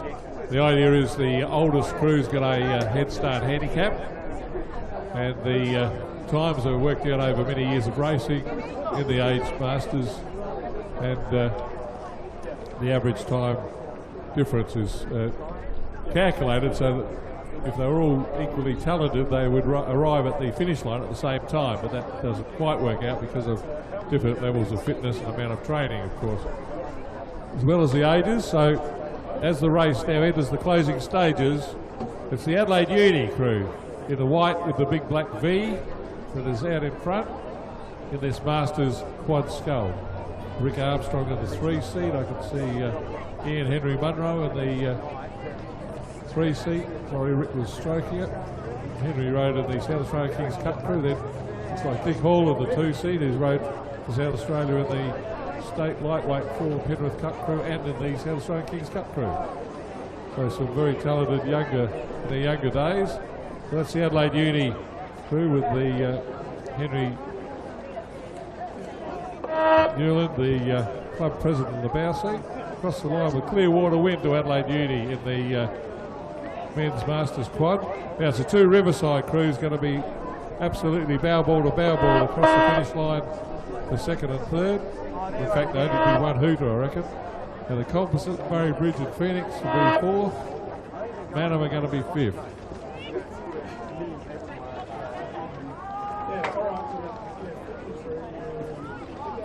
And it's going to be close between Port Adelaide and Riverside, and then the Riverside crew.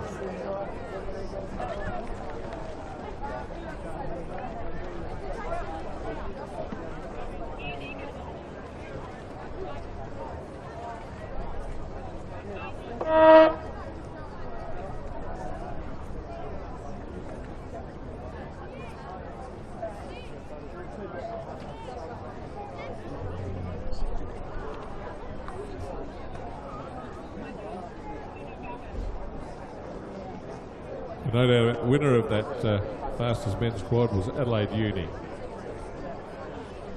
Now it's the women's double scull for Masters. There's 2 races for them, so lots of entries. In the first women's Masters double, we got Port Adelaide in lanes 3 and 4, then Phoenix, Port Adelaide and Port Adelaide. So 4 Port Adelaide crews, 1 Phoenix crew in the middle, and the women's double scull for Masters.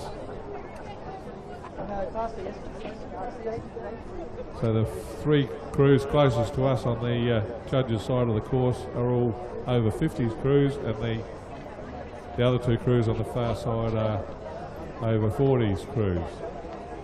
That's the oldies that are leading. Port Adelaide crew of Simone Wickman and Alison Smith. They're well out in front and in control of this race. Now the Port Adelaide crew are probably running second, then the Phoenix crew third. Jeanette Caldwell and Tanya Hepner running second, and Lil Maida and Lassane Edgar running third at the moment.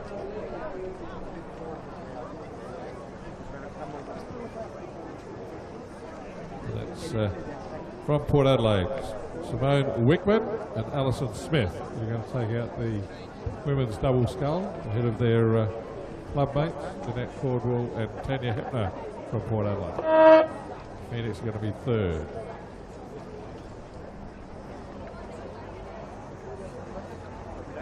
And in fact, we got a perfect score down the page of just writing them down. It's 1, 2, 3, 4, 5. If they finish untroubled, the other two Port Adelaide crews will be 4th and 5th.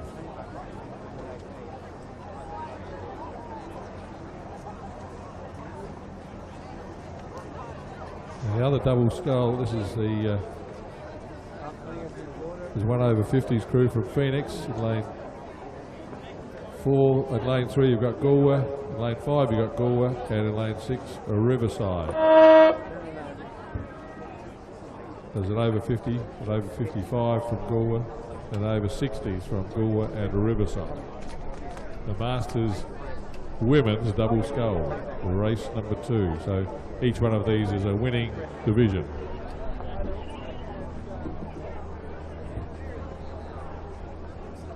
The 65 race, I just noticed on my program, it looks like the Torrens crew may have been scrapped, so it may only be an Adelaide Uni crew having a row over. So stand by for that.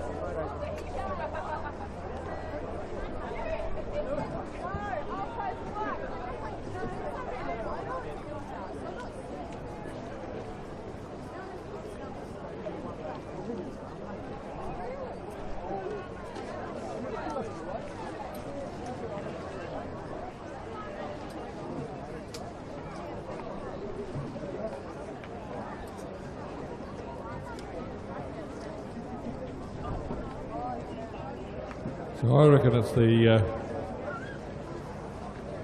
Galway crew in front of Riverside in this event. So it's the crew closest to us from Galway, Diane Tabnev and Steph Wilden from Galway. That's out in front in this women's double scull for Masters. So Masters, double scull, all of the rowers over 50 years of age.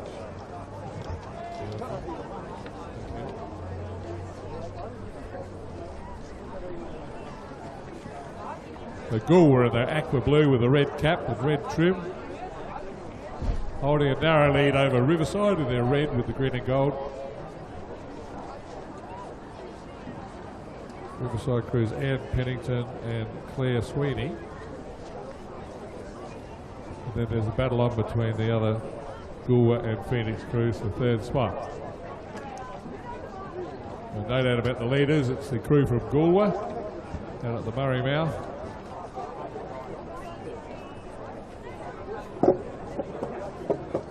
This is the second division of the women's double scull. So the way this works is each of these women's Masters double sculls, each winner is a winner on the day. They will win premiership points, and if Pembroke are generous with trophies, they may get a trophy, I'm not sure. I don't think it's compulsory nowadays for clubs to present trophies. But it's Diana Tabnev and Steph Wilder that are going to take out the Women's Masters Double Scull Division 2. So they're not second division rowers, they're equal status for premiership points and trophies. They win their event. In rowing, our premiership adds up for all the races over the whole season to give it a season premiership. We don't have a grand final.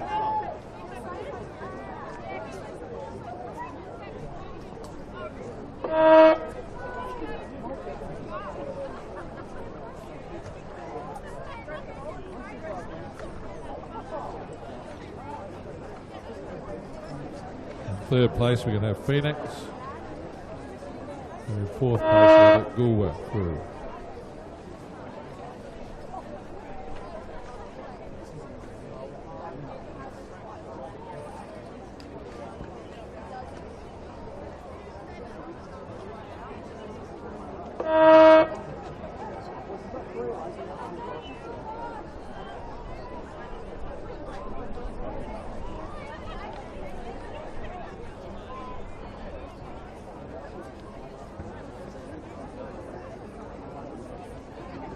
Now the officials have done the draw for the girls Year 9 and 10 Cox Quad Scull finals.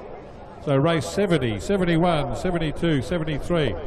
The printed draw is available at the bottom of the judges' tower at ground level in the plastic sheets. I'll read you the draw for race 70. Adelaide High,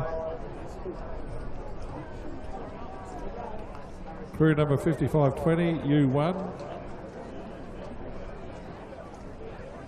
In lane 3, Adelaide High in 4, Nord Moriata in 5, Nord Moriata in 6.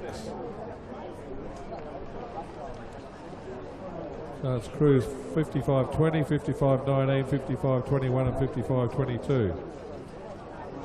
Race 71 is in lane 3, Pembroke number 3, in lane 4, Scotch number 3, lane 5, Loreto number 1, lane 6 is St Ignatius number 1, and lane 7 St Peter's number 3.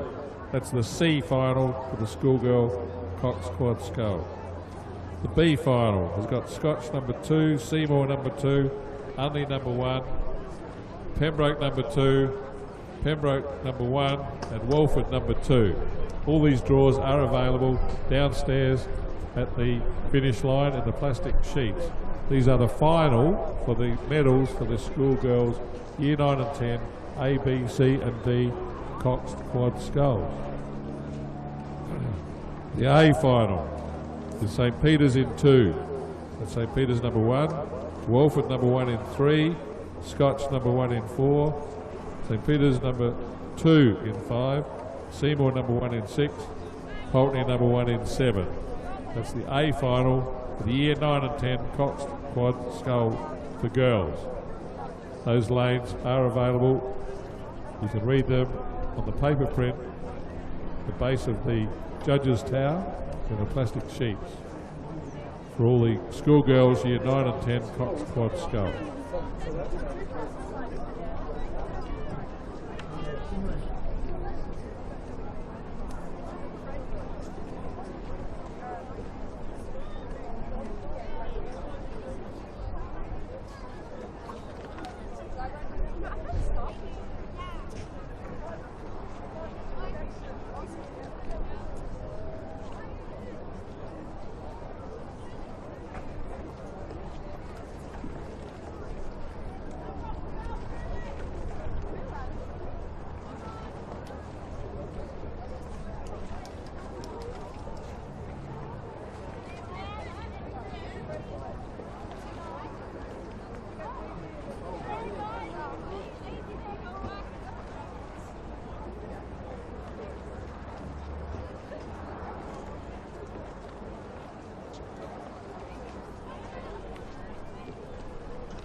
Billis. Right. Diane. Right, the Billis.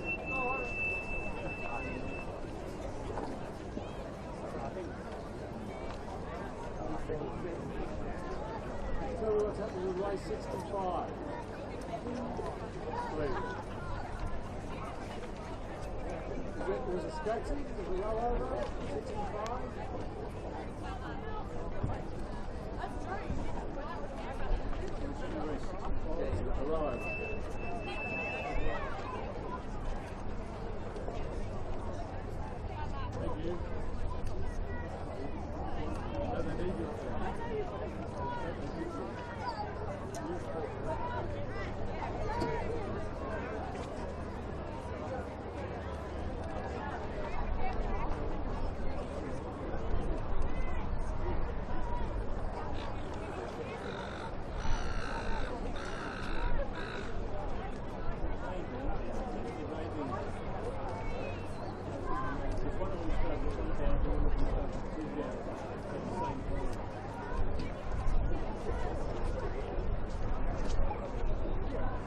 Next two races are the under 19 men's Cox Quad Scull with Nord Moriata Adelaide and Unley. And then we got an under 23 men's quad scull with Adelaide Uni and Adelaide. Race 65 did have Torrens and Adelaide Uni entered, but Torrens have scratched, so Adelaide Uni will be doing a row over. Whether they're rowing over with this race or not, I'm not sure. There does appear to be another boat in this race, so that could be the Adelaide Uni crew having a row over. So the men's Coxed quad scull for under 19s, Lord Moriata, Adelaide, and Unley High.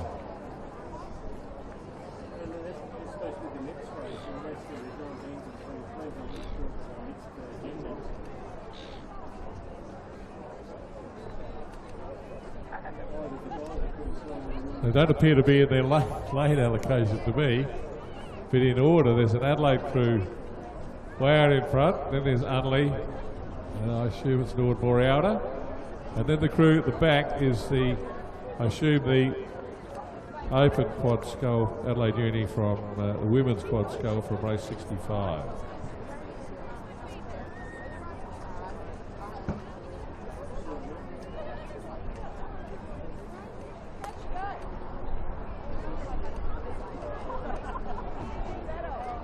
This Adelaide crew that are also Coxless, so I'm not quite sure what happens there. If they've got a Coxless in that boat, it's well hid, that's for sure.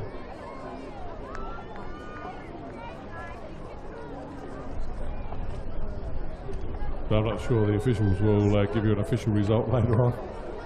So at the moment we've got the Adelaide men's crew, which could be under 19, but appear to be Coxless to me, winning what's on my program a Coxed race, so they may or may not win that. I don't know what they've organised, although here's another Adelaide crew.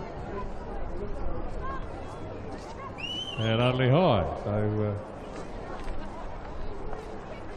I'd say the Unley High crew is winning the race. Unley High ahead of Adelaide in the Coxed quad scull. That's what I reckon's happened here. Adelaide a second and Unley High a first. This is definitely a girls' crew here. That's the race 65 winners. The Adelaide Uni women take out the row over for 65. And this will be Lord Moriata coming third. So that's tidied up races 65 and 66, I think. I'm not sure what the Adelaide crew were there. They may have just been having a practice race under race conditions.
We're back on air now, and I think I just worked out that race 67 was that Adelaide crew. It was the under-23 men's quad Scull that probably won a row over, because this next race now is the Schoolboy 9 and 10 squad final, the B final, with Unley, Pembroke, St Peters, Unley, Prince Alfred, Unley and St Peters. And the crew out in front is a red one, so it's Prince Alfred College leading from a great battle between Pembroke and Unley. Pembroke in the green and gold, Unley in the blue, and two Unley crews in fact for second, third and fourth.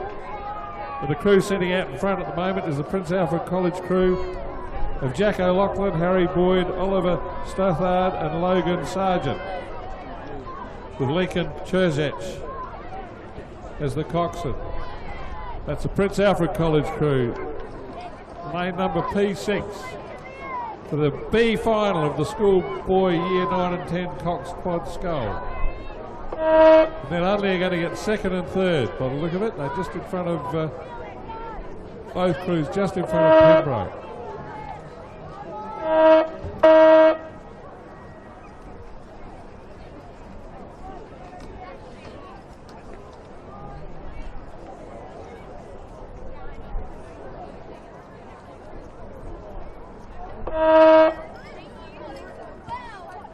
So that was the final of race 68, the B final of the Schoolboy Year 9 and 10 Coxed Scull.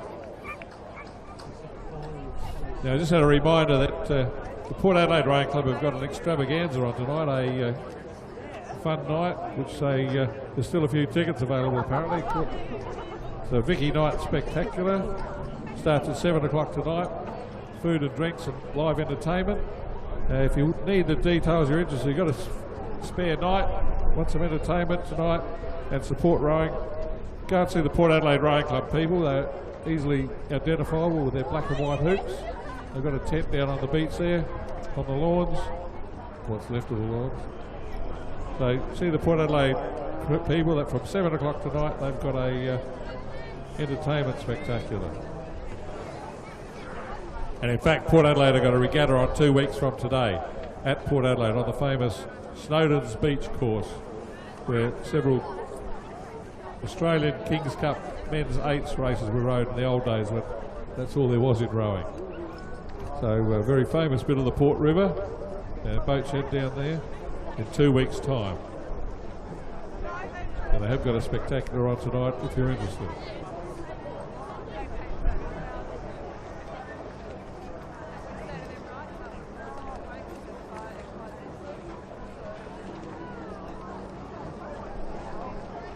But now race 69 is the A final of the boys, Schoolboys Year 9 and 10 Coxed Quad Scull, with Prince Alfred number 2 in 1, Pulteney number 2 in 2, Pembroke number 1 in 3, Port Adelaide number 1 in 4, Scotch number 1 in 5, Prince's number 1 in 6, Pulteney number 1 in 7, and Prince's number 4 in lane 8. So that's the lineup in this Schoolboys Year 9 and 10 Coxed Quad Scull. They left the 1500 metre mark some time ago. They threw halfway, and there's 2 or 3 boats in the middle there. The boats in lanes 4. Port Adelaide probably setting the pace, and Scotch College and Pembroke on either side of them are the 2 crews giving serious challenge to the Port Adelaide crew for the win. This is for the final, the medal race for Schoolboy Year 9 and 10, race 69, and it's Port Adelaide, Scotch College and Pembroke that are the dominant forces in this event at the moment. They pulled away from the other Prince Alfred College crews, the Pulteney crew and Scotch College. Great entries here. Congratulations to all these schools and the schoolmasters and coaches and the parents that get these students down rowing. We've been lucky with the weather. It's got better as the day has gone on. This is good racing weather with a tailwind. The water's still flat. Thanks to our volunteers that have the course looking immaculate. Our volunteers go out and wash and clean all those thousands of boys that are on the course every 10 metres. As they hit the red coloured boys now to mark 250, it's Port Adelaide in the black and white hoops. The Port Adelaide Schoolboys winning and leading in the Year 9 and 10 Coxed Quad Scull from Pembroke in the green and gold, Scotch in the gold colours, just ahead of Prince's, and then Pulteney back to the other Prince's crew, Pulteney and another Prince's crew. But heading towards the finish line now, still with the rating right up, the Port Adelaide crew, very clean, well drilled Schoolboy Year 9 and 10. Great rowing by those boys. All the leading crews rowing beautifully. Pembroke a second across the line, Scotch third, and Prince's fourth.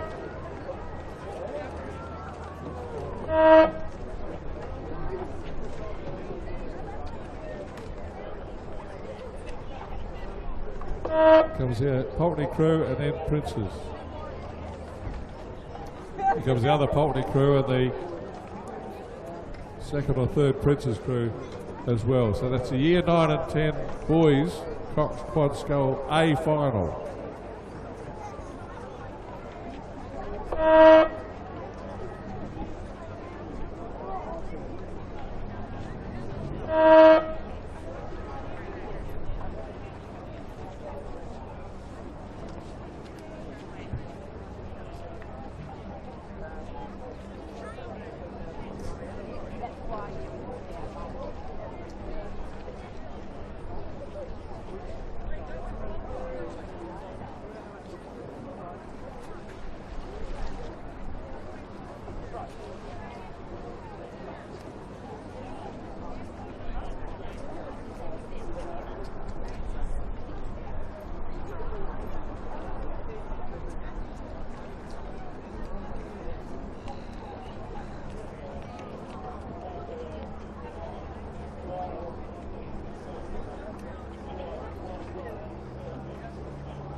The next 4 races are all the girls' finals, the Year 9 and 10 Cox Quad Scull.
So here's the first of the the Schoolgirl Year 9 and 10 Cox Quad Sculls with 2 Adelaide High and 2 Norwood Moreouta crews battling it out, and it's the 2 leading crews from Norwood Moreouta High and Adelaide that are in front.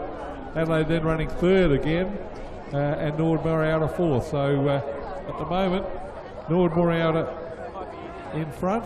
That's the crew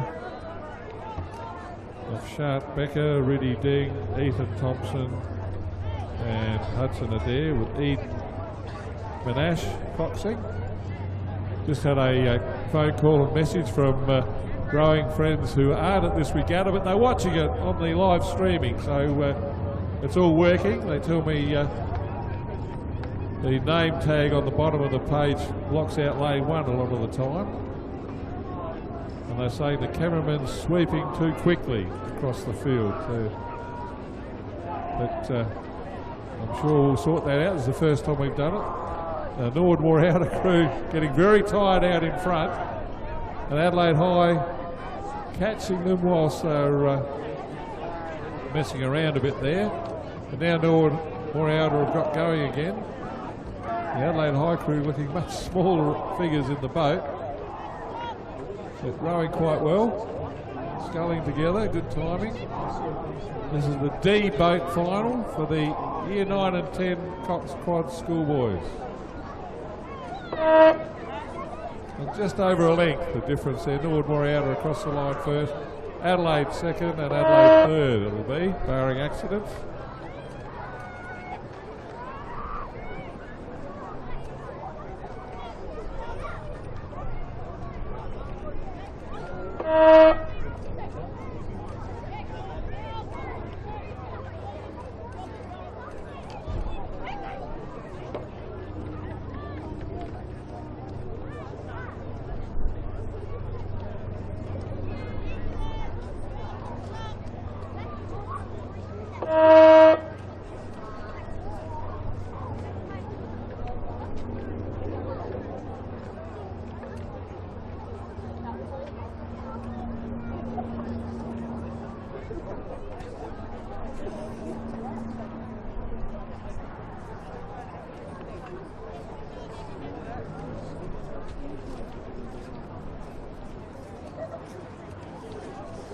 So the C final for the girls has Pembroke number 3, Scotch number 3, Loreto number 1, St Ignatius number 1 and Saints Girls number 3.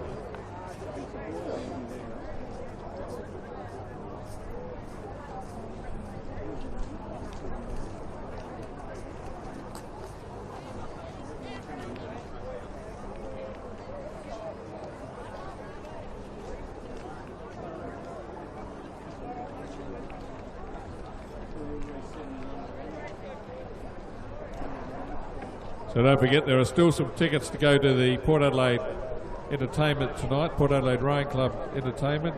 See the Port Adelaide people for details and tickets. There's still a few available for their entertainment tonight with food and drink and carry on and live entertainment. Details from the Port Adelaide and tickets for Port Adelaide Rowers, 7 o'clock tonight with some evening entertainment. And reminder that Port Adelaide Regatta is in 2 weeks' time at the famous Port Adelaide River. Was the mouth of the River Torrens, of course. All the men with their machines changed it all. So they're underway and racing in the Schoolgirl Year 9 and 10. If you've got your video streaming, you can see a really good picture and probably an accurate picture of where the boats are as they head off from the start at the 1500 metre mark.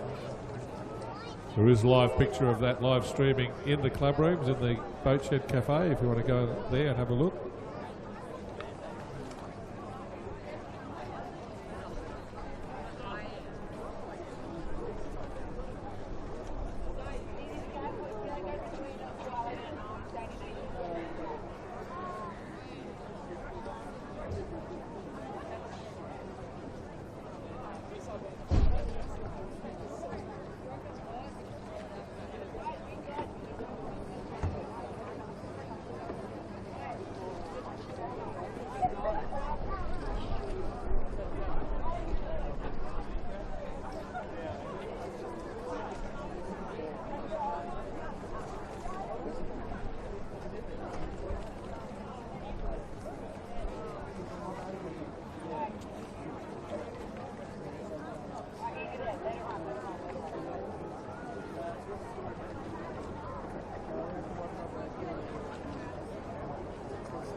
So race 71 is a pretty good even battle between Pembroke number 3, Loretto number 1 and St Ignatius number 1. Those three boats very much locked in boat race battle here as they are very much level through about the halfway mark. They've gone from the 1500 metres through 1000 metres. They're about halfway to the 500 metre mark, and it's reasonably close between Pembroke, Loretto and St Ignatius.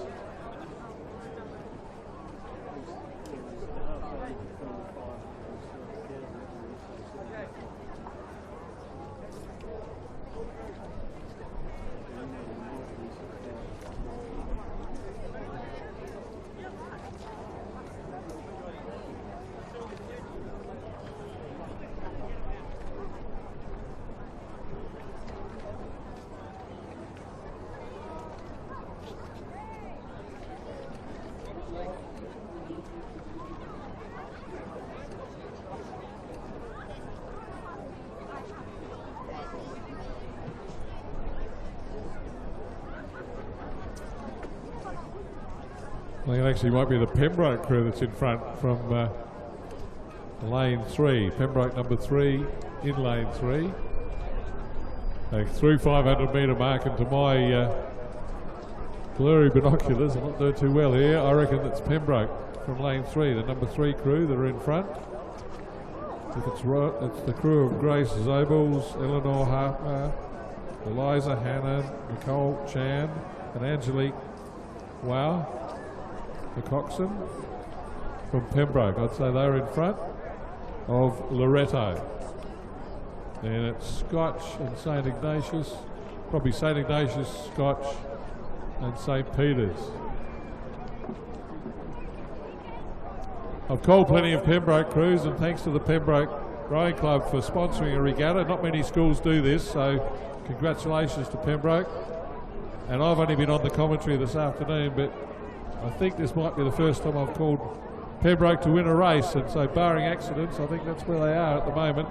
This Schoolgirls crew in the C final of the year 9 and 10.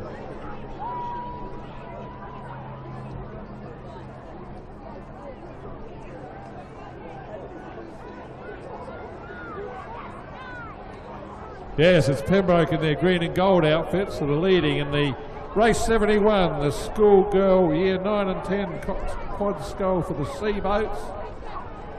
That's Pembroke and out in front. Good rowing timing there, all in immaculate uniform. Loretto not letting them have it easy. They're putting the pressure on, and they're pretty close. Come on, you supporters of these two boats that are out in front. It's Loretto and Pembroke.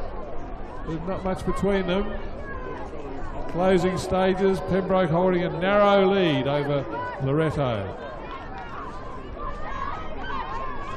Then it's St Ignatius in third, St Peter's in fourth, and Scotch College running fifth. The finish line is looming. You can see some of the Pembroke faces looked around to see and check where it was. And I think they reckon it's close enough that they can get there. And they're holding on to just a length lead over Loretto. So a win to Pembroke at the Pembroke Schools Regatta for the C final for the Schoolgirl year 9 and 10.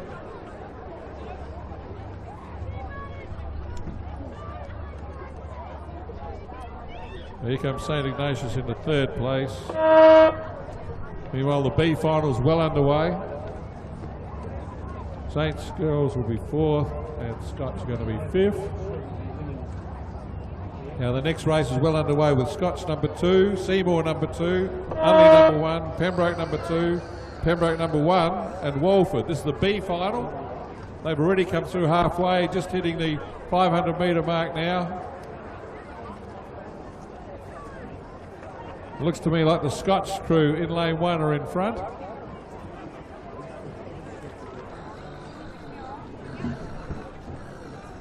Yeah, I'd say the Scotch number 1 crew, sorry, it's the number 2 crew in lane 1, around in front of Unley. Unley in second place. And the Pembroke number 1 crew are in third. So that was through 500, approaching the 250 metre mark. Scotch in the all gold colours, closest to the judge and to the launching area on the beach. Scotch College crew of Lala Nugent, Joey Noonan, Georgia Camerolengo and Chloe Hooper, with Jessie Grundy as the coxswain. They're out in front. But Scotch College in the gold and the gold caps with the gold coloured blades leading. Race 72, the B final of the Schoolgirl Year 9 and 10 Cox Quad Scull. From a great battle between Unley and the double blue, just in front of the Pembroke number 1 crew. Pembroke number 2 there, just behind them. Over on the far side, Walford in the mix. And Seymour not far off the pace. A good bunched field of 6 boats. But out in front, the Scotch College Cox looks around and sees where they are. So you can see the finish line. She's getting a bit excited too, I think. The girls are out in front, they've got clear water, they're not far to go. And Scotch College win the Year 9 and 10 B final from Unley, a second.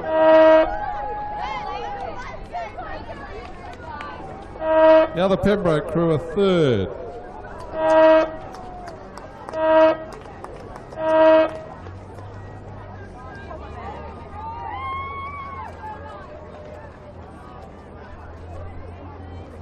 That was race 72, the final of the Schoolgirl Year 9 and 10 Cox Quad Scull, and Scotch College were definitely the winners from Unley, and then Pembroke from lane 5, I reckon.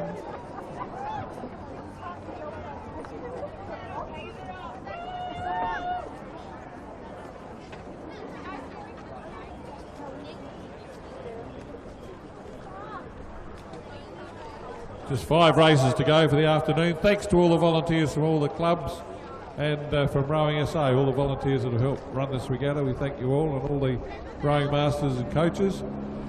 We've now got the A final of the Schoolgirl Year 9 and 10 Cox Quad Scull, with St Peter's in 2, Walford 3, Scotch in 4, Saints number 2 in 5, Seymour in 6 and Pulteney in 7. So 6 boats in the A final for the Schoolgirl Year 9 and 10. And they've been well underway for some time. They've come through halfway. And this, as you'd expect, the A boats, and after all these heats and eliminations, we've got a pretty close tussle. I can't pick a leader from 5 of them. It's just the one boat on the far side seems to have dropped back, and that'll be the Pulteney boat.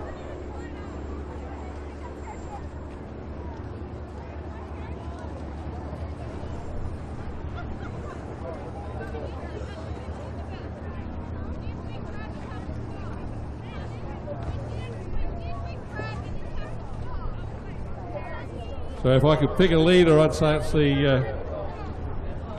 the Scotch College again, and St Peter's number 1 on the inside in lane 1. I reckon the Saints number 1 crew and the Scotch crew in lane 4 are the 2 leading boats, and then over to Seymour on the far side as being a contender perhaps for 3rd place. Walford crew's not far off the Scotch rudder. Certainly Scotch, Saints and Seymour seem to be setting the pace in this A final for the Schoolgirl Year 9 and 10 Cox Quad Scull.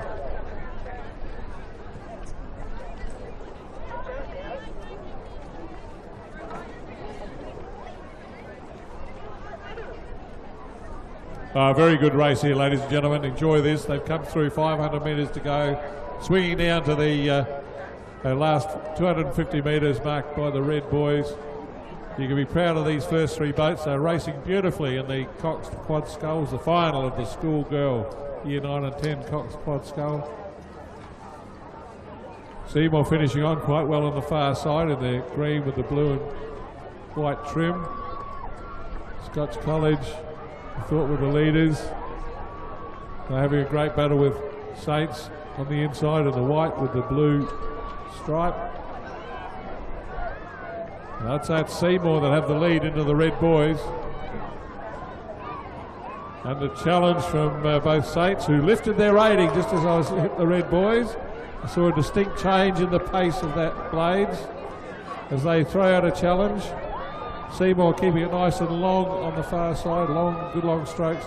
These leading three boats all racing beautifully, great blade work. The coaches and crews and family can be proud of the way they're racing. That's excellent racing for year 9 and 10 schoolgirls. The boat that's out in front is the Seymour one, ahead of Scotch College. And then Saints just starting to tire a bit, I think, holding off Walford and the other Saints crew. And back to Pulteney. But across the line, it's a win to Seymour by over a boat length. Seymour length and a half to Scotch. And Scotch just the length on front of Saints.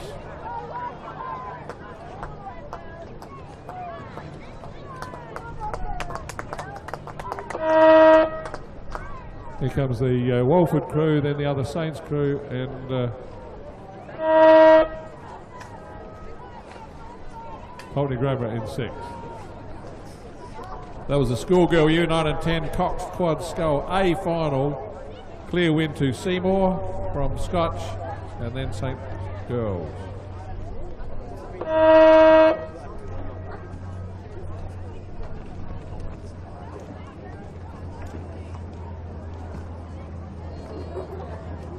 Give their names, those Seymour girls, according to me, it was Dana Higginbottom, Isabel McLaughlin, Isabella Henry, Nicola Gordon and Annie Fuster. So they were the winners there of the Seymour crew in year 9 and 10 Cox Quad Scull.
We've got a brace of 8 races now. One of them, unfortunately, a row over, the Open Women's 8 to Adelaide. But they will have to row over if they want their points and trophies. So under 19 men's 8 and then an under 19 women's 8 on each side of that. So in the under 19 men's 8, we had Adelaide High, Pulteney Grammar, Pembroke School, Unley High, and a second Pembroke School. So under 19 men's 8, Adelaide High, Pulteney, Pembroke, Unley, and Pembroke.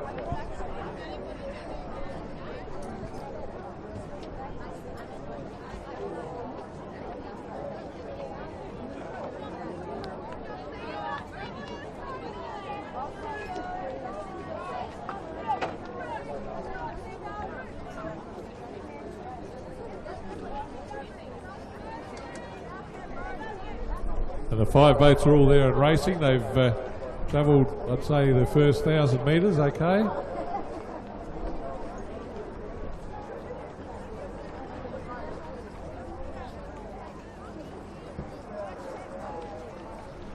I reckon it's the 2 Pembroke crews that might be fighting for the lead. So I've got Pembroke, certainly, yeah, 2 Pembroke crews out in front, and then Pulteney in 3rd, Unley in 4th, and Adelaide running 5th at the moment. So they come through the halfway mark. And this is under 19 men's 8, so all school crews, and obviously all under 19. So under 19 men's 8, all school crews. It'd be nice if we get some club crews developing in this area. Need lots of schoolies who leave to keep rowing for clubs if allowed an 8. The interstate competition has an age group like this for, we call the youth 8s. We do have a state team which all our school rowers can try and enter, boys and girls, and also the from the clubs. But I do think it's Pembroke that are leading, in fact running the Quinella 1-2. Very appropriate for this Melbourne Cup week for the Quinella to come up. First 2 placings.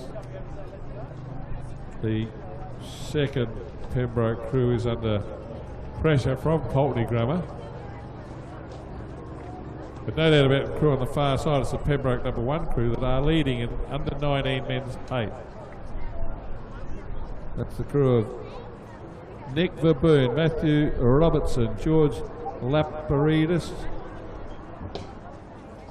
Frank Headley, Thomas Mukey, Freddie Leach, Damien Evans, Patrick Hewitt, with Lachlan Bresson, the Cox. They're leading in the under 19 men's 8. Fine battle between the second boat from Pembroke with Pulteney for the 2nd and 3rd place. Then back to Unley and Adelaide.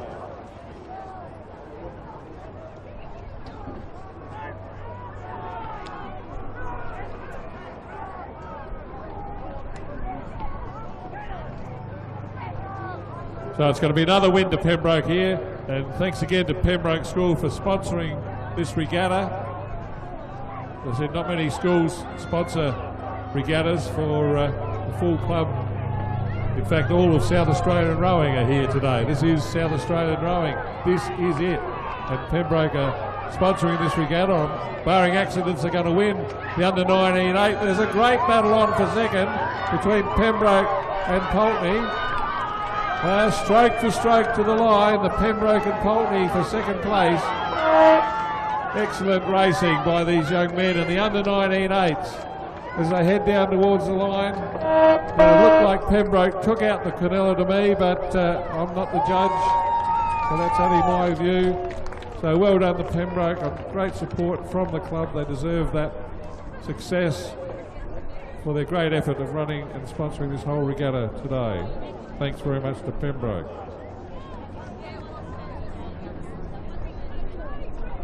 And this is Unley High going to be 4th and Adelaide High running 5th.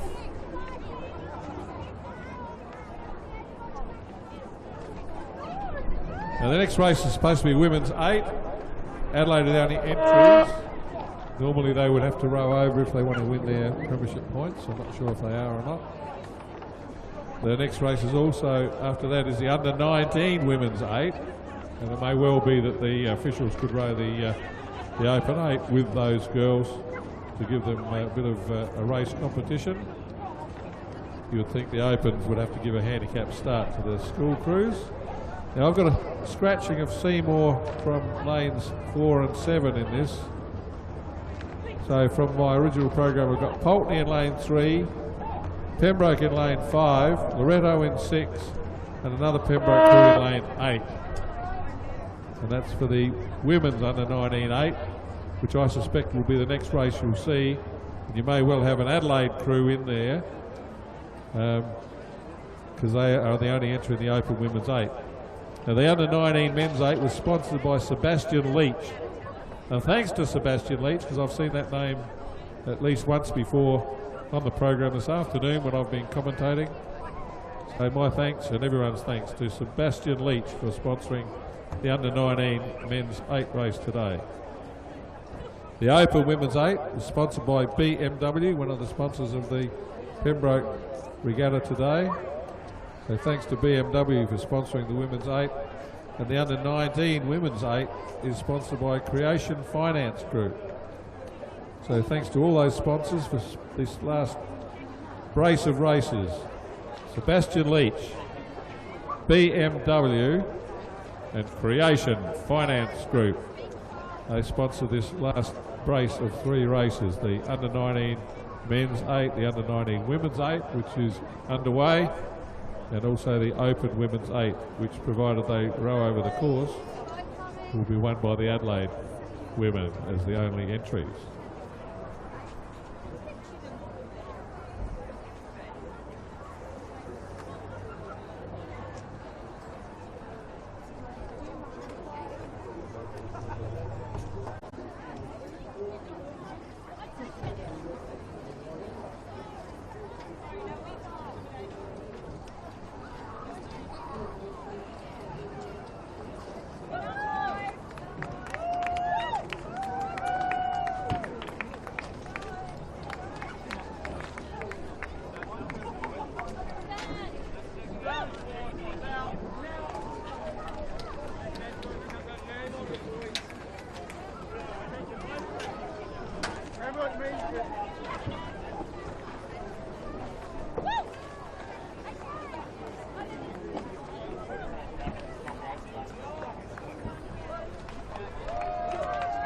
So what you have coming towards us, ladies and gentlemen, is the crew on the inside is the Adelaide Women's Open 8, the Senior 8, First Grade 8. They are clearly in front of the school under 19 crews, which again are all school crews. But there's a great battle going on out in the middle of the Alex Ramsey International Rowing Course between Loretto in the white with the blue and gold hoops and Pembroke, are alongside them in the yellow with the green trim. They are battling for the lead of the under 19-8. So admire but disregard from the race the Adelaide Women's Senior 8 that's leading this event in the red, gold and black colours of the Adelaide Club. They're going to take out the Women's Open 8 as a row over, and they must have started with these other crews. They'll give themselves a race time. But the under 19 race is fair dinkum. There's a beautiful 2-boat battle out there. Pembroke and Loretto, both rating the low 30s, pretty much the same rating, similar race tactics one would imagine, and beautiful rowing, well coached, well drilled, and well supported by their clubs and schools, as Pembroke and Loretto go stroke for stroke into the red boys, almost level in the under 19 women's 8, sponsored by Creation Finance Group. So the Adelaide crew are out in front. They're not in the under 19 race. The other 2 boats are back in the field, are having a good race too. That's the other Pembroke crew and Pulteney. But what a fine race, a 2-boat race for the lead of the under 19 women's 8. Can the Pembroke School take out the double of the 2 different events for the boys and the girls in the under 19s? It's stroke for stroke to the line. Bow ball to bow ball. Loretto on the far side. Pembroke getting a cheer from the boys, as they should. And they're holding a narrow lead as they hurtle towards the finish line. Pembroke a seat in front, maybe 2 seats in front. Pembroke take out the under 19 girls, so a double for the Pembroke school in the under 19s today. Loretto a brilliant second.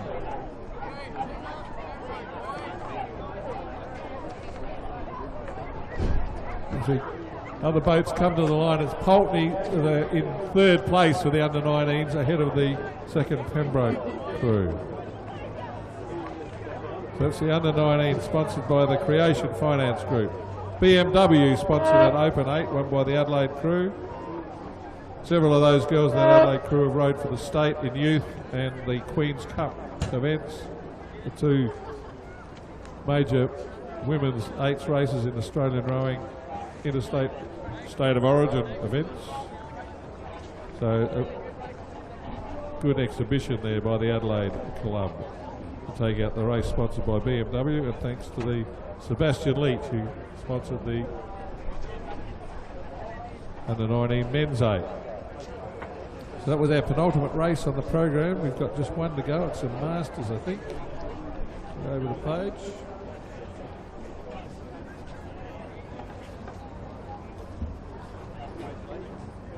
I can see boats lurking at the 1,000-metre start, so I think it's a Masters race to finish off. Yes.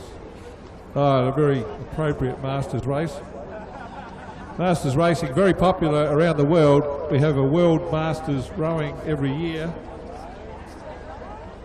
They're run by FISA, and they have World Masters games every 4 years, and that's next year. It's in New Zealand, where the rowing will be on Lake Karapiro in the North Island near Hamilton, about a bit over an hour's drive from Auckland. All sports in the World Masters Games, including rowing, and very popular at all those Masters regattas and the world competition for the oldies are the mixed races. So in this case, that's how we finish off the program. That's how they finish off the international Masters races around the world. The last day of racing, or the last half day, are usually the mixed racing, men and women, and Quad Scull is a very popular event, as it is today at the Pembroke sponsored Masters race here. The race sponsored by Experience Matters, and they've sponsored several races today, so thanks to Experience Matters. You got Goolwa, Port Adelaide, Riverside, Phoenix. There's a Phoenix Manham composite, a Port Adelaide Riverside composite, and then there's the all Riverside crew. So 7 boats entered for the last race of the day. Thanks to all the volunteers that have helped run the regatta, run the clubs, run the schools. Thanks to all the volunteers for everything here today. And thanks to the weather, it's been beautiful here today. Started off a bit windy, but it's calmed down. The course has behaved beautifully. Try to remember to send your bow numbers back so our volunteers that do that job can knock off.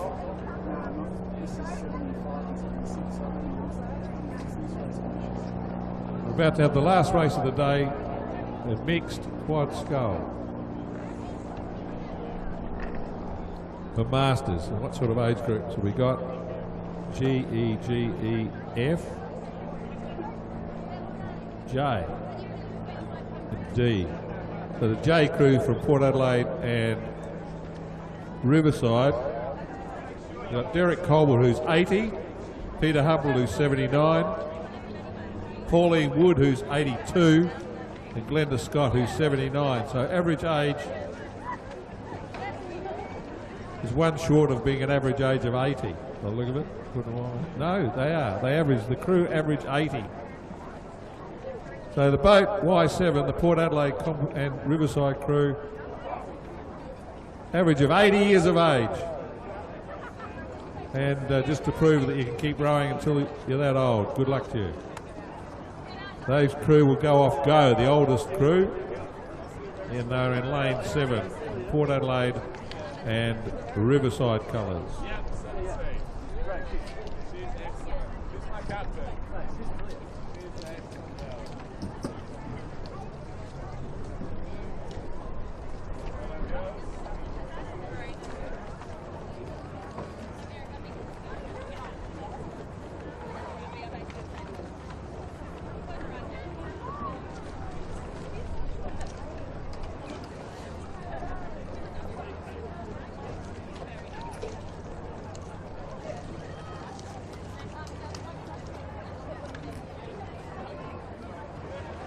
Yeah, I meant to give you the names of that winning crew from Pembroke, and the girls were Ruby Main, Eleanor McLaren, Georgia Marshall, Jasmine Bishop, Celia Cowan, Emma Richards, Erin Pothurst, Evie Hood with Bella Hannon the Cox. That's the Pembroke crew that won the previous race. Okay, the last race is underway. And at this stage, if you look down the course, approaching the red boys, the over 80s from Port Adelaide and Riverside are just in front. But the younger crews are chasing them all the way. It looks a bit ominous to me. There's 7 boats in this Masters mixed 8. Like I said, mixed quad. The mixed races are very popular. They finish off the Masters international programs. And I can see now the 2 Riverside crews and the Phoenix Bantam combination are going to be ruthless, and they're going to beat up those 80-year-olds by the look of it. As they cruise up next to them. And who's going to be the first to overtake Port Adelaide? It looks like it's the Bantam and Phoenix, just narrowly in front. Phil Gebhardt there from Bantam in the bow seat as they cruise past the over 80s Port Adelaide crew, the mixed quad scull. 2 Riverside crews right on the rudder of the Bantam stern boat there. Bantam hanging on to a narrow lead. As the 2 Riverside crews almost dead level. The mixed quad scull for the last race of the day. And it's the Bantam Phoenix crew across the line. Dead heat for 2 Riversides. The over 80s, are they going to hang on? Here comes Goolwa. Hanging on.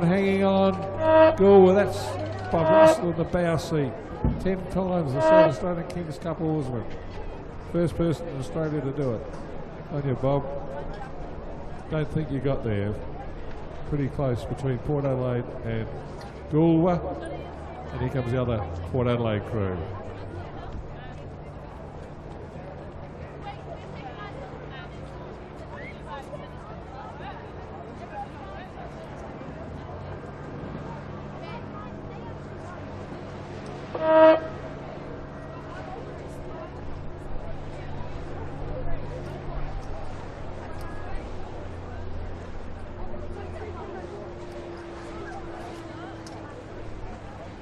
So that's the finish of racing.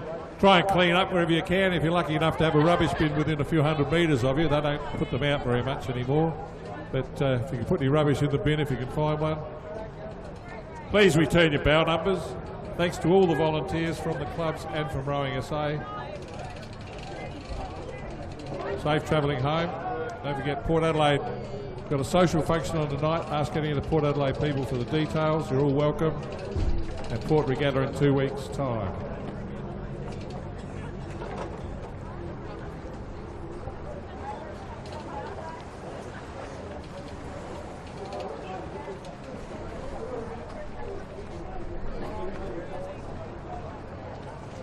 Yeah, thanks to all the volunteers and all the boat race officials, of course.